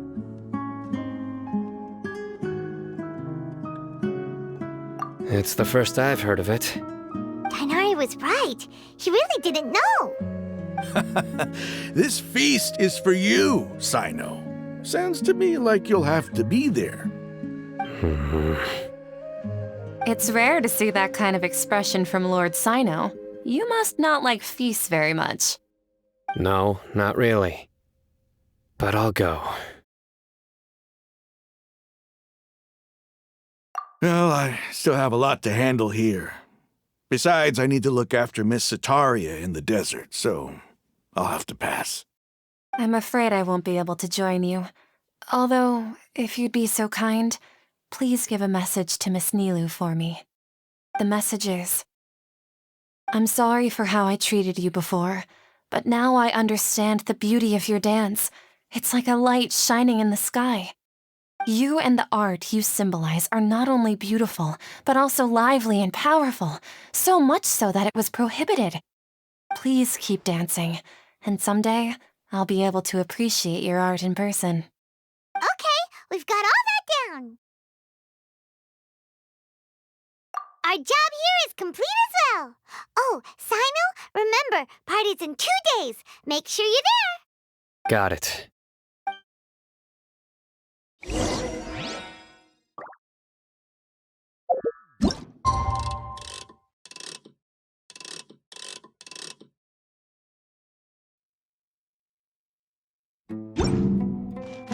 Anyway, our preparation has been going smoothly these days. Can such good things really be happening in the desert? It's almost hard to believe. Yes, even if you can't bring yourself to believe it, you should at least believe in those of us who are working hard to make it a reality. Indeed. Take it one step at a time. There is still a long journey before you. What heartwarming words.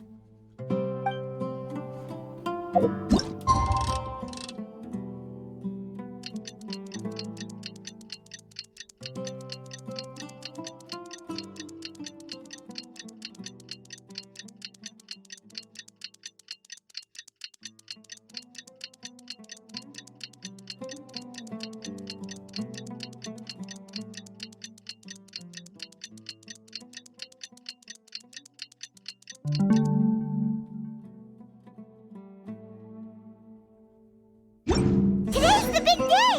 Let's go to the Grand Bazaar and see how the celebration's coming along.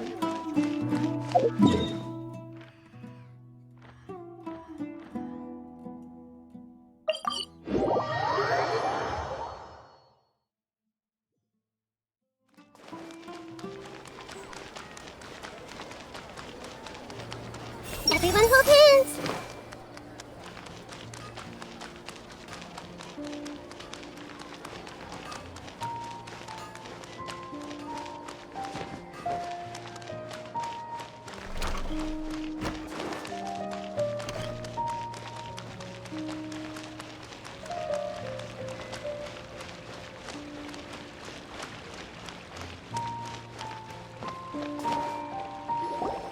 Everybody's already here.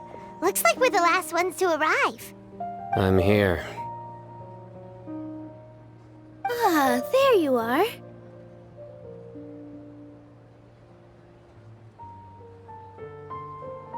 Well, look who finally decided to show up. You look like you came here immediately after finishing up some work. I'm very happy to see you here. But we're not late, are we? It's just that everyone else arrived ahead of time. I propose that the last one who arrived be put in charge of today's speeches. Nah, there won't be any speeches today. Oh, really? Well, even better. Come join us over here. Let's share some great food and drinks, and chat about all sorts of fun things. Everything looks quite good. Wow! Paimon can't wait! Traveler, just look at all the delicious food here!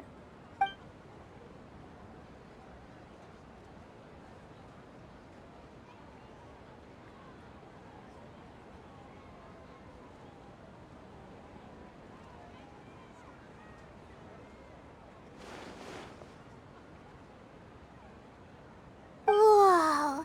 It's so delicious! Oh, this grilled meat tastes amazing! The food was specially prepared for you by everyone in the Grand Bazaar. And we have gifts that were sent by the residents of Sumeru City when they heard we were holding a feast. Everyone that came said that you saved Sumeru, and wanted me to thank you all on their behalf. Ah, feels kinda nice to be seen as a hero. I could get used to this. Being a bodyguard is also a hero's job. You've always been amazing, Dia. My lady sure has a way with words. Thanks. I'm glad to hear it.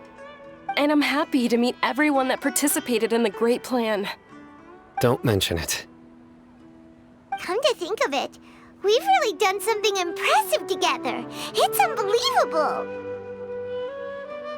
We owe it to our abilities. And luck. Really?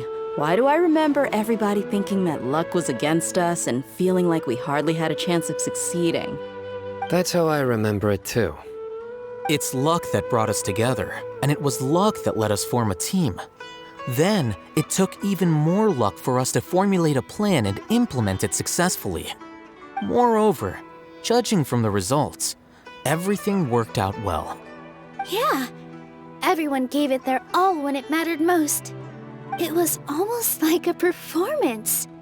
We took the stage and put on our best show. Everyone played their part, and thanks to everyone's efforts, the performance was a great success. So, would you say we're good actors too? It's such a blessing that Lesser Lord Kusanali was able to return to power at the Academia. Yes, even after being abandoned and neglected so many times, she's finally returned. Uh-huh. Lesser Lord Kusanali once used all her power in a great disaster, which resulted in her losing all her wisdom and memories of the past. The Academia basically abandoned her because of it. This should be something everybody should remember. Huh? You look surprised. I didn't say anything wrong, did I? No, everything you said is correct. That's good. Something wrong? Yeah, what's with that face? You knew all of this already. Even if those two giants of the Academia are here, I still have to say it. Those sages really have some nerve. 500 years ago, Lesser Lord Kusanali used all her power for the people of Sumeru, and what did they do in return?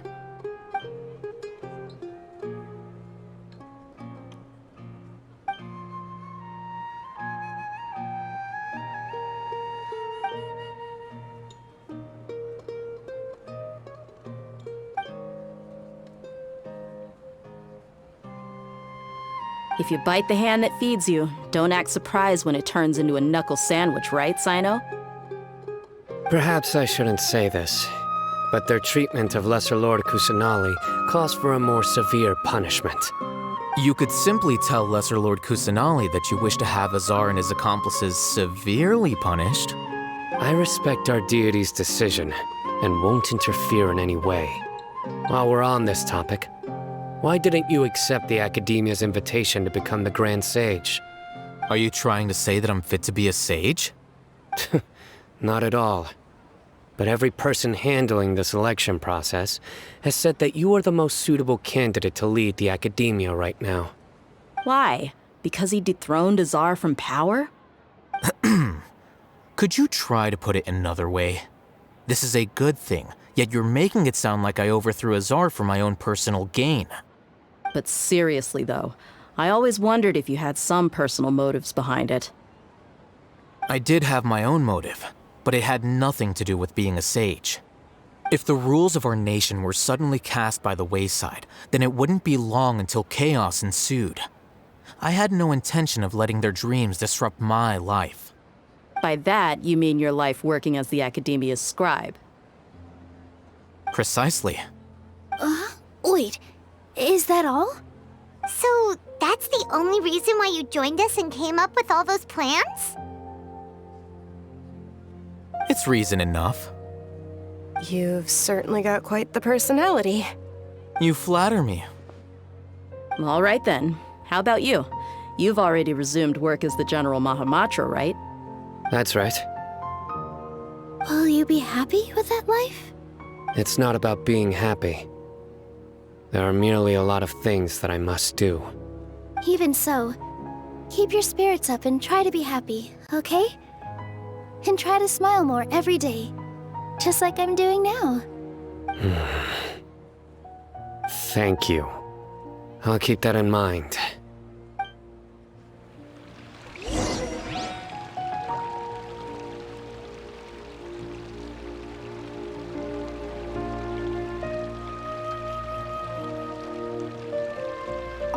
I seldom participate in such lively gatherings, but the atmosphere here is quite good.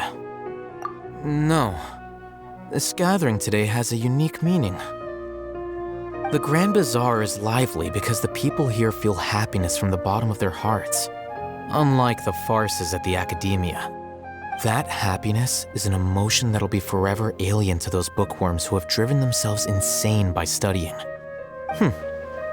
I seem to have taken both keys when I left the house. Oh well.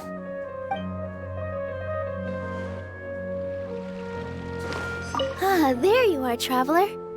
Well, how is it? Are you enjoying the feast today? If there's anything you're unhappy with, just let me know. I'll be sure to take note of it. That's good. It's the first time I've ever invited so many exceptional people to one place. I was a little nervous myself. You see, every guest here is quite extraordinary. It's unbelievable that we've got everyone together here. Almost like a fairy tale. Make sure you live it up tonight. I'll be happy as long as you're enjoying yourselves.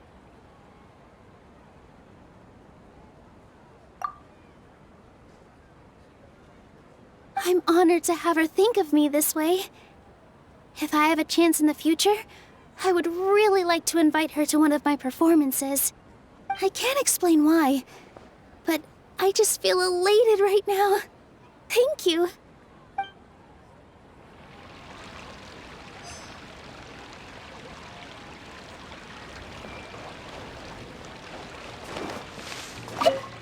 My lady, the grilled meat over there is delicious. Have you tried it? Yes, I also tried some fruit just now. Oh, they're very sweet. What an amazing place to relax. No wonder everybody likes to rest at the Grand Bazaar. You said it. Oh, look who else is here. Hello. Oh, I'm so happy Nilou invited everybody. Oh, now I have the chance to meet all the heroes. Hey, less of that polite chit-chat and more eating and drinking. The feast is about having fun, not stuffy formalities.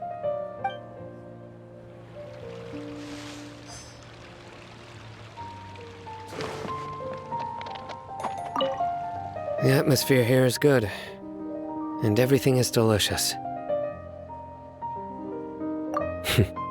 Yeah. I don't often come to such places, but it feels quite good. I have a lot to handle these days. Otherwise, I could show you around.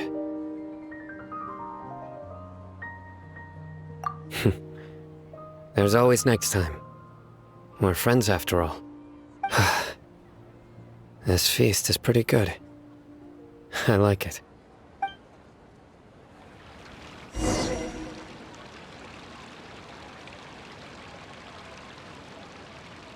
Hey, what's wrong? Your head is starting to droop.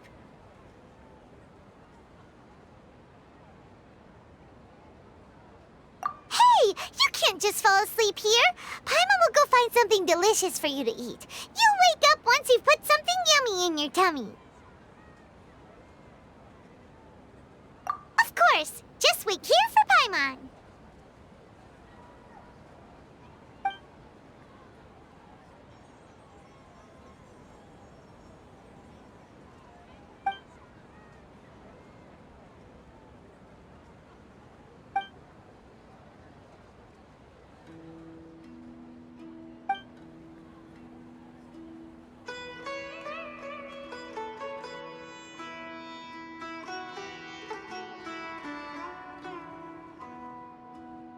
It's me.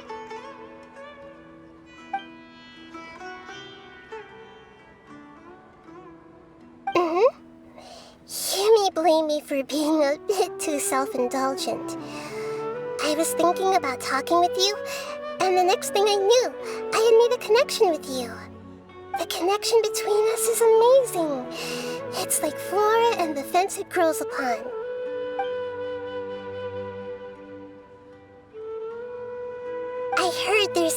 amazing celebration feast today at the Grand Bazaar. I wanted to have a look for myself, so I snuck in. Lately, I've been so busy dealing with all the fallout from recent events, so I really haven't had any free time. Although you've already helped me with a lot, there's still one more thing I hope you can help me with.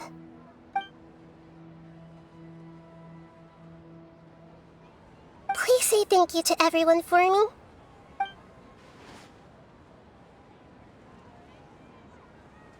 Oh, is it not convenient for you to do that for me?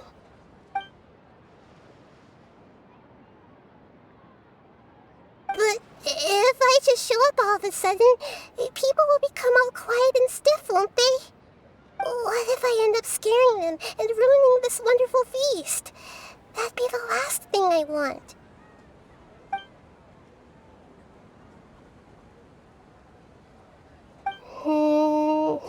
Let me think about it. Okay.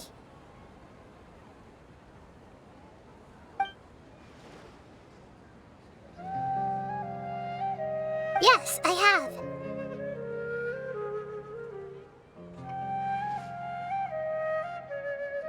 You said I should go thank everyone as myself, right? So, I've decided to borrow your body for the time being. Please don't blame me. The floor also climbs up to the fence to get closer to the sky.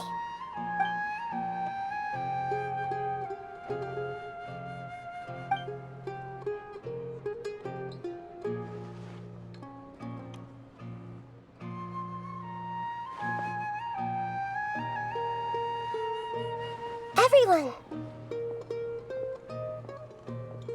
Are you awake now? Paimon was just about to bring you the food. It's me. Huh? That voice. Nahida? Hold up, what's going on? I didn't expect to have a conversation with the consciousness of Lesser Lord Kusanali in the Grand Bazaar. Interesting. Is this also a part of the feast? No, of course not. Are you Lesser Lord Kusanali? Hello, Nilu. You know who I am? Yes, I already know every one of you. Nilu, Alhaitham, Sino, Dia, Paimon, and Dunyarzad.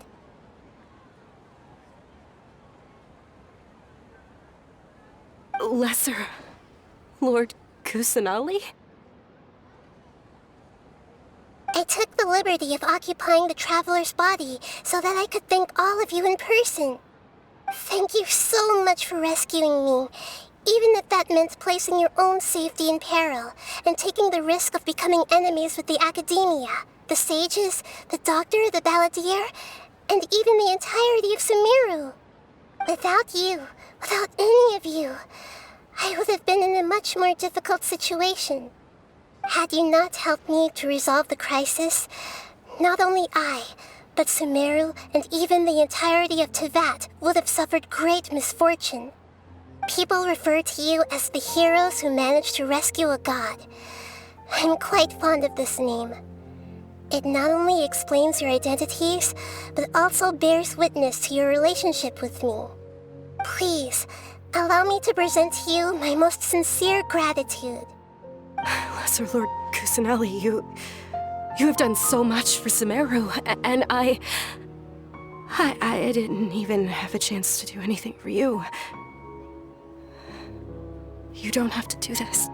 Dunyarzad, the suffering you endured during your illness is also proof of you being with me and praying for me. Thank you.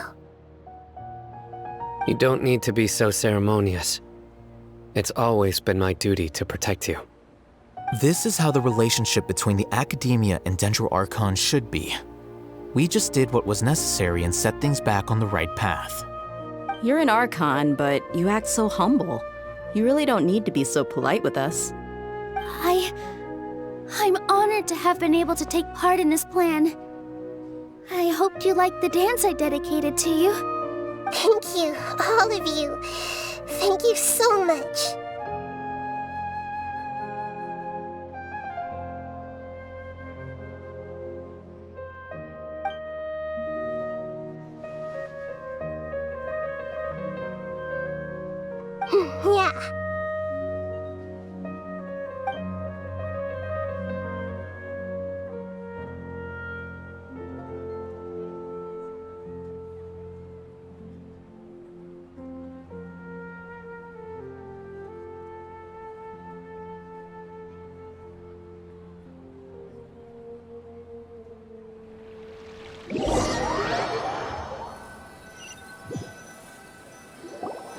you awake? Did you rest well? After Nahida left, you ate a lot of food. You've become a glutton. That just means you still have a lot to learn from Master Paimon, the Sage of Gluttony! Alright, since you're awake now, should we go and have a chat with Nahida? She should be in the academia right about now. If you have any questions, now's your chance to ask.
Traveler and Paimon?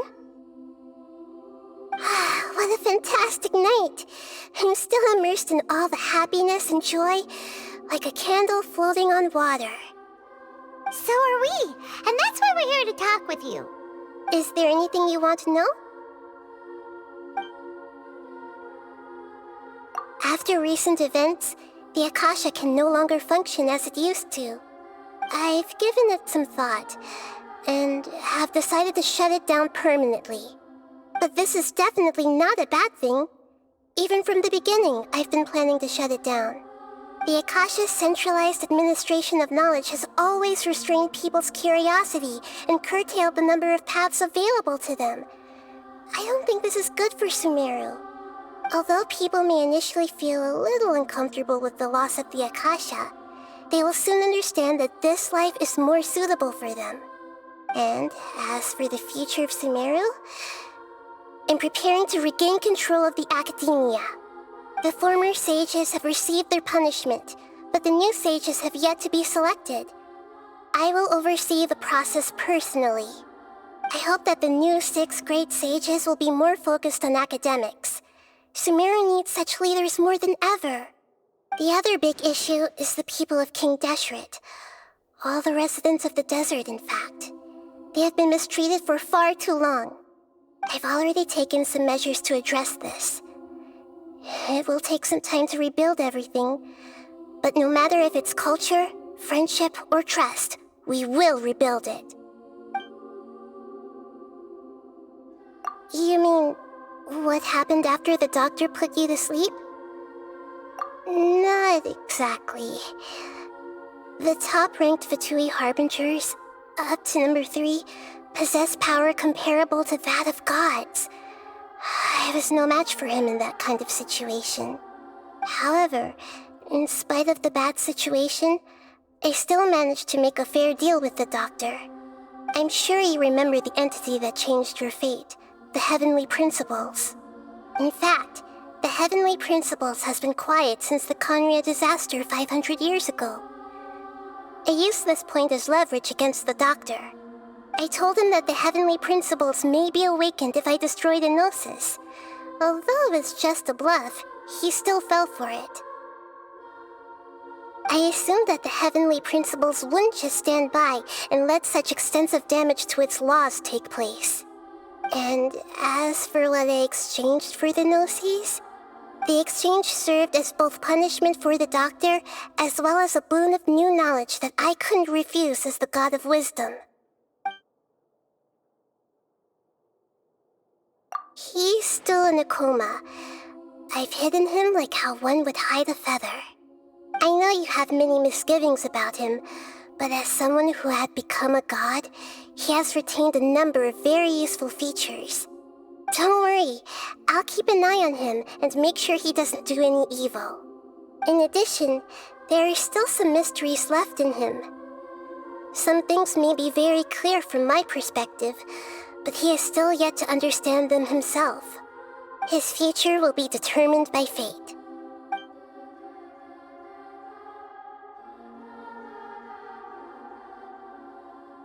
Is that where you're headed next? Fontaine, the Nation of Justice?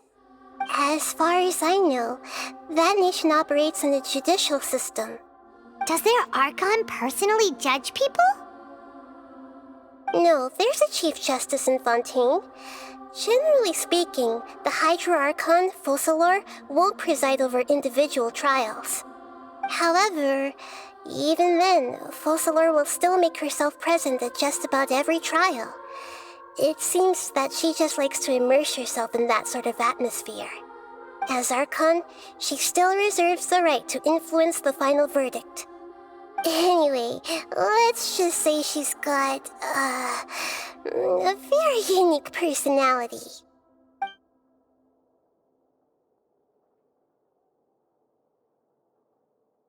Are you sure? Isn't there something else you haven't asked about yet? Huh? You mean... About your brother. While you were resting at Gandharvaville, I took some time to perform an Irminsul search for information on your brother.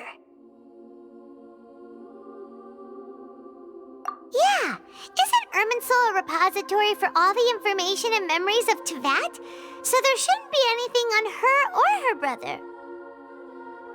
This is true in your case. Irminsul indeed does not have any information on you. However, there must be something different about your brother. Because, as it turns out, the world has recorded information on him after all. What? There's only one possible explanation. He belongs to this world.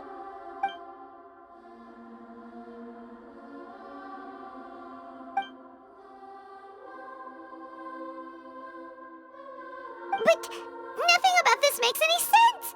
Wasn't this your first trip to Teyvat?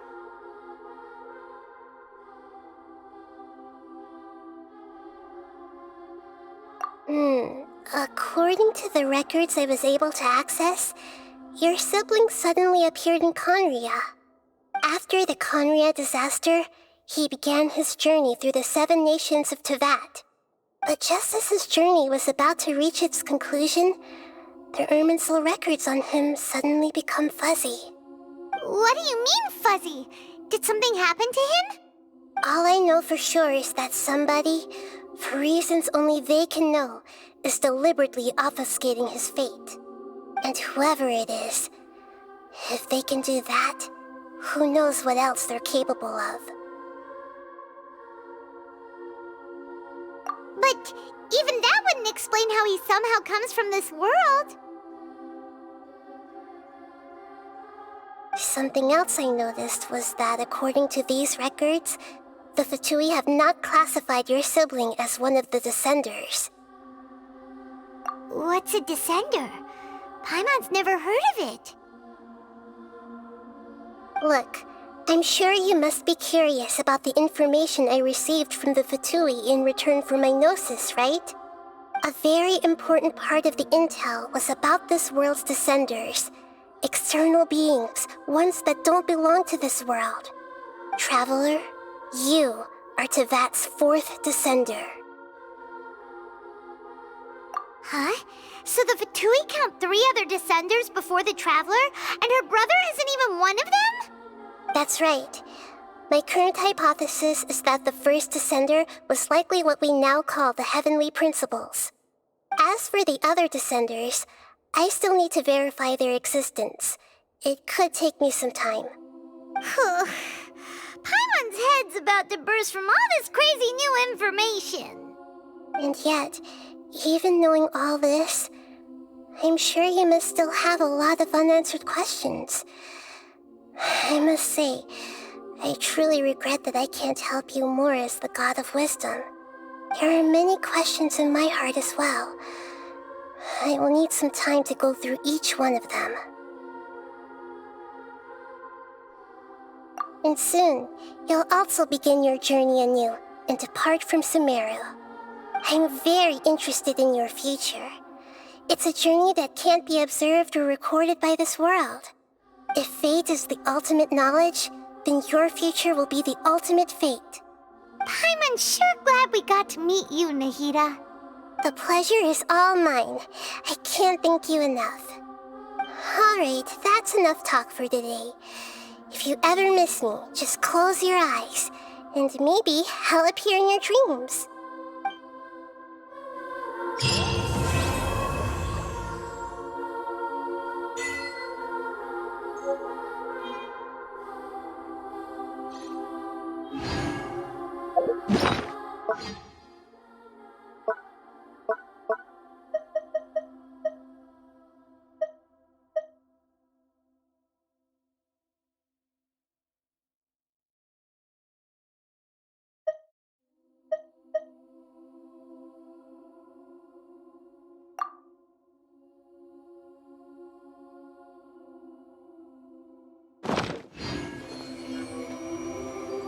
I see everything!